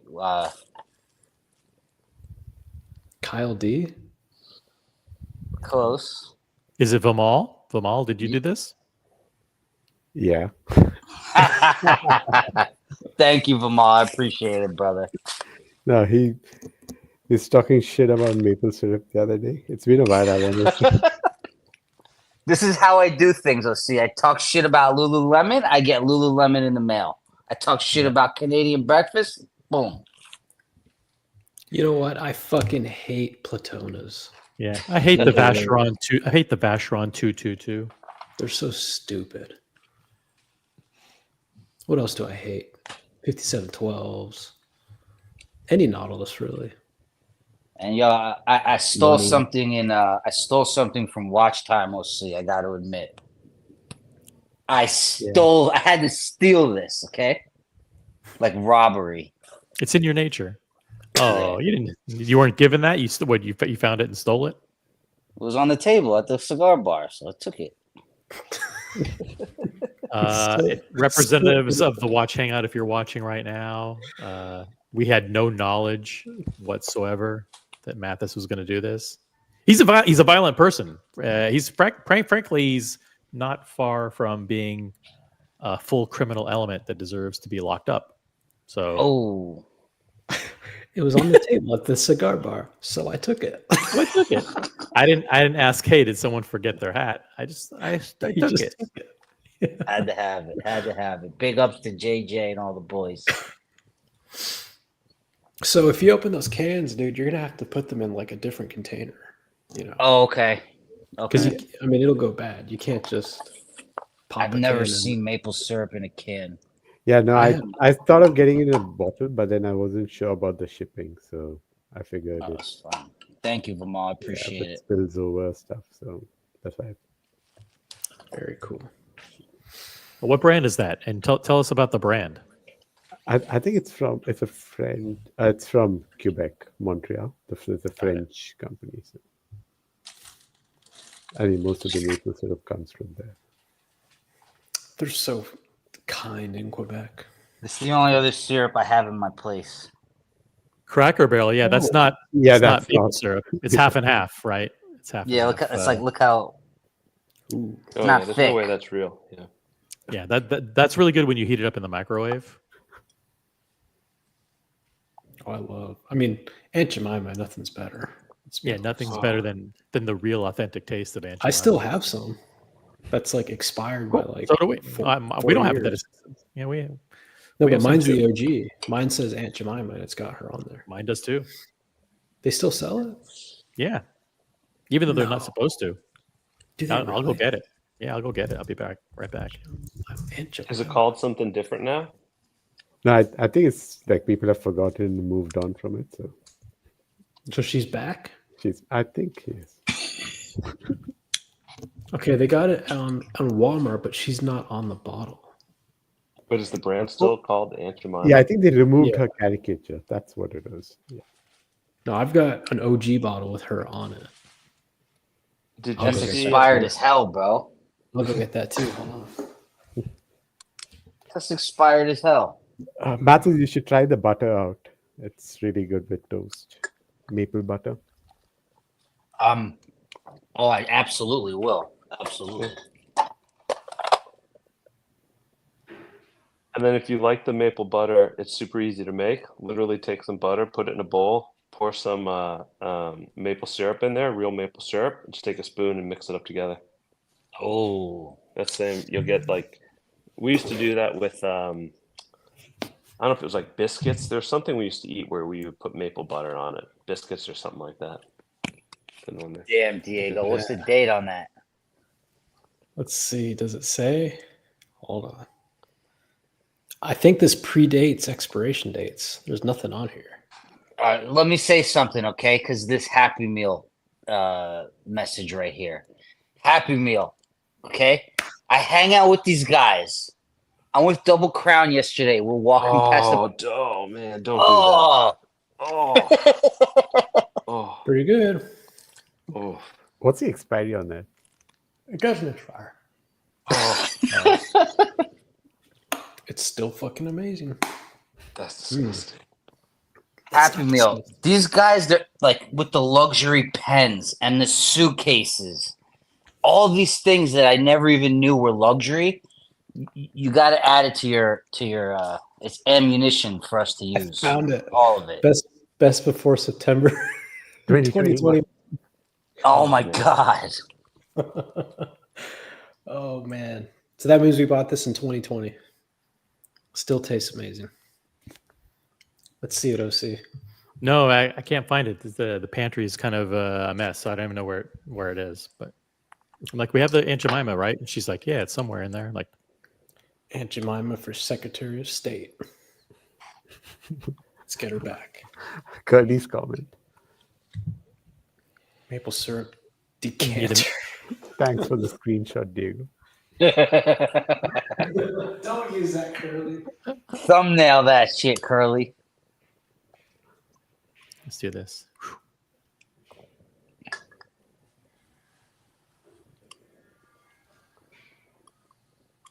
Diego holding the 2021 thing is going to be like front page.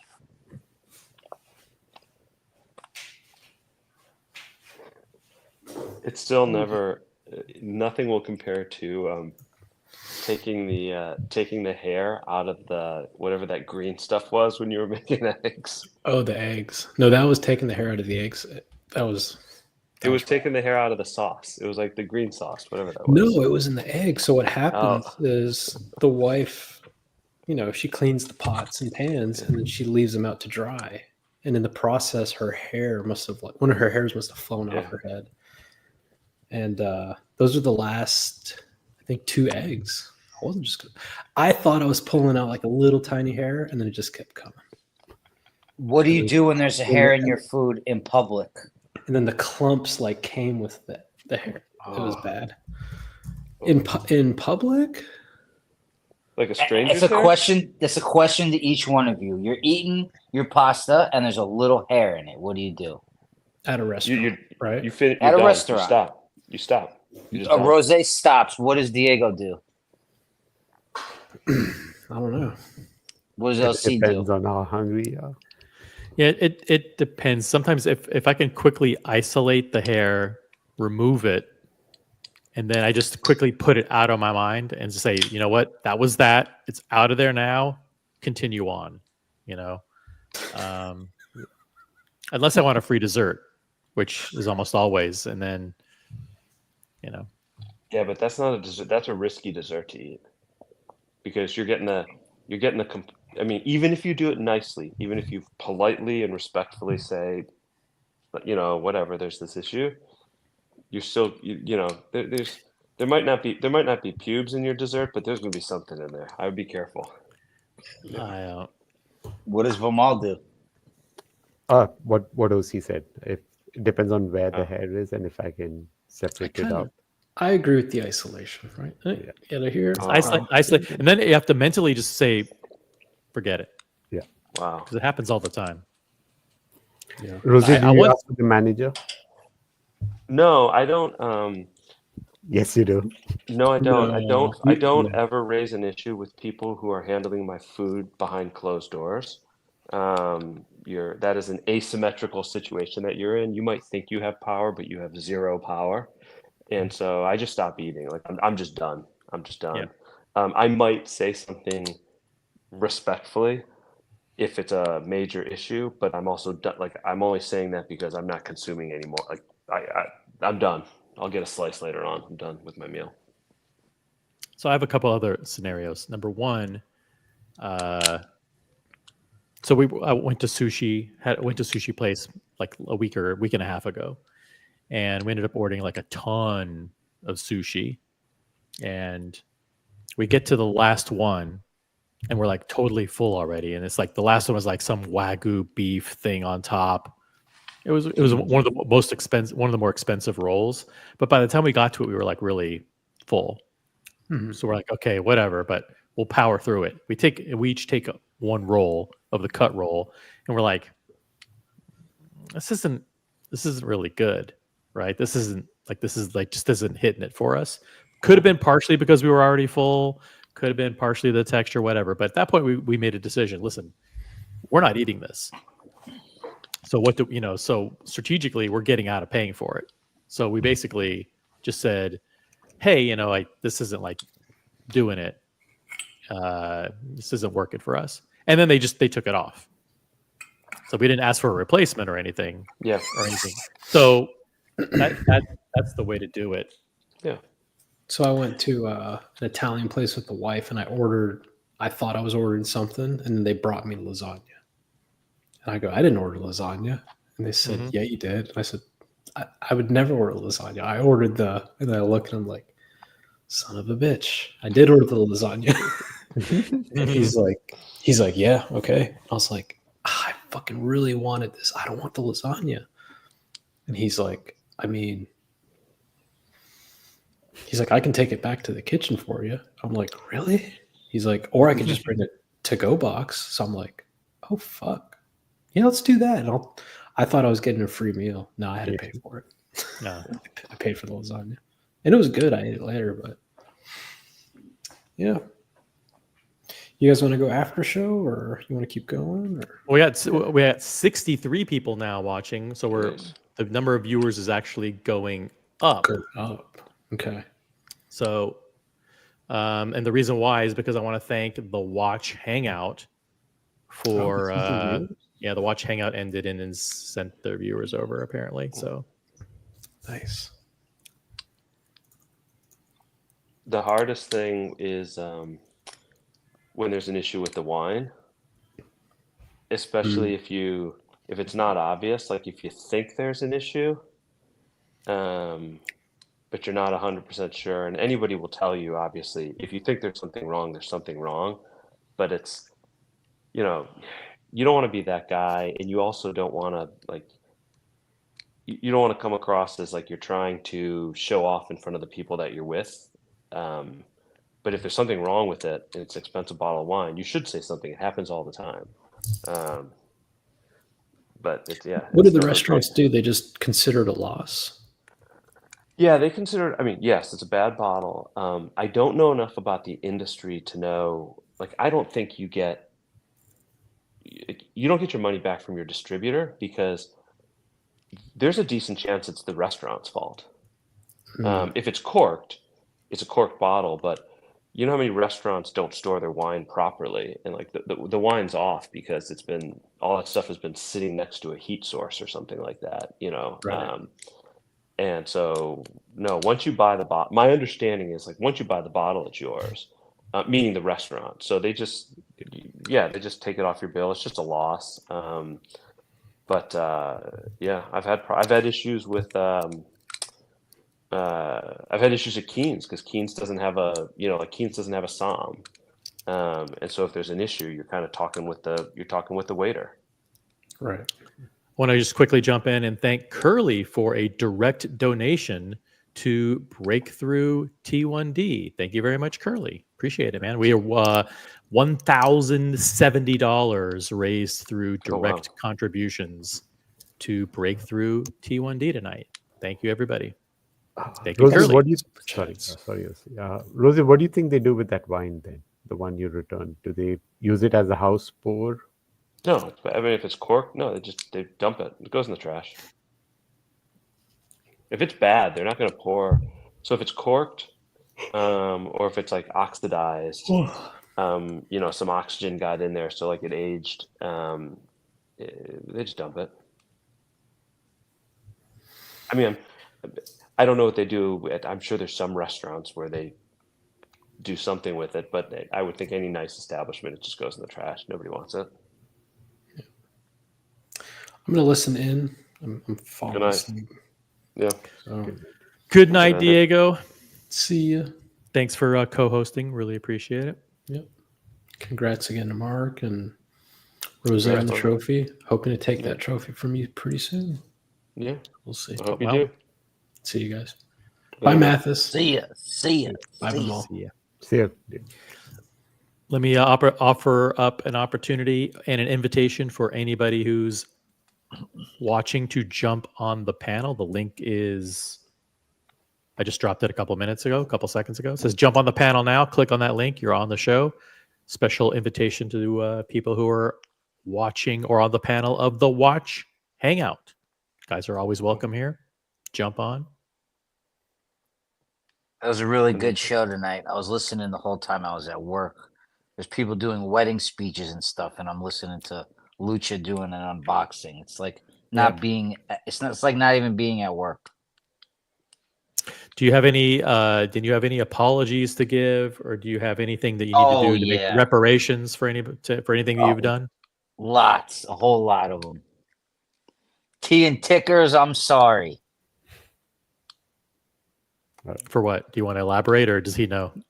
Fifth Amendment. So I'm just throwing up apologies now, so I never get ear penetrated, no matter what I do. I'm just like, listen. We were asked to make reconciliation, so we made the stream available for people to jump on. We extended the olive branch. What can I say? We were told we have people who are fans who miss us a lot. They're like, hey, I miss coming on your show. It's like, well, everyone's welcome. Everyone's welcome to jump on. So even if you haven't been on for a while, the olive branch has been extended. Hey, listen, there are a lot of people who aren't big fans of extending the olive branch. They're like, hey, no, don't extend the olive branch. We don't want them back. But, I was asked as a favor, bring them back, or at least offer to bring them back. See if they come on and apologize. And if they at least acknowledge what they've done, I think that's a good first step. For those people who believe that apologies are in order, now is your chance. But it's been 4 hours and a half, and no takers. I'm sorry to Marcelo for always saying that your birthday's canceled. That's actually a really mean thing to say. I'm sorry. But he does talk about it 2 months before and 3 months after. I have to apologize to T and Tickers too, because when he mentioned that one of his favorite guitarists was Neil Young, I went to the concert when he couldn't. And then he also said that he was big fans of David Gilmour, and I also went to that concert too. So there you go. Hey, got Mr. GMT. What's up, boys? How's it going, boys? How's it going, boys? What's going on? What's happening? Not too much. How you doing? Good. I saw Mathis on. I had to jump on. I've been spoken to Mathis for a while. Mathis is the best. He's seeing him He's in my New York brother is from another mother, man. That's right. That's That's awesome. right. How you been, brother? How's everyone going? How's things going? I've Good? been great. I've been time is it great. where I you are? actually. Oh yeah. What time is it where you are? Right now it's 2:30 in the afternoon. Okay. Mid-Libya. I've been great. I've been working a lot, but yesterday a watch guy came into town. I hung out with him. This morning another watch guy came into town, and I just see, how many friendships have been created with all this. I just think it's really good. That's it. That's what it's all about. Oh yeah. Guys, Yeah, I'm going to making jump. friends. It's almost tomorrow. All right. Thank you for having me All right. on. Take it Thanks, easy, guys. Rose. Have a good Take one. care. Did I scare someone off? Maybe I did. No. It's late. It's midnight on the East Coast here on Friday night, so people are dropping off. I mean, That's 3 weeks ago, me and OC were with 80 of us watch guys. It was just That a was so cool, great. buddy. Oh man, it was great. It was great. It was good to see you guys all together. Oh yeah. Good Hey. evening, gentlemen.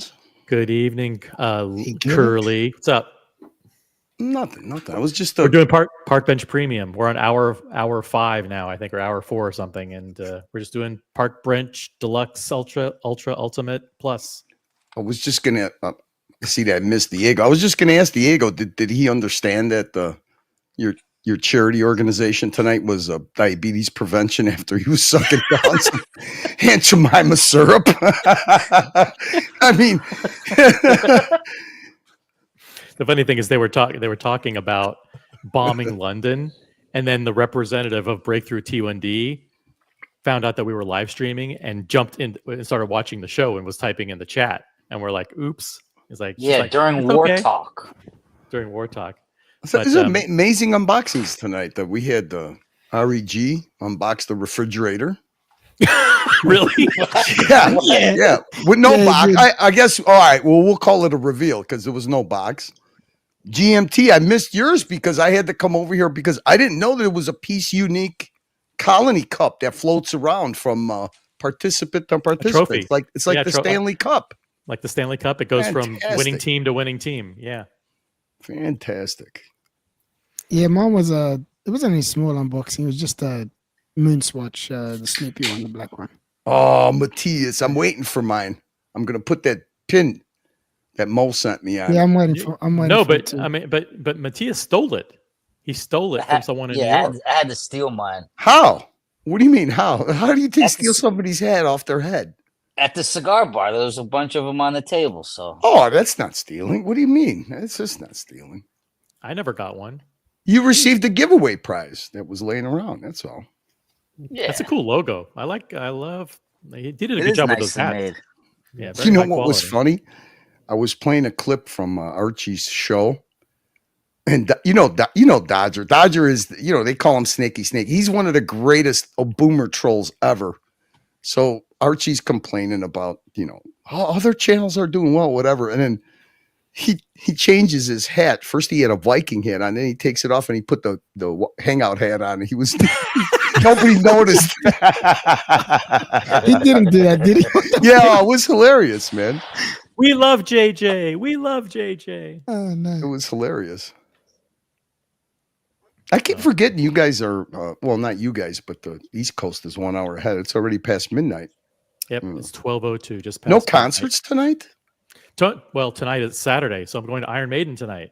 Yeah. You're so lucky, OC man, to be able to go to those concerts. It is. So It's cool. it's cool being in New York. How's the wife, GNT? I didn't get a chance to jump on. I had company over. I didn't get a chance to jump on when you were on. Yeah, she's Hangout. I doing haven't very seen you well. around in a while. Yeah, I haven't been I've been busy working. Yeah, busy I've got a season. few weeks off, and then I start Christmas trade. So I've got a little business on the side selling toys. I don't think those guys got the fact that it's summertime by down under now, right? Yeah, summer now. Yeah. So somebody told me it works out pretty good. Somebody told me when you want to convert Celsius to Fahrenheit, you take whatever temperature it is, like say 15. You add 60 to it. No, you multiply it by 2, and then you add. What the fuck was it now? Now I forget. So 15, multiply it by 2, and then add. You're supposed to add something at the end. I think the easy way is you multiply it by 9/5, add 7, then divide it by 5/7, and then add Jesus 4. Christ, I'm getting confused myself. Love the use of the click. No, it was supposed to be you multiply it by 2 and then add 30. I think it is something like that. I love the clickbait title. OC. I mean, OC. I mean, I was actually going to skim through this. I was like, I was curious to see who would have jumped on. Then I kind of figured by the tone of your voice and the usage of those people that it was a troll. It was. We had Mickey who jumped on. We had Luchabetic Mark jumped on. So like Lucha's been running his own channel for probably 6 months. Oh, Mickey's cool. Mickey's cool. I remember when Mickey had I remember playing a clip of Mickey a long time ago. He had a little like mini meltdown. It was Mickey's one of those guys that once in a while something will set him off, and he'll like yeah. He snapped. I forget what it was. It was like he was setting up a. There's a guy in the watch industry that customizes like Rolexes or Banford maybe. Okay. And Tim said something bad about him, and he went off on. He came on and went off on Tim. He's like, it was pretty funny. Vimal, do you have any questions? Vimal, you have any Vimal, questions? I didn't even notice Vimal was on here. Why is he so? How are you doing? How you doing, Vimal? Good. By the way, maple syrup in a can means that came from a maple house. They usually when they make it fresh in the winter, because I don't know. I remember the last time I was in Canada with my daughter and my wife, we had maple syrup snow cones, but yeah, they can it. They don't. Some people bottle it, but in Canada, the good stuff is canned. Okay, that's good. Good to know. I don't particularly like maple syrup. It's too strong. Neither do I. For me. I prefer Aunt Jemima. We had a big debate about this on the colony. They make no sugar. I don't know if it's Aunt Jemima or Log Cabin, one of those two, but I don't. They both do. They both pancakes and flapjacks and all that. As long as you ain't doing beans on toast like the Brits, it's all good. Dude, look, all right. Beans on toast is not my cup of jam, but I do have every now and then I do get a taste for beans and Franks. It just reminds me of school. Oh, me too. I just don't put it on toast like a weird Brit. Yeah. When we never had hot lunches at school. When my old man moved us out of the inner city, and it was first time I got introduced to Catholic school. I don't know what it was, 7th grade or something. They had hot lunches. I was like, what the fuck is a hot lunch? This is nice. And the first meal I ever had at that school was it's hot dogs and beans. Hot dog with baked beans. That's what it was. I like beans. I like all kinds of beans. Even I like. Do you prefer your chili with or without beans? Oh, I gotta have beans. I gotta have beans. I actually. The only problem is they make me fart, man. Jesus. That's not a bad thing.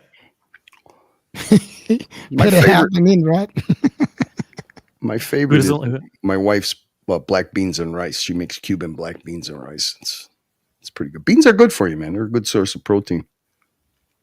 When you do black beans and rice, do you have to do something to like either add salsa or something to kind of spice it up, or to add some? Oh, my wife uses No, you go just ahead. need a Spanish woman like Curly's wife, or a Colombian woman, or an old grandma to make it. It just can't be made by a man. Yeah, they use my wife uses I don't know what they call it. It's saltback. It's like if you just picture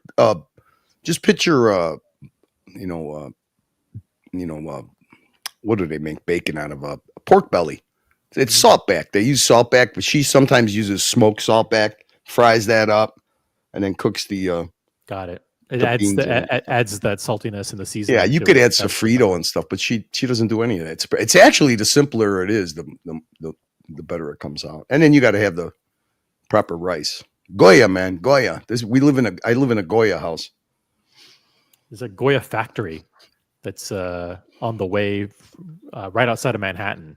So when you're on the train from Jersey to Manhattan, you pass by the Goya factory, which is that guy and his family was pretty funny when they tried to boycott him and his sales.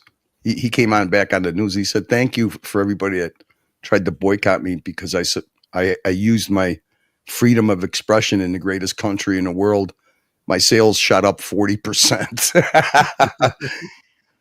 I don't know why they would have did that. I mean, you couldn't get a better American dream story from the thing with boycotts is they don't work because there's no such thing as bad publicity in that respect, because you're bringing more attention to the company than they had before, and that usually results in more people buying the product.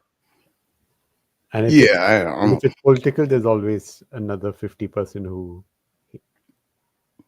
want to support. Yeah, exactly. So if one group hates it, another group wants to have it. Depends on how much you piss off the other group or something like that. But hey, look, it depends on the topic that they boycott you for too. I mean, sometimes it's not good for business. It's universal, yeah. How you doing, Vimal? I miss you being on the panels. We got Vimal Light tonight. It's got to be you're an hour ahead too, I think, right? If you're in Canada, what is it? No, it's after midnight or 11. Yeah, it's midnight. Yeah, East Coast. Curly, have you tried feijoadas? The Portuguese one with the bean stew and pork, I think. That name, no, doesn't ring a bell. I mean, my favorite bread was Portuguese bread rolls. Oh my God. I don't know how they make it so light and fluffy on the inside, but I had where we used to live, I had a Portuguese bakery, and that was like one of my favorite sins. Oh yeah, their tarts are good. The egg tarts. Yeah. I just got done cleaning my kitchen. We had a baking contest here at the house. It was so exciting. Quick interruption. I want to thank Chalk Flew Up for donating directly to Breakthrough T1D for diabetes research and awareness. That brings our total over $1,100. Thank you, Dan. Chalk Flew Up. Good for you for supporting the cause. Really appreciate it. Thank you. Got to meet the Chalk Flew Up in Los Angeles. Mathis called me. Mathis is like, "Hey, Chalk Flew Up is coming. Make sure you take care of him." I'm like, "No problem, man. You asked me to look after somebody. No problemo. I'll make sure." And then we were staying at the same hotel, so it's very cool. Yep. Oh, by the way, if anybody wants to do one of those Russian style unboxings that Rose had to do, you could get those boxes at the dollar store. Really? The one that goes in the other, that goes in. Yeah, but you buy them individually, but they got them stuck up there, all the different sizes. And my wife did that to my daughter. I'm going to do that next time. Boxes. But that was pretty funny. It was funny. Yeah. It was. So, Matthias, what are we doing? Are you? It sounds like you're gonna revamp the breakfast challenge again. I think I'm gonna have to. I talked so much shit about Canadian breakfast. I got sent free maple syrup and butter, so I'll put it to use. Oh yeah. I've been so busy, but my season's lightening up now, so like we can get back to benching challenges and breakfast wars. That was pretty funny. That was pretty funny when you guys did the egg challenge. Yeah, that was hilarious. And I think it's suitable that you're the judge because you're able to. I was the judge tonight. I was the bake-off judge tonight. I'm used to it.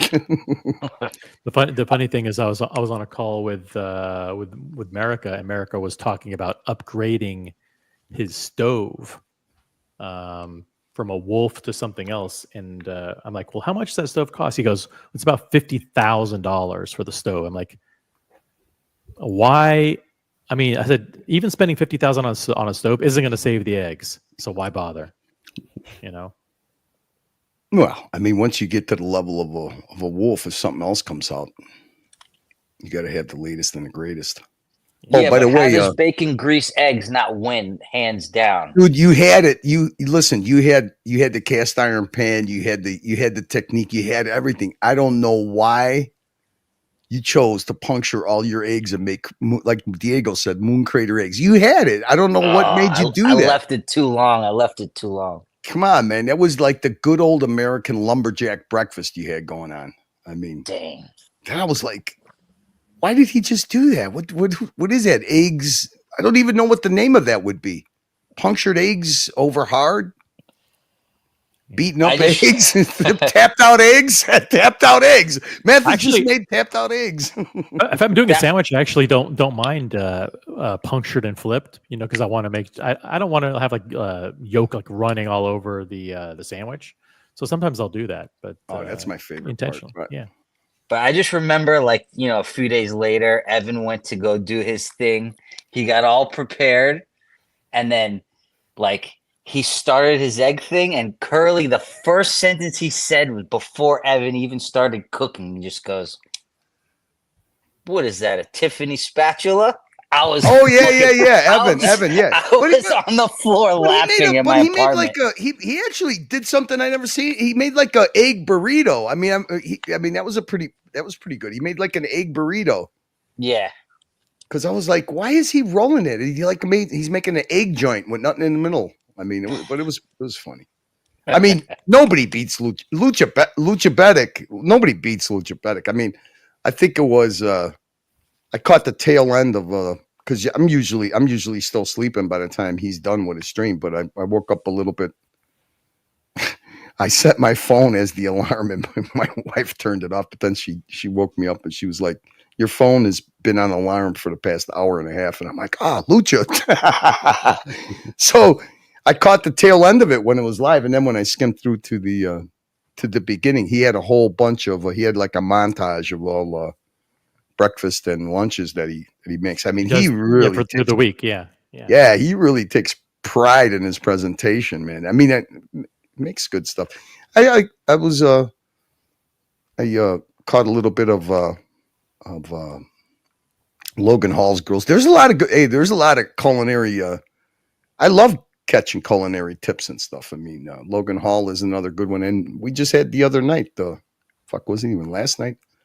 I learned how to do a proper brine for salmon candy from my watch channel's channel. Okay. Oh, nice. Yeah, I was like, that's what I'm doing. That's what I did wrong. Is I always marinated the stuff instead of doing a dry brine. And he basically, it's like the same way you make lox, except it comes out a little bit sweeter, and then you finish it off with a glaze at the end. I mean, hey, look, when you reach, I don't know how old you guys are, but I'm one year away from being 60. I mean, that's like the spice of life. I mean, the favorite time of every day that I have is making dinner or making something with my wife. Like tonight, we had my brother-in-law over and his whole gay mafia entourage, and they made the one thing I don't do. I'm not good at baking, so they made a bunch of baked goods because I went and picked up a couple of gallons of some fresh Italian ricotta, and I had a bunch of dehydrated berries, blueberries, blackberries, and some sliced up strawberries. So they made a bunch of desserts, and then my wife and them take it to church tomorrow or Sunday. What is a Greek Australian that has a gyro shop eat for breakfast?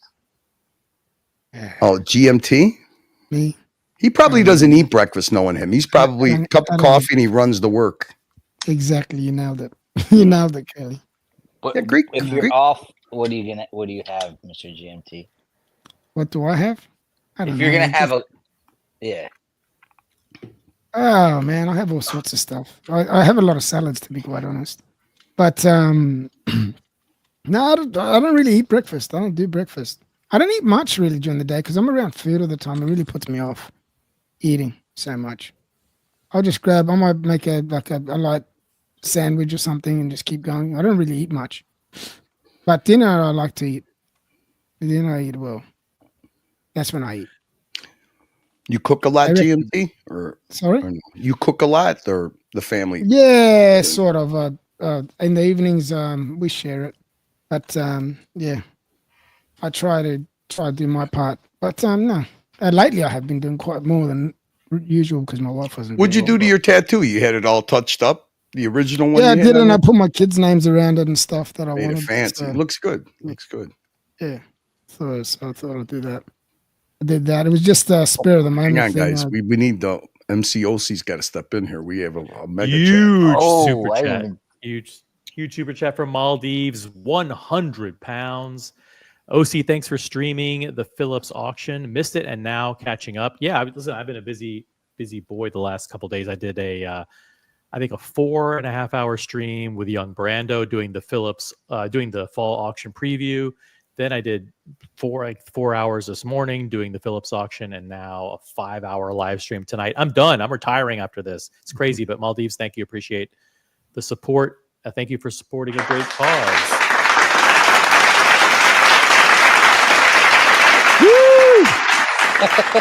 Thank you, Maldives. Well, he's got sound effects. Attaboy. No, that's Mr. GMT. Mr. GMT. Oh, is it doing GMT? sound effect. Yeah. That picture that you took with Lord Look Boss, you two guys smoking. That was a cigar. great fucking picture. Shout out to Lolex, who was with us that night at State Social Club on Sunset Boulevard. I We had actually dinner missed with- Alex. He hasn't been on any panels, has he, lately? No, I don't know. He's busy, but listen, He it was- changed that his was name to 10% Lolex. Maybe that's why he didn't. Oh, maybe. That was That's a one of the good highlights. That's a good of thing. LA. That's a good thing. That being young and not being around the streams is probably a good thing. Hopefully. It's probably healthier that he's not a part of. But it was great catching up with him in LA. I wish he would have come to New York, but that's how it goes. These meetups, meeting in person, Curly will get you one of these days. But meeting up in person it takes it to a whole new level, and the friendships and the bonds that you build with the people in person. I mean, I couldn't agree with you more. Matthias I could can not tell agree you with that because he's met up with 2 people from the community in 2 days that reached out to him and said, "Listen, I'm coming. I'm going to be in your area." And Mathis is like a fucking international ambassador for the watch community. He's fucking He's the driving Florida all around. ambassador. He's the Florida ambassador for sure. Yeah, I'll see, but 2 guys, but 3 free dinners. Oh, there you go. Ulterior I'm motive. Just kidding. I'm just kidding. Did you have dinner at a gay bar? Right next to one. They usually got the best food and drinks, man. They got the best bartenders, that's for sure. Thanks, Maldives. We're going to add it. We're going to add you to the tally, and with your contribution, we're well over $1,200 raised for Breakthrough T1D. That's what it's all about. That's no one's getting rich doing these streams. You're not funding my millionaire lifestyle. Everything that we do, we donate our time to Not support getting you good new causes. Chuka leather boots, some horsehide boots, man. Some custom wear- horsehide boots. By the way, you know what's funny, Curly, is I'll be a little bit cryptic, but I think I made a comment recently about how certain people they're never seen eating on streams. Remember that comment that you? Oh and I yeah. So lo and behold, someone sends me a clip, and it's someone going out of the way to show that they're having a meal. You telling me that they don't watch? They watch every minute. Oh yeah, they do. Hey, look, you know what? Hopefully, like I said, it doesn't offend anybody, and they take it with a grain of salt because we're all in the same fishbowl. I mean, I don't, whatever. Come on, if you got 100 viewers or allegedly 700 viewers, we're all in the same. We're all in the same bowl. Right, but when you guys see somebody chewing food on stream, what do? I can't look at it and I can't listen to it. Okay, It had to be done. It had to be done it's because party foul. it had to be done, Mathis, because it was it had to be a direct contradiction of something that was said on the hate stream. You know, so yeah. Hey, you know what, Mathis? I actually I forget who it was the other night. I think it might have been even Logan Hall. He started calling me Chewy, and I was like, fuck, he's right. Because I was, my wife got a bunch of a gum, like these big assortment packs of gum, and I started chewing gum instead of, because I'm trying to stop vaping. I usually have like a coffee candy or something. Because, I mean, you talk on a stream for 5 or 6 hours. And I was like, oh my God, I broke the cardinal rule. I cannot stand when I hear somebody chewing on the air, and I did it, and I was like, oh. Oh, you do it more. You do it more frequently than you know, because you used to do those coffee candies quite a bit too. Yeah. Zeppy used to bust me on those, but I mean, you're just switching it from one side of your mouth, but actually chewing. So he put that comment in, and I went back and I found the comment, and I was like, oh man, that sounds so disgusting. Yeah, but the video is 80% of it that skeeves me out. Watching somebody chew into the camera, I can't look at it. I can't do it either. I can't. Yeah, I mean, look, I can't even get my head wrapped around, plopping a tripod down on a table and just moving it around and filming people, streaming people eating at dinner. I mean, but then again, when O'Sheen was walking around getting drunk, punching people in Ireland, that was one of the greatest things I've ever seen.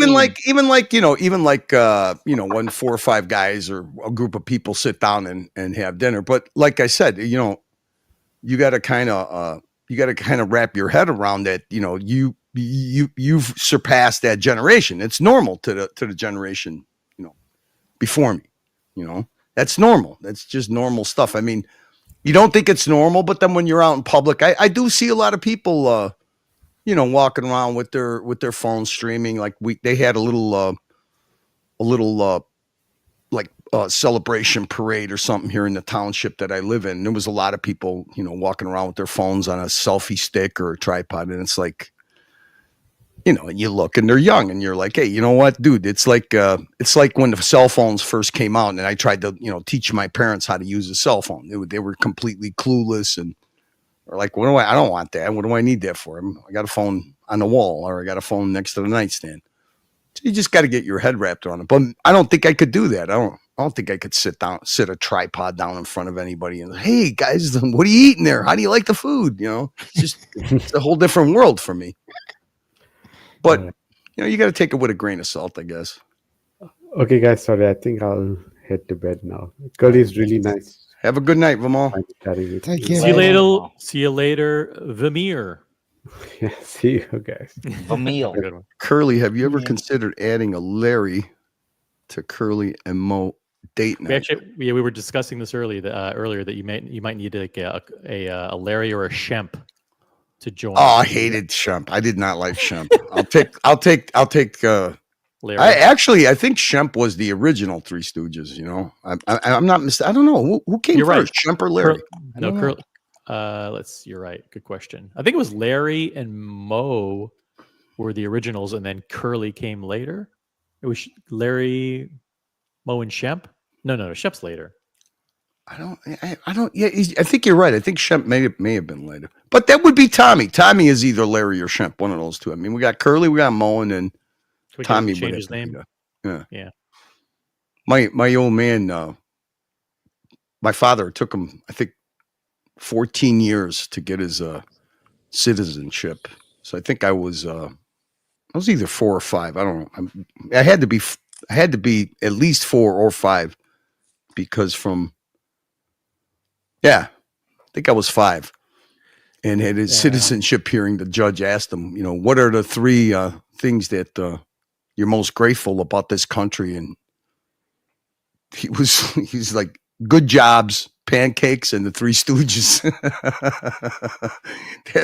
That's what my father loved about America the most. pancakes and the Three Stooges. That was one thing that was always allowed in the house on our little black and white TV.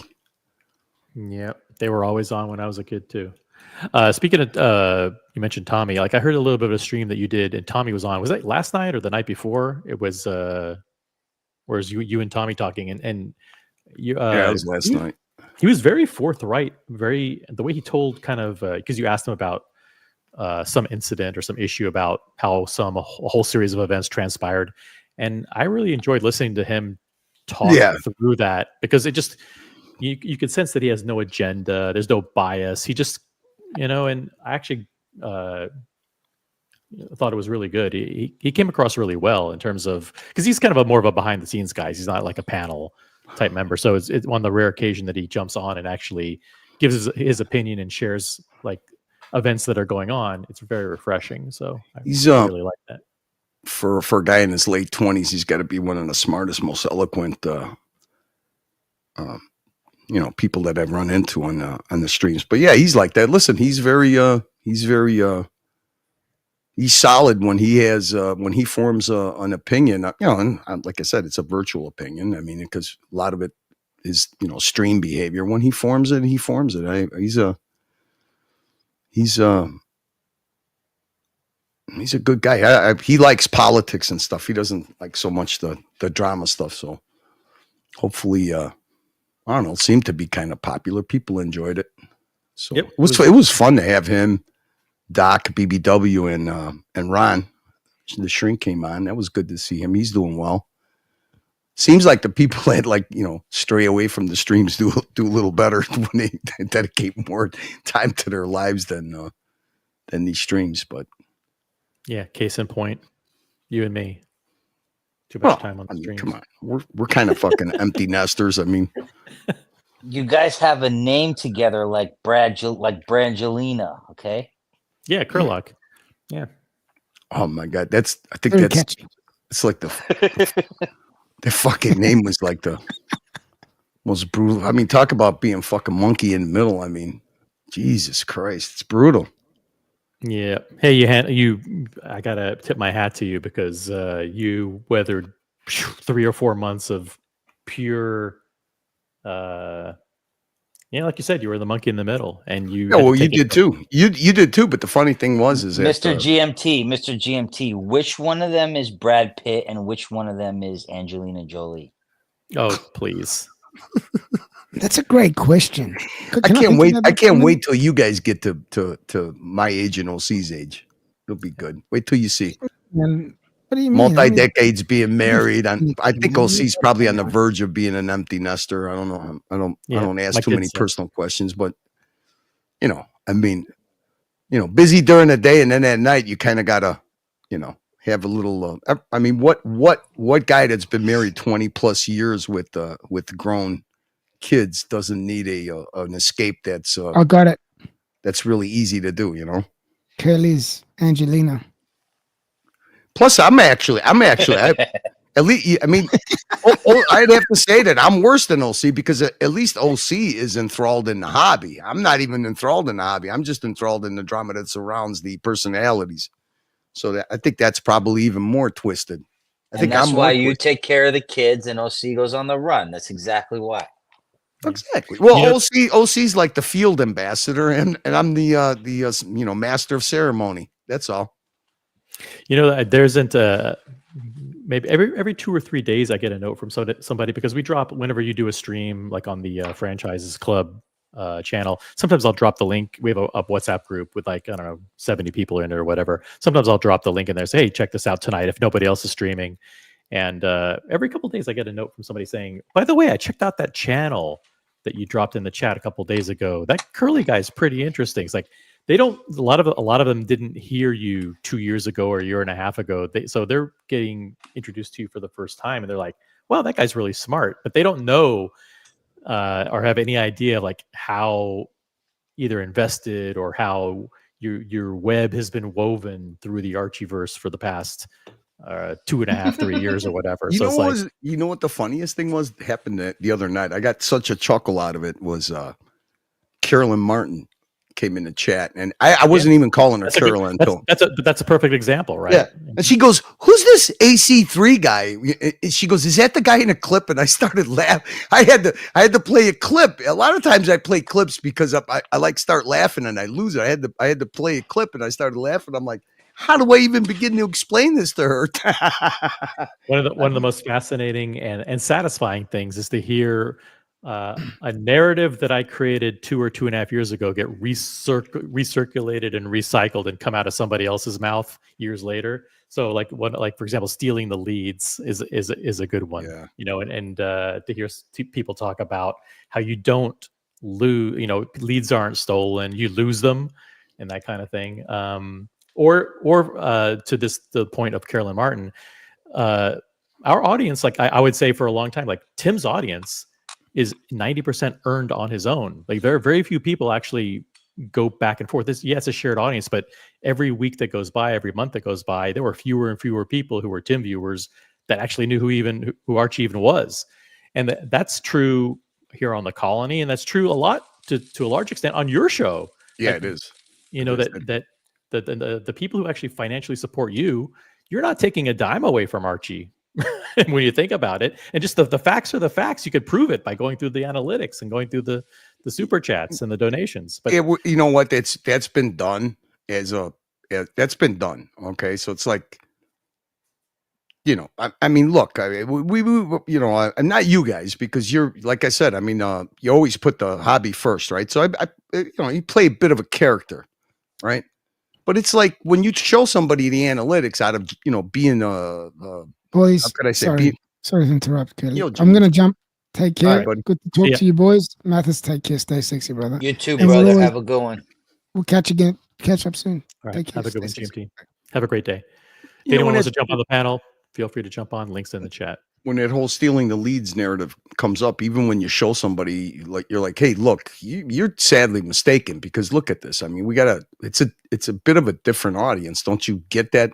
But then you realize, and you know this, OC, it's being done for drama, to stir up drama. There's not even any truth behind it, because I don't know. The weird thing for me is, you know, it makes you self-reflect. I kind of look at the Archie situation, and I look at the chat, and I'm like, man, did I used to be that bad? I mean, did I take pleasure in this guy, you know, trolling? I mean, actually, I never felt like, oh, this is funny, when the guy was sitting there. You know, I always took it as he was method acting, but sometimes, you know, you could see that he's not method acting. And then I was like, Jesus Christ, was I that bad of a troll? I hope I wasn't. So it's like, I shy away from that stuff, you know. Hey, not to be like a what do they call it? A snowflake or anything, but I just, you know, I guess you kind of grow after 2 years of being around. You kind of walk your own path, and you're like, fuck, was I ever that below the belt? Did I ever do that? It's like, you know, it changes you. I guess it changes you. I mean, not that, you know, I just don't want to deal with that. That's not my kind of drama anymore. And I don't know if it ever was. I don't think it was, because I never used to get a cheap laugh at Archie's expense. That's why I never really was a main show guy. I always did my own thing in the dungeon, whether it was with Narc and Angelic. Then that changed, and then I kind of, you know, been doing the same fucking thing. I don't know what the big you know, why it's so offensive to. It's weird, because it's more offensive to the people that it's not my content than the people that are my content. The people that are my content kind of see the of course, the value in it, you know, as long as it's done 100%. tastefully. You always said, for example, we always, you and I both talked about this, about Circular Drama LLC, about, you know, it's promotion, it's all good, it's all in good fun. It is, you get people revolving through the different streams, seeing, oh, well, they said this about this person, is it really true? And they go back and fact check it and end up consuming the other person's content. So that part is all good. But you're right, the people who get most invested in defending the different YouTube personalities are the care more about it than the YouTube personalities themselves. It's like, I got to tell you. I mean, I honestly surprised me. I don't know. It's very hard to surprise me, but honestly surprised me when I was like, if you guys can't see that the OC was like the tip of the spear for Tim's narrative when they were together, and I kind of was, the opposite of that for Archie's platform, right? And here we are. We're on a panel. I mean, this is how like the main guys don't take it seriously. It's like, I was never that invested. I wasn't.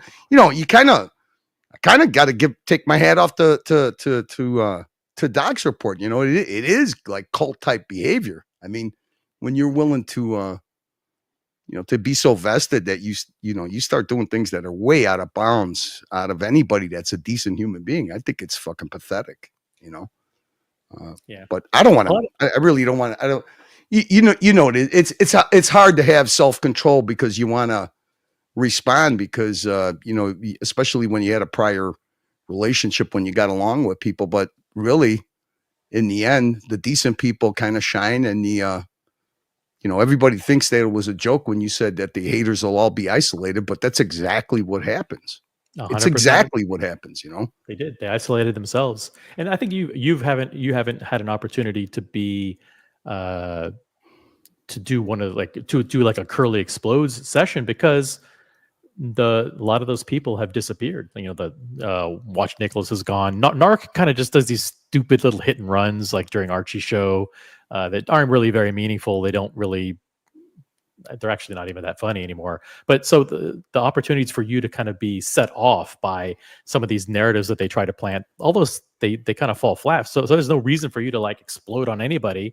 You now just have the analytical, thoughtful, methodical Curly doing, what you do better than anybody else, which is the color commentary on the street, on the strip, the clips and the streams. Look, I just say it really easy. You could. The only time that that hate stream narrative actually was meaningful was when there was actually haters, in the group that I was getting lumped in with. And I always wanted to separate myself from that because I thought that I thought that I did my best not to go below the belt. I don't because it's not humorous. I mean, to any decent people, it's not humorous. And I'll put Curly. Did you just see how the other day Archie was talking to Mental Jock, saying, "You're a scumbag, this and that." Right, so, you want to come so back? let me tell you something. Well, hold man. on 1 second. Let me say one thing, okay? Yeah. The way that Archie was talking to Mental Jock, okay? If OC spoke to me like that one time and he was serious, me and OC would no longer be friends. He would never speak to me like that, no matter what. Yeah. You know what I mean? Friends don't treat each other like that. You need to create a friend network. It's not like Archie acts like he's like the dictator boss, and then his second in command is more powerful than him. He's got to relax. Just have fun, I'll tell you my journey, and it is a journey. And you know what? I'm glad that mental Jock has reached his path in the journey, and to figure things out. And it takes time. I mean, but the first time I did a shtick with Mental Jock, and whatever the case may be, the atmosphere was like I actually, when we were done, because he kind of exploded, and I was like, was he at this time I wasn't communicating with him, and I was like, was he serious or wasn't he serious? It was like pretty bad, and I reached out to him and I said, hey, dude, I go, he says, oh, it's just banter, but it kind of got to me, and I was like, you gotta take his whole situation you got to take his whole situation with what he's been through in his life. And it's like, I was like, man, I'm really sorry. I think did we go too far? And he goes, no, it's cool. And now it's like, I'll never do that again. I never knew that, he's a very emotional person. And once he showed that side of himself, people thought it was humorous. You get the half dozen red meat trolls that think it's human. Jock Meltdown. Oh, Meltdown. I've met Archie in person. I've been watching for years. I can't tell what's real or what's fake for anything. Well, no, with Jock, anytime you bring up service to your country, patriotism, and stuff like that, it's serious, And then then people saw that and they start pushing his buttons and being passive aggressive with him. And Jock's one of those hard nosed kind of guys when he gets pushed to a certain point. And I saw him get a couple of meltdowns where I actually get concerned, and I reach out to him. As a matter of fact, the way Jock got treated, and it wasn't this last time. This happened months before that. When somebody triggered him, I'd have to say, and we all got triggers. I mean, I've seen it happen. OC. I mean, my son, OC's even fucking told me, don't get triggered. Don't get, they're baiting you and stuff like that. So it's up emotional people, passionate people. You happen to do that because sometimes, you could take offense. I take less offense when it's aimed at me. I take more offense when it's aimed at somebody that's comes on a panel or something or is part of the show. And do you take more offense if it's a friend of yours or a random person? Well, I mean, friend is hard because we're talking about the virtual thing, but it's like they target people that come on your panel, and they do it sometimes they do it in a really nasty way, and I feel like responding to that. I mean, I think that a lot of the stuff should be off the table because why would you even take it that way? But like I said, that's the difference between decent people and I don't know what you want to call them, cultist or neurotic. I have no idea, But really, when I saw Jock go through it, I reflected on I go, I never want to have that. Who would do that to him? If you're a decent person and when you're talking on the live stream, why would you want to trigger the guy? I didn't find any humor in that at all, and I would talk to Jock behind the scenes. As a matter of fact, one of the meltdowns he had, I reached out to him and I was like, bro, I mean, why are you letting these people do this to you? I mean, they're just pushing your buttons. They bring up your service or patriotism or the poppy or, your medals or whatever. Why, I found myself, there's no humor in it, but then there are people who think it's funny, and then I was like, man, did I used to be one of those people? Was I ever like that? And it makes you self-reflect. You don't see it when you go through it. You see it when they do it to somebody else. And then I was like, oh, I'm done with this. Well, everyone has their journey. Like you said, I think some of the trolls in the chat will eventually reach a point where they look back on wait a minute, I spent how many years typing thousands of negative, toxic comments in the chat of YouTube live streams, and realized what a colossal waste of time it was. It's just not humor. It's just not humorous. And then and the thing is it follows you and they try to take your fun away. Look, I'll put the people that enjoy the live stream up against the 20, 30 haters that enjoy that kind of humor. I'm just done with it. And I don't think I was ever part of it because if I was, I don't think I would have. I keep using this example. What do we have about maybe 2 or 3 or 4 sessions where we would, kind of talk things out to bring the temperature down when you see things getting too stupid, and to your, I'll say you could call it ball washing or whatever. It's just being a decent human being. To OC's credit, he recognized it too, and he would call it out. He would speak in general terms, and that would always flush me out to say, hey, you know what? Just do me a favor. You're lumping me in with something I didn't do, and you used to acknowledge that, and then the temperature would go down. I don't think that it's kind of easy to mock Tim without making false accusations or bringing family into it or any of that kind of stuff either. I mean, yeah, some of the people are just they don't realize how kind of demented they sound when we're on these kind of one-trick pony narratives over and over and over again. I don't blame them. OC. I don't expect them to understand. But the thing is like you understand. I understand. There's a handful of people that don't understand because we were the targets. When you're the target, you finally end up understanding, and it makes you, really think twice before you. Yeah, but once you people. understand, that means you've been manipulated. Nah. No, like I said, it's always different when somebody makes up a narrative about OC or a narrative about me or a narrative about whoever, JJ or whatever. It's a little different when you're the one that's getting put in the meat grinder. You can't expect other people just because either they enjoy it or they laugh at it or they participate in in the trolling. You can't blame them until they don't stop. Okay.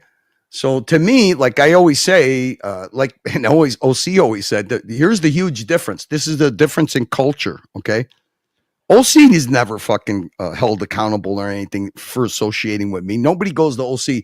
How in the fuck can you associate with that, Mama Luke fucking illiterate, knuckle dragger after exactly what Mathis calls you. Yep. I might have said that 18 to months. OC in the beginning, and I might have said Mama Luke too. Yeah, well, I'm just kidding. I'm just kidding. I mean, you remember how upset you and Dirk were when OC let me on the community channel, and then he asked you guys, well, let's be respectful. I mean, I remember there Dirk was a couple of times. Yeah, Dirk jumped and then on some it. of the stuff with Mike the Snake, I was, but it's not like he ever watched it, but. Dude, no, but okay, so here's a perfect example. Of with Mike the Snake. Mike the Snake, when he jumped on and I believe OC called him salt of the earth guy, and he gets abused for coming here and stuff.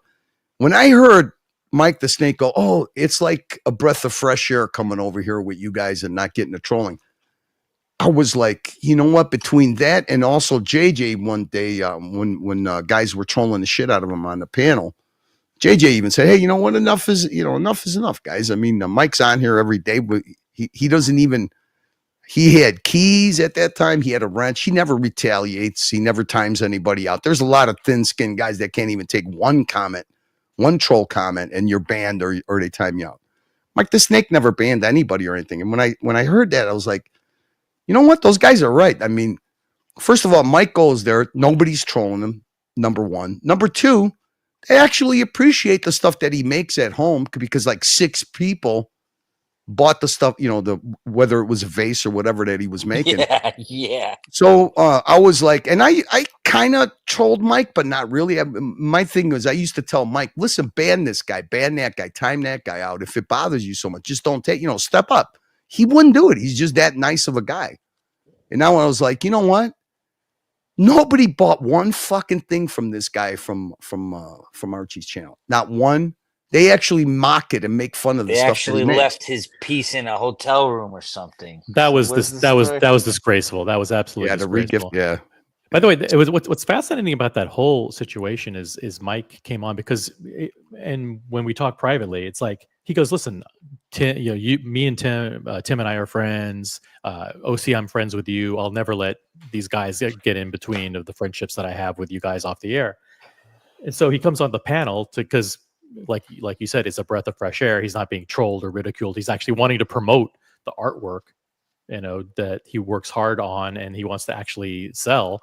And then he got treated with the most vicious trolling. It was almost like it was almost like if you could think of the last thing you would want to do to him, because it fed right into a narrative that's the gulag treatment, which that was a phrase that you coined, the right? loyalty test, the loyalty test, gulag treatment. And sure enough, here you go. I mean, and for days and days and days, the guy got raked through the coals, and he had to lie and basically say, "Listen, I came on the colony one time for 5 minutes." Yeah. When the reality was, he was jumping on quite a bit. You want to hear something funny? You want to hear something funny? That was mentioned today on JJ's channel. Is that he was asked not to appear on JJ's channel anymore? And I was like, "You got to be kidding me!" So what is? It's the loyalty test, then it's the stealing the leads, then it's the gulag treatment. It's unbelievable. I actually I don't like to talk about things behind the scenes, but I was communicated with Mike when I bought that. It's actually I turned it in. It went from being it's kind of funny because Mike was like, "Yeah, it's a vase, but don't put water in it." And I was like, so it was needling him a little bit like that. And then when he showed it outside, and it's kind of really nice because there's redwood in it, and it was really red. And then when I got it, because it wasn't in the sun and the lighting, it was more blue than red. And my wife looked and she was like, honey, I thought you said this had a lot of red in it. She goes, it doesn't look like the picture. I was like, that's not the worst. Yeah, there you go. That's a nice one, actually. This is heavy. This is 20 pounds. Yeah. And I told her, I go, by the way, oh my God, that's huge. I told my wife, by the way, you can't put flowers in it because it's not waterproof. And she's like, what do you mean? It's a vase. And I was like, that's what he told me. And he sent me so many correspondence and pictures of, how he built it and stuff. And then my wife ended up getting these long peacock feathers and I put them in there and I showed it. I took a picture and I showed it to Mike and he's like, what a great idea. But now that thing's actually, the dog that I had to put down, it's a urn for my dog. And, Mike the snake, when we started doing early dungeons, he would come on and it was a completely different Mike because he wasn't getting trolled. He could say whatever he wanted. Like, he would, told us about his firearms hobby and he showed his firearms. He was like a kid in a candy shop. And I was like, Mike, is this you got such a hard time because you went over when Diego was buying the 72 Corvette or something. And, it was all about the Corvette. I mean, guys don't even bother to look at the clip of Mike wasn't over there saying anything about the Archie. It was all about the Corvette. Cause at that time, I think Diego was picking up the vet and Mike was going back and forth. And I was like, you guys, I did say you guys never learned. Dodger got banned because he associated with Tim, Jamie, Air King Ben. I mean, don't you guys learn that this stuff doesn't work? I mean, they did it to me. No, you can't. They did it to me with silence people. Oh no, but they did it to me. Actually, I played the clip of it because they're so stupid. I mean, do you understand that when you say something on these live streams, that it can be held against you in a court of opinion? And I got a loyalty test because I was running a dungeon, and at that time, Green Room started his channel, and I was like, I'm going to help you get your channel monetized. So I would end the dungeons and go on Green Room, and then one day somebody came on and said, "Why are you rebel streaming Archie?" And I was like, "We're not. We're rebel streaming Tim." Well, he streams at the same time as Tim. I was like, "Well, you look at it as we're rebel streaming Archie. I look at it like we're rebel streaming Tim. We're trying to get more viewers than Tim." And actually got a loyalty test. I was like, you know what? I go, how about I just fucking stay here with him and we do shows every single day. You want that? You keep trying to give me a loyalty test because it's just lame. It's just lame stuff. I don't know why, people go down that route because it's a lot different when your core audience, when you're fighting over 400 or 500 people, when you get it down to 200-300, it's a lot different. I mean, I notice a huge difference. Like say sometimes, like the either the Colony or OC is streaming and Tim is streaming. I don't get an audience. I never get 100 people unless like if the Colony stops or OC stops. Then those you know where your audience comes from. We're all in the same fishbowl, so I don't understand why do you keep going down this road where you alienate people? You sit there and you cry. You alienated Jack, who was the last guy doing dungeons for you, and you gave him the same. Didn't you not figure out that? I actually watched that. Yeah, I mean, don't you figure out that we're not we're not domestic abuse victims. You can't keep abusing somebody and you expect them to come back. I mean, there's plenty of options for people to go, especially when it's not nobody's doing this to support their lifestyle. They're doing it as an escape or as some fun or whatever. It's a really easy form of camaraderie that you just walk over to your computer late at night, you turn the shit on. And if you're a bit of a night owl or whatever, we all have our own personal reasons for using these places as an escape. I don't want a bunch of fucking petulant dudes that fucking, that they want to fund their lifestyle, get offended because you choose a different place to go to have fun with the same people or a diverse amount of people. I don't get it. Which is, I mean, it's you raised a fascinating point. Is one of the reasons, like when the Colony started, there was a very conscious decision that we knew that the audience was going to be mostly 99% actual collectors, watch collectors, and enthusiasts. You're going to get a couple of trolls, but basically, in order to make sure that the content and the chat remained as tailored and customized to meet the needs of the actual enthusiasts and collectors, the decision was made early on. You know what? Trolls are not welcome. They're immediately shown the door. And so like that's why you see people like Keslowitz here in the chat. You know, it's like because like there's 60 people watching right now. I know 6 of the people watching are like, you know, Pavel and Ivar and you know whatever those other guys are, you know, absolute trolls, but they're not allowed to poison the chat and turn off actual collectors from watching this show and becoming loyal watchers of this channel or the colony. I don't get why you would feel that you're denied something. You got options. You're just going to have to wait until that stream starts. I mean, you know, if you want to participate in the chat, nobody's asking you to change. They're just not allowing you to do it on their platform. What's the big deal? You know how many platforms I'm banned on? I don't take it personal. They don't want me there. Value. They don't add value here. They actually, and that's one thing that's Archie's audience is different, and Archie's show is different.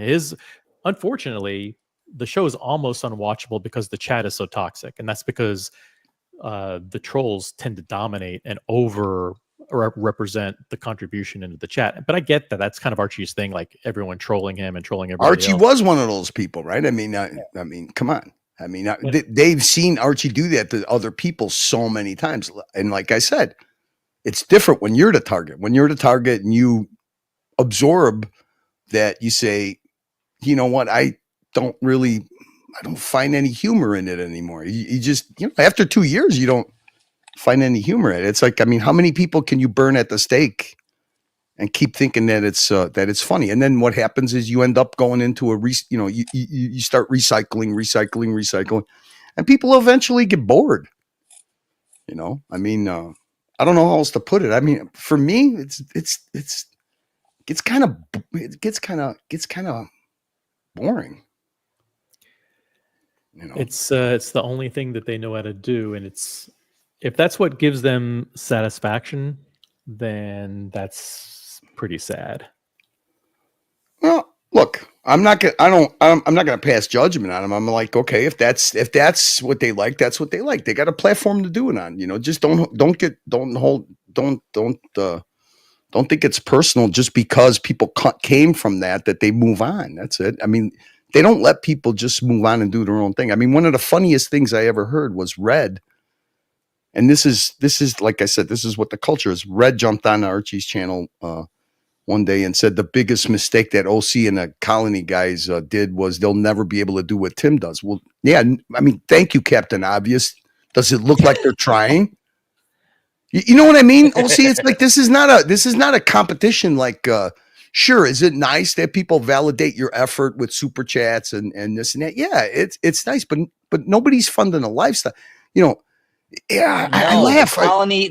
You're stealing the leads. I want to talk to my friends. That's it. You're stealing the leads. Hey, jerk off. I was one of your fucking top 5 leads. What are you talking about? I mean, I don't want anything for it. I paid the price of admission for the time that it lasted, and now I don't want to pay for it anymore because I don't like, you know, the platform that I enjoyed is, you know, literally not there anymore.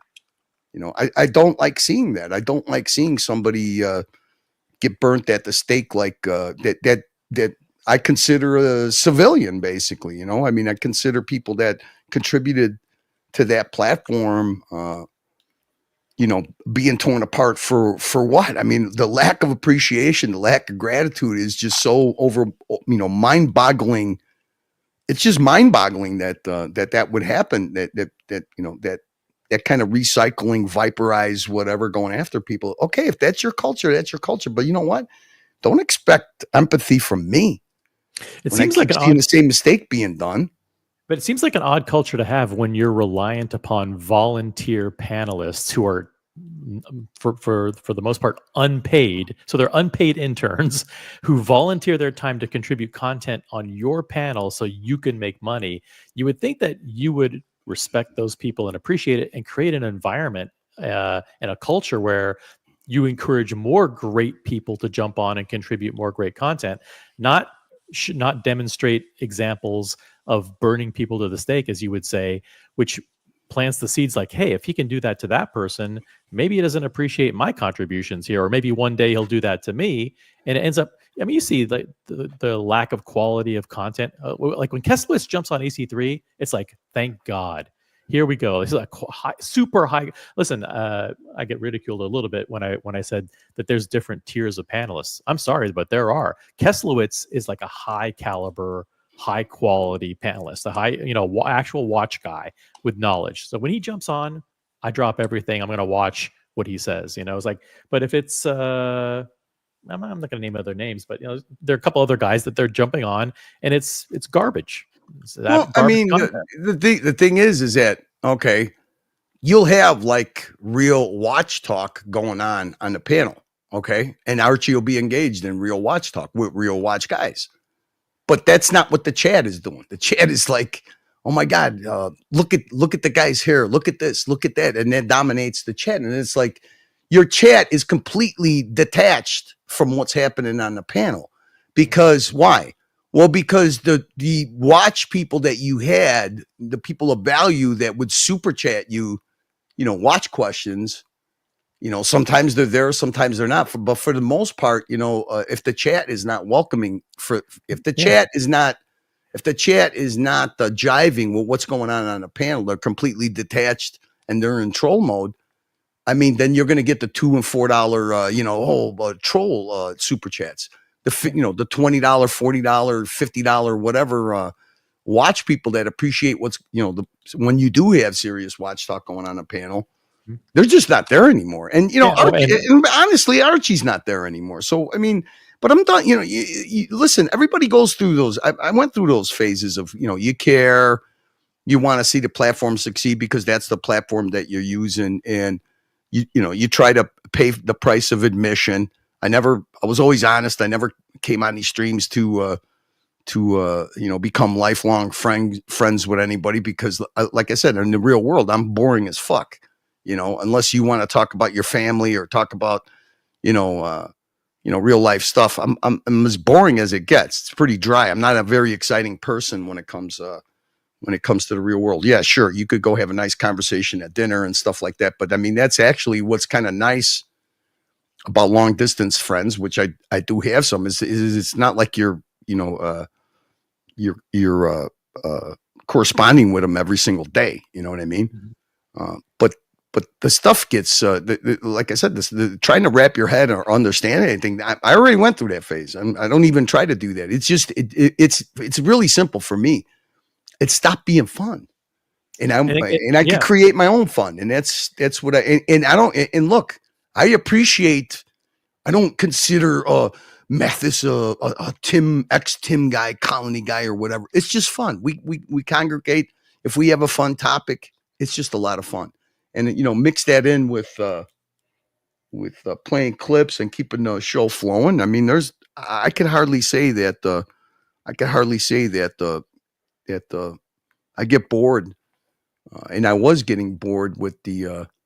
With the washing machine drama all the time. It's like the same narrative over and over and over and over again. And it got so boring that you don't even want to, and I had a bad habit of responding to it. I used to ask you, hey, let's do a response stream. I don't even have the urge to do that anymore. It's so, I don't know. It's so stale. Yeah, that was over the summer of this year, maybe the early summer, where it's like, yeah, I mean, it's like you're talking to imbeciles. It's like, well, you stop making money for it. Hey, dude, what are you talking about? Like the most profitable dungeon that you ever had, it was me and OC only, and we were doing a response. What are you talking about? It's like, you can't even make heads or tails out of it. It's just nonsense. And it's like, okay, so this is WWE drama. I don't want any part of it. It just doesn't make any sense to me. I mean, the best panels are panels where people are just they're friendly with each other and they're just shooting the shit and they're not jumping on in order to quote help somebody out. That's the what you call desperation Archie, right? That you tend to witness over the last several months. Like, well, the people jumping on are there because they claim to want to help Archie, and they're all fighting over each other to prove which one can help Archie the most. That's not good content, actually. What's good content are people like Keslowitz, JD, and others who jump on to actually talk about real stuff. And that real world stuff is entertaining and educational and informative, and the audience loves it and engages with it. That's how you bring people back, not having a war between people to figure out, well, I'm loyal to Archie, therefore, and this person isn't loyal to Archie, so we need to do something to this person who isn't loyal to Archie. And it's like, and not by cutting off nobody JJ, fucking cares, and not by cutting off JJ and his awesome crew. I don't see how that adds. Yeah, but the thing is that none of us are doing this 7 days a week. I mean, just imagine if you had to do this 7 days a week. I couldn't do it 7 days a week. I mean, so it's what you're looking at is a little snapshot, during the week. I mean, these guys are, running 20-hour streams. Like, what are you talking about? I fucking stream 3 days a week. Yeah, they happen to be long streams because, if people's, I mean, I kind of feel guilty sometimes. I never thought that I would be, pulling the plug after 6 hours at 3 o'clock in the morning, my time, on 80 people.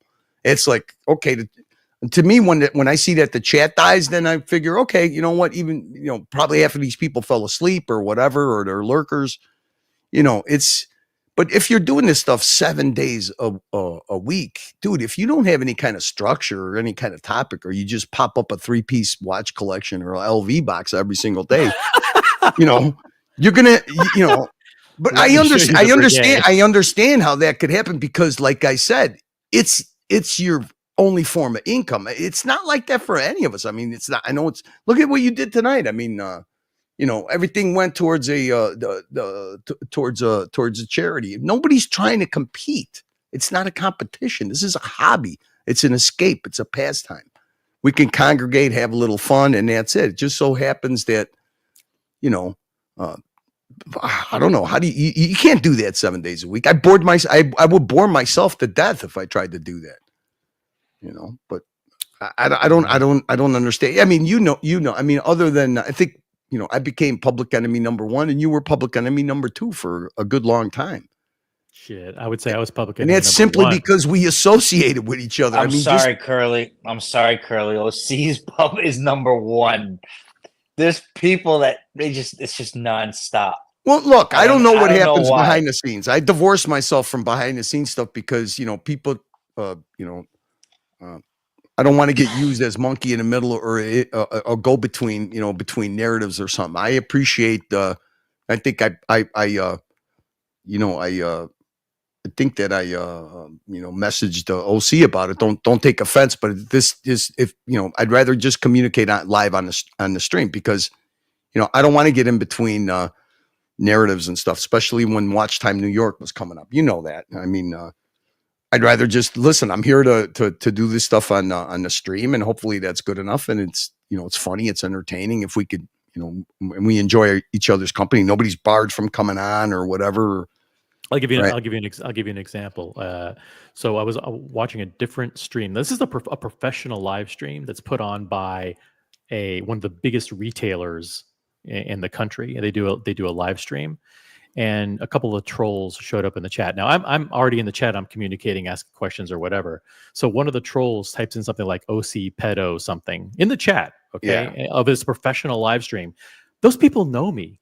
Right, the executives there know me. Immediately, I get a text message from them saying, "Who is this?" I won't even name the name of the person who called you a pedophile in the chat. Sounds like is this a troll? Should we ban him? I said, it's your channel. You can do whatever you want, but here's the person's background. And they said, "Oh yeah, we want nothing to do with this person," and they banned him. It's like they don't think that I know people in the industry. That those people don't know who I am. They think they can go to a live stream for like European Watch Company or 1916 Company or professional retailers live stream and drop that kind of garbage in the chat and nobody's going to notice. They know who I am. They're like, "OC, should we just ban this person?" Like, do whatever you want. Well, it's just like going to an event and you got two factions, but there are people that mingle in between the two. Look, if you're an adult, you understand it. You can't hold that against anybody. You're not going to reach out to people and say, "Hey, listen, like I said, give a loyalty test," or oh, he's being manipulated. He doesn't know what he's doing. That's the only reason he's over there. Don't pay any. It's just juvenile nonsense. and it's not and it's not fun. And pointing it out is kind of, you know, humorous, really.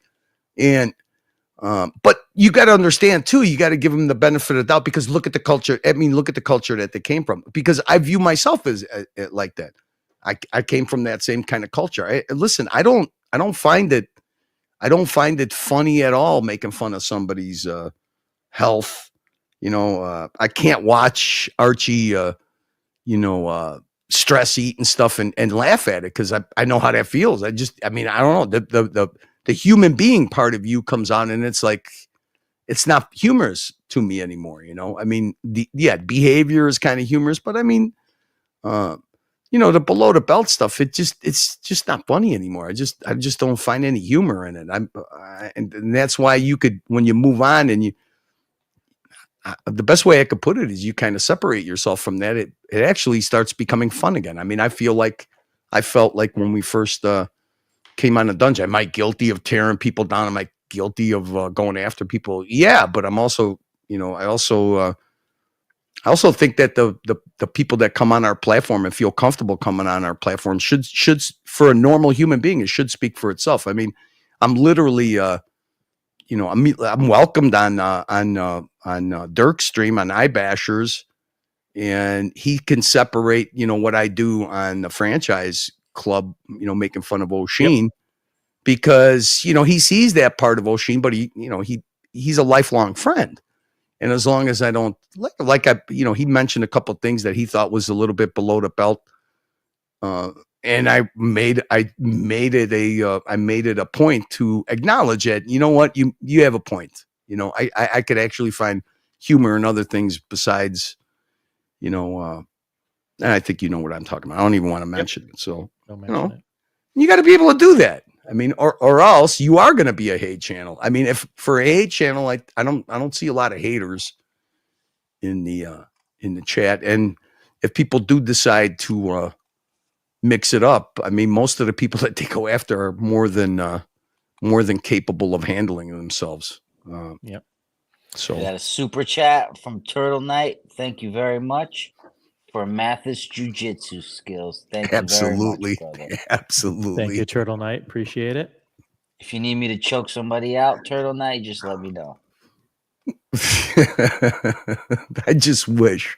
For the record, a pick. I just wanted to see a pick. Meanwhile, Curly, there's like 16-year-old kids in my class that I could like barely beat anymore because I teach them a couple things and that's it, By the way, the official narrative is he fell. That's the only comment. He fell. And with no witnesses. That's all. Accidentally slipped out of a chair. That's it. Yeah. Just like what happens in jail, Well, all right. So people were people at first when I was actually very surprised that Jamie got Timmy to come on the channel. I thought maybe Timmy didn't even know what channel he was on. But what was funny is he did his dramatic method acting. It was attempted murder. But then the best over the ledge like Vanilla Ice. Yeah, but see, the best, like I said, when you are so accustomed to living the stream life, right? That's what I call it, living the stream life. What was funny is that then what I did was I transferred over to his stream and I was playing it on mine, and I showed him walking back to the bar to Red and his wife, and he made a complete and utter joke out of it. It was like, ha, did you see that? Did you, and I'm like, I'm showing it. So it's like, you just contradicted yourself. You went from, Jamie having you on the stream, and this was such a traumatic thing in your life. And then you walk over to the bar and you made a big joke out of it. You just, you didn't even have to comment on it. It like spoke for itself of how he kind of busted himself. And that's like the best. I mean, like I said, it's like as if you're in a dirty political campaign and you get one of those gotcha clips, so that's why everybody was like, no, it was like Mathis didn't do anything wrong. It was complete and utter, falsehood. And he's just making it drama content. See, the thing I don't understand about the thing that I used to like about Timmy's platform, he used to be able to do tasteful content that wasn't taken seriously. It was funny. He seems to be struggle with that nowadays, with the tap on the shoulder and the people getting manipulated and grown men being brainwashed. I just don't get it. I kind of get it because look at where he came from and look at who his journeyman was, right? He's the apprentice. He learned that from the journeyman, but getting that short-term bump in super chats for creating toxic drama, it's not a long-term strategy. And like I said, you need positivity and fun. Well, I mean, Mathis, like I said, he's got to understand that he's not a short-term streamer, right? I mean, this is his job; it's his livelihood. And if the shoe was on the other foot, imagine the access that you had to the industry and stuff if you would have played your cards right. Right, to the industry. Yeah. But not to streaming, because I've seen hundreds of streamers, gamers, IRL streamers. All of it is like a mental downfall. All of it. None of these guys, all these guys. Well, you could kind of tell who's in it for real and who's using it as a conduit to fund their lifestyle. I'll give you a perfect example.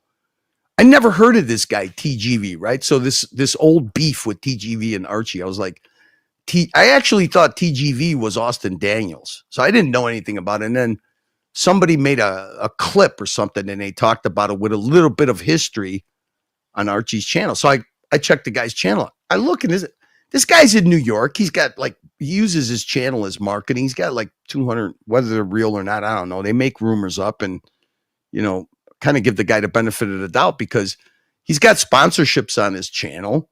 He's very eloquent. He does really cool editing for his, he's only videos. He doesn't do live streams. Oh, I've seen them. And I'm like, this guy, it's the smartest thing he ever did was probably separate himself from that whole culture of fucking, meat grinder drama. Why would he want to go back to that? I mean, he's using his channel, marketing it in the industry. Who gives a fuck if he's promoting, off-brand watches or whatever? They're paying him to do that. That's what he's supposed to do. That's his job. That's his livelihood. His livelihood is making content about watches. I mean, I think it's just a cultural thing, Curly. Like maybe in Australia, right? Like if I teach you to play basketball first when we're little kids, no matter what, if you become a basketball player, you owe me 50%. That might just be like an Australian thing. Yeah. It doesn't work around here. No, I don't. Like I said, everybody's got a different tolerance for how much abuse they're willing to take. And like I said, maybe some people are people don't understand. But yeah, there are domestic abuse victims that would rather live in the atmosphere that they're in and take the abuse because they feel it's worth it or too afraid to move on or whatever. And then there's the ones that move on. And I mean, that's just the way I look at it. It's like, but see, they don't, we're in a fishbowl. So they don't appreciate it when you telling Buckley what to do. Exactly. I mean, imagine telling anybody that has either already accomplished what they wanted accomplished and they're enjoying the fruits of their labor, or they're, in a high performance industry and they're just going through it and this is an escape. Imagine telling anybody that is walking around with the ability to buy these, it has enough disposable income to buy these watches that a lot of these guys buy. Imagine somebody doing that as opposed to somebody who either gets them gifted to them or, has the ability to do it because they get super chats. I mean, you're talking about a very different class of people. So, and if you can't distinguish one from the other, then you're not a true YouTuber that wants to be in the industry. You're just some dude that's fucking financing a lifestyle and doing this for kicks. It's not only that they're successful people, but they're also people who watch your channel and have contributed content or been on your panel and actually helped grow your channel and provide good content and help you make money. Then to turn around and say, well, you're ungrateful because now you're doing your own thing. It's like the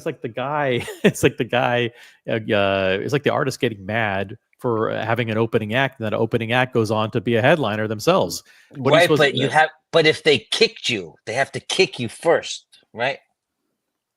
Imagine kicking somebody and then telling them you can't do it. Well, I mean, OC, you're a pretty smart guy. You can't tell me that you don't see and I mean, I'm not trying to be some fucking stream psychologist, but I mean, the one word that comes to mind is entitlement, right? I mean, they all have that in common. Yeah, the idea that if you're not there, again, it goes back to the point that I brought up earlier. That they're made to feel like they should be jumping all over each other to show how much they're helping for free. Well, nobody helps. No one isn't. No one's obligated to help anybody grow their channel so they can make money for free. No one should be doing that. People go on these panels because they want to have a fun place to talk about stuff, a fun place to hang out with friends, not to help any YouTuber get rich. I mean, I'm not even in the hobby, and I find that I'm in awe sometimes. I'm like, you see these huge channels, using like, just either Rolex site or, just industry, pictures of these unattainable watches. And then I'm like, there's guys that are actually unboxing like the real thing in real time in this small fishbowl that we occupy, and it's like, how do people not understand it? Do you not understand how privileged you are to hang around with people that have a Le Mans or have a RM? You see these big channels, flaunting these things like they're so unattainable, and you're actually associating with people that either have these things on their wrist or have unboxed them on your channel. And how could you not appreciate that if you're a real watch enthusiast, or are you just using that as a vehicle to live the stream life? The proof is some of the people who started off watching Archie were actual watch people from the beginning. Some aren't, but some were.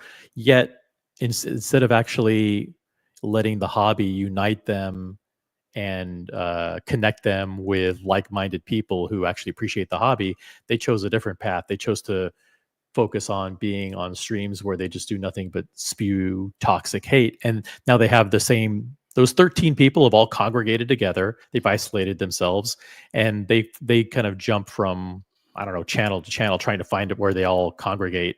And it's the same guys, it's like, I know those guys are all watching here, but they're just not allowed to comment. It's, again, like I mentioned earlier, it's Pavel's watching. I'm sure Ivar is watching. Little Dave. Nothing against those guys. Dr. Bob is watching, but they're just not allowed to. Look, they got a good sense. Chat. They got a good sense of humor, and I was right there with them. But then, again, you view it differently when you end up being the obsessed, targeted person. And that's all I could say. That's, it actually makes you self-reflect and say, you know what? For sure. 100%. I'm just more happy getting away with it and getting away from it and having, just doing my own thing and, with good people. And you have a lot of fun doing it. And you're like, okay, well, then you look at it and once you look at it, you're like an outsider looking in, you're like, man, I hope I didn't used to be like that. Was I ever that obsessed? Was I ever that vested? Because it starts from the top, and then, to be expected to have empathy for somebody who actually created that culture and actually thrived in that culture, just that the times had passed, the times have passed you up, and there's a lot of opportunity for people to go elsewhere where they don't have to they don't have to tolerate abuse. It's just that simple. I mean, people, whether it's the time span that goes by, or whether it's a certain incident that happens that opens up your eyes, whether you see somebody burnt at the stake that you think was just a step too far. I mean, I was thinking to myself the other day, I saw them do it to Tan. I saw them do it to Bear. So I was like, okay, it can't bother me that much if they do it to me. But then they bring people back, I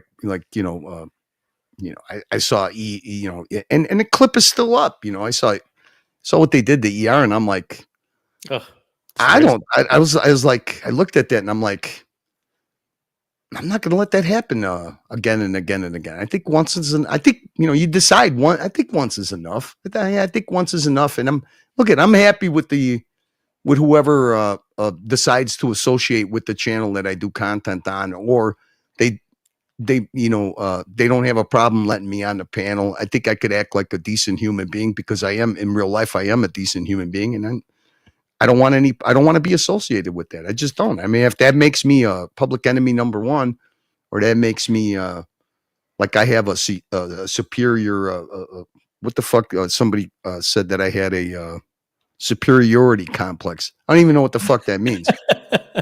What's funny is that, like I said, I don't know what to give you. I'm a living example, and OC's a living example of two people that fucking went after each other for more than a year, and are able to be decent human beings because, like I said, I mean, it's not ball washing or anything. I mean, it's just part of being a decent human being is being able to get along. And I mean, me and you take jabs at each other where we don't take it personally. And, I don't know what else I'm a living example of, and you're a living example of it doesn't have to be like a diabolical hate fest that's got in a lifelong grudge. But the thing is, we understand optics, and we also understand strategy. And so, and by the way, I also think it's admirable when I know that you can defend yourself, but you're also very cognizant of the fact that people who who are associated with you or who jump on the panel, they know they can't get to you, so they target those other people and try to drive them away and punish them for associating with you. And I know that's how they try to get to you, and it's admirable that you try to protect those people. But you and I have weathered all kinds of storms. I don't think I mean, like, I'll just mention an example. Like, for example, Dirk went after you for months, with OC ball washer this, and it just like saggy, just like the most vicious things in the chat they would type about you. You don't think that that Curly has the ability to weather that storm? And now that narrative falls flat on its face. What are you going to do? How many weeks or months are you going to continue to harp on that before people get tired of hearing it and realize you've changed, man? This guy is a negative, toxic fuck. And the same thing was true with Narc going after me. Every chance he got, he would say, OC message D, OC rang D. It's like, no one gives a fuck. I mean, here we are, 6 months later, and any attempt to bring that up is just going to fall flat on its face. All right, well, I'm going to gloat a little bit. I'm just going to say this: if you keep it above the belt, I think that they could say whatever they want, project whatever they want. I mean, at will, we could trigger all of them above the belt. Okay, we did it. I mean, I think. We've done it before. We could do it. Yeah. We could do it at the drop of the hat. Exactly. But the thing is that when it goes below the belt, I don't want to be drawn into that. I want nothing to do with that. I don't, because what do you do then? Then it's like, when you started, when everybody thought it was a joke when you were saying, well, you guys are going to isolate yourselves. It's exactly what you actually were. You actually had enough empathy to warn them. Don't you guys even see what they can't even see it. They don't see it. And any decent human being could see it. I mean, and it's like, is there anything else to do? You reach a point where, okay, we don't even need to do this anymore. They're so triggered that whatever they want to call it, nuclear option or whatever. That just shows you just gave when you give a prime example of that, you have zero character and you have zero interest in the hobby. You have zero interest in being a decent human being. That's exactly what they did. They isolated themselves, and then the people that just want to have some fun, here we are congregating to have a little fun. Whether it's on this channel, when you guys do pure, watch talk, or whether it's a little bit of drama or whatever. There's plenty of places for people to go, and the haters do isolate themselves. It is what it is. But that projection and all that stuff. I mean, people with half a brain cell saw what, they see that, you keep beating that drum and you think that it's going to be, the more I say it, the more it's going to become true. It comes to a point where it doesn't even matter. People don't even know what the fuck they're even talking about. No, it becomes so. And the funny thing so is, irrelevant. You give them the privilege of the warning, and they still don't know how to heed the warning. It's like I even gave warnings to Watch Nicholas. I said, "This guy Narc, he's going to destroy your channel. he's gonna get you taken off the air. No. I like Narc. He's funny. But there you go. Boom. The channel's boom wiped off. It's very strange behavior because they project that other people are obsessed or whatever. I don't think anybody needs to explain why they do streaming or whatever. Like I said, everybody has their own personal reason for it. They either find this as an escape. It's either because of the hobby. It's, camaraderie. You guys have a completely elevated reason because you guys do real life meetups. So it's very personable, I mean, like I said, I love to go I love to go on the ride, okay. Like the Watch Time New York, that was excellent. That was awesome. Covering that stuff. I mean, that's, you wish you had content like that all the time, but I appreciate it when it happens. And we're not full-time YouTubers. We don't need content every single fucking day, So I don't get the what they call hate, viciousness, insults. I don't get how that doesn't get old for some people. It got old for me, and I don't think I need to explain it to anybody. I just move on, And that you do get drawn in on it because once they start turning up the temperature, you could tell yourself, well, okay, I think that the strategy to combat this is pretty easy. But like I said, after a while, it starts getting pointless because your audience doesn't even appreciate it anymore. I mean, half the people don't even know who the fuck these people are half the time. Yeah. So it's like you start mentioning these things. It's like minutia. It's like what? Right, but these guys forgot why they don't like Tim. They didn't like OC. I mean, OC's not with Tim anymore, so they just do it for no reason.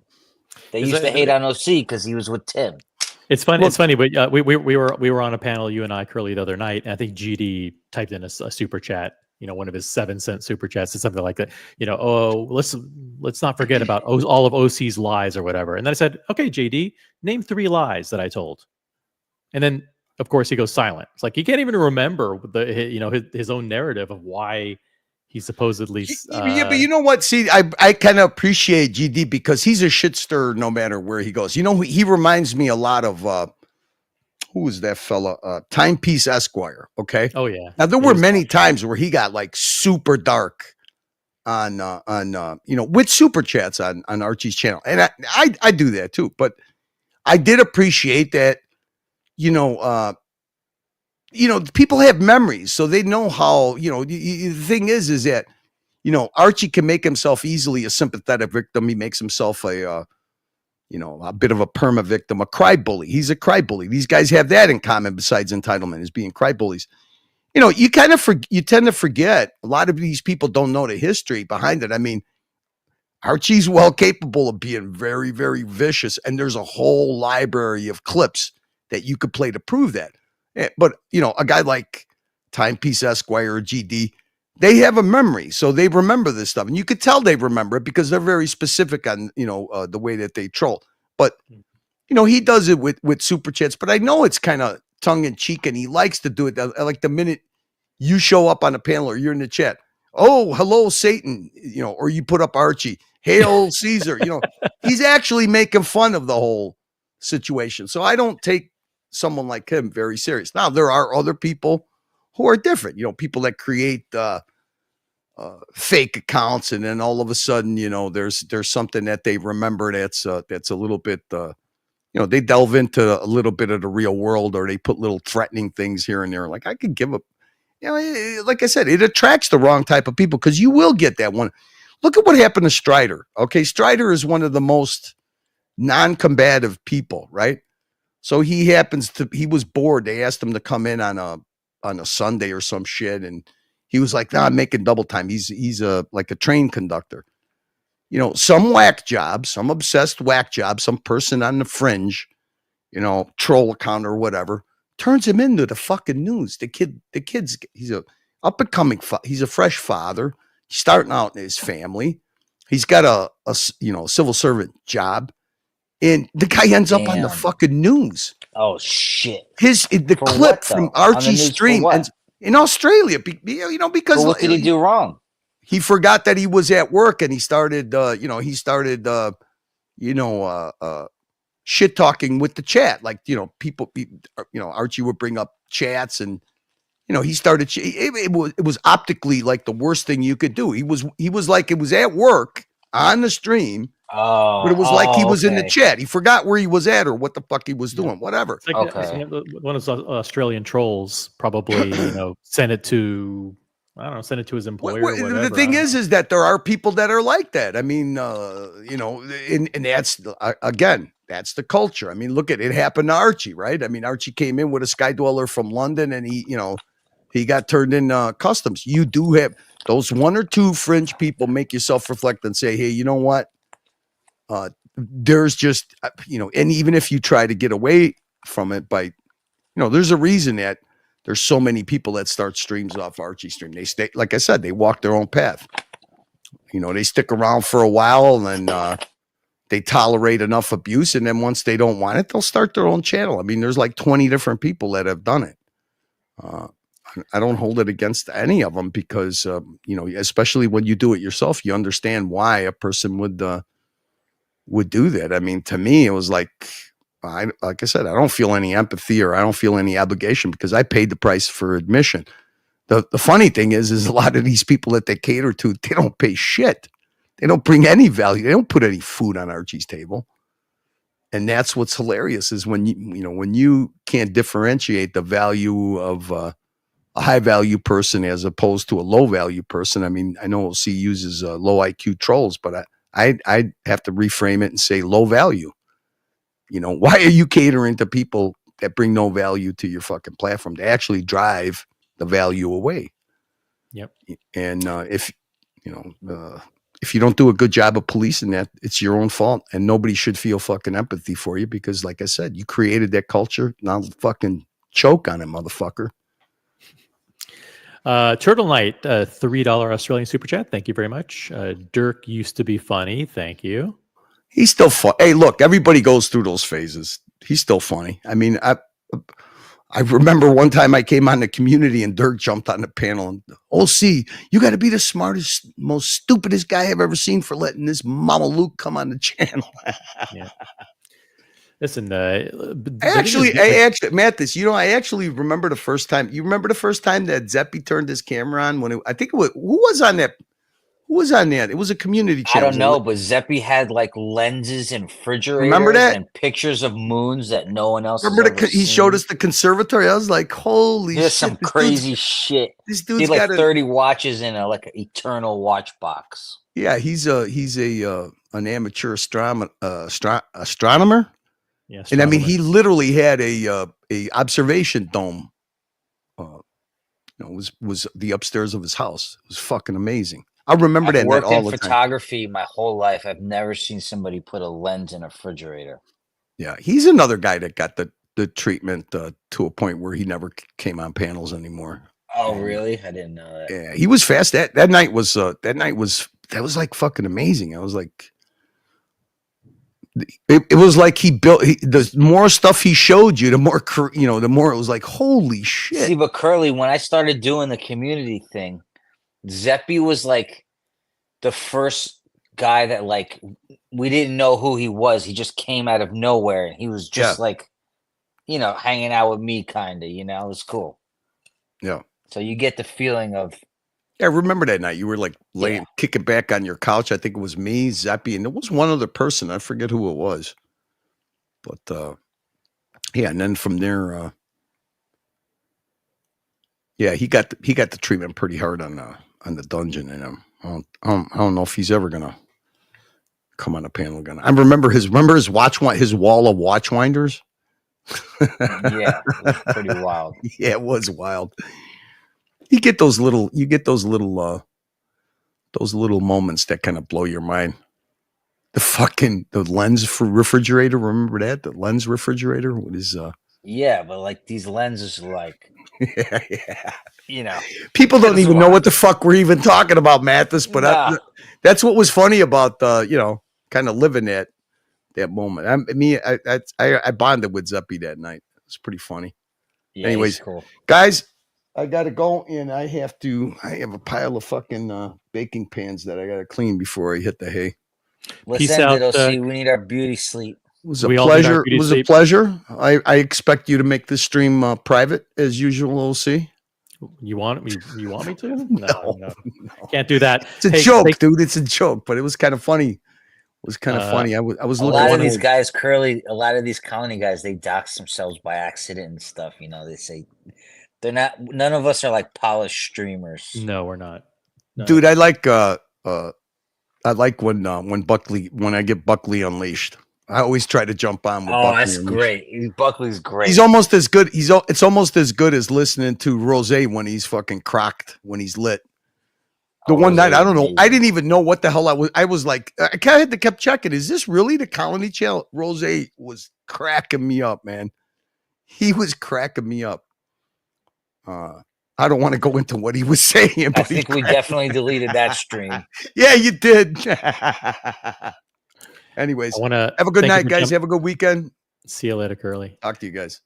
Peace out. Later. And I just want to say thank you to everyone who super chatted tonight. That includes Matthias, who's here on the panel, Father Artifact, Gatsby, Dear Artifact, No Biggie Sal, OG Baby Girl, Vimal Nair, Captain, Brody, Ali Reza, Mr. G, Mike Callan, America 5726, DCNLV, Boston Collector, Mickey, Logan Hall, Uzi Metalcock, David, Shot in the Dark, Johnny O, Evan G, MJ, I think I mentioned Gatsby, and a huge Lucha Betic Mark, Turtle Knight, and big shout out to Maldives for the 100-pound super chat.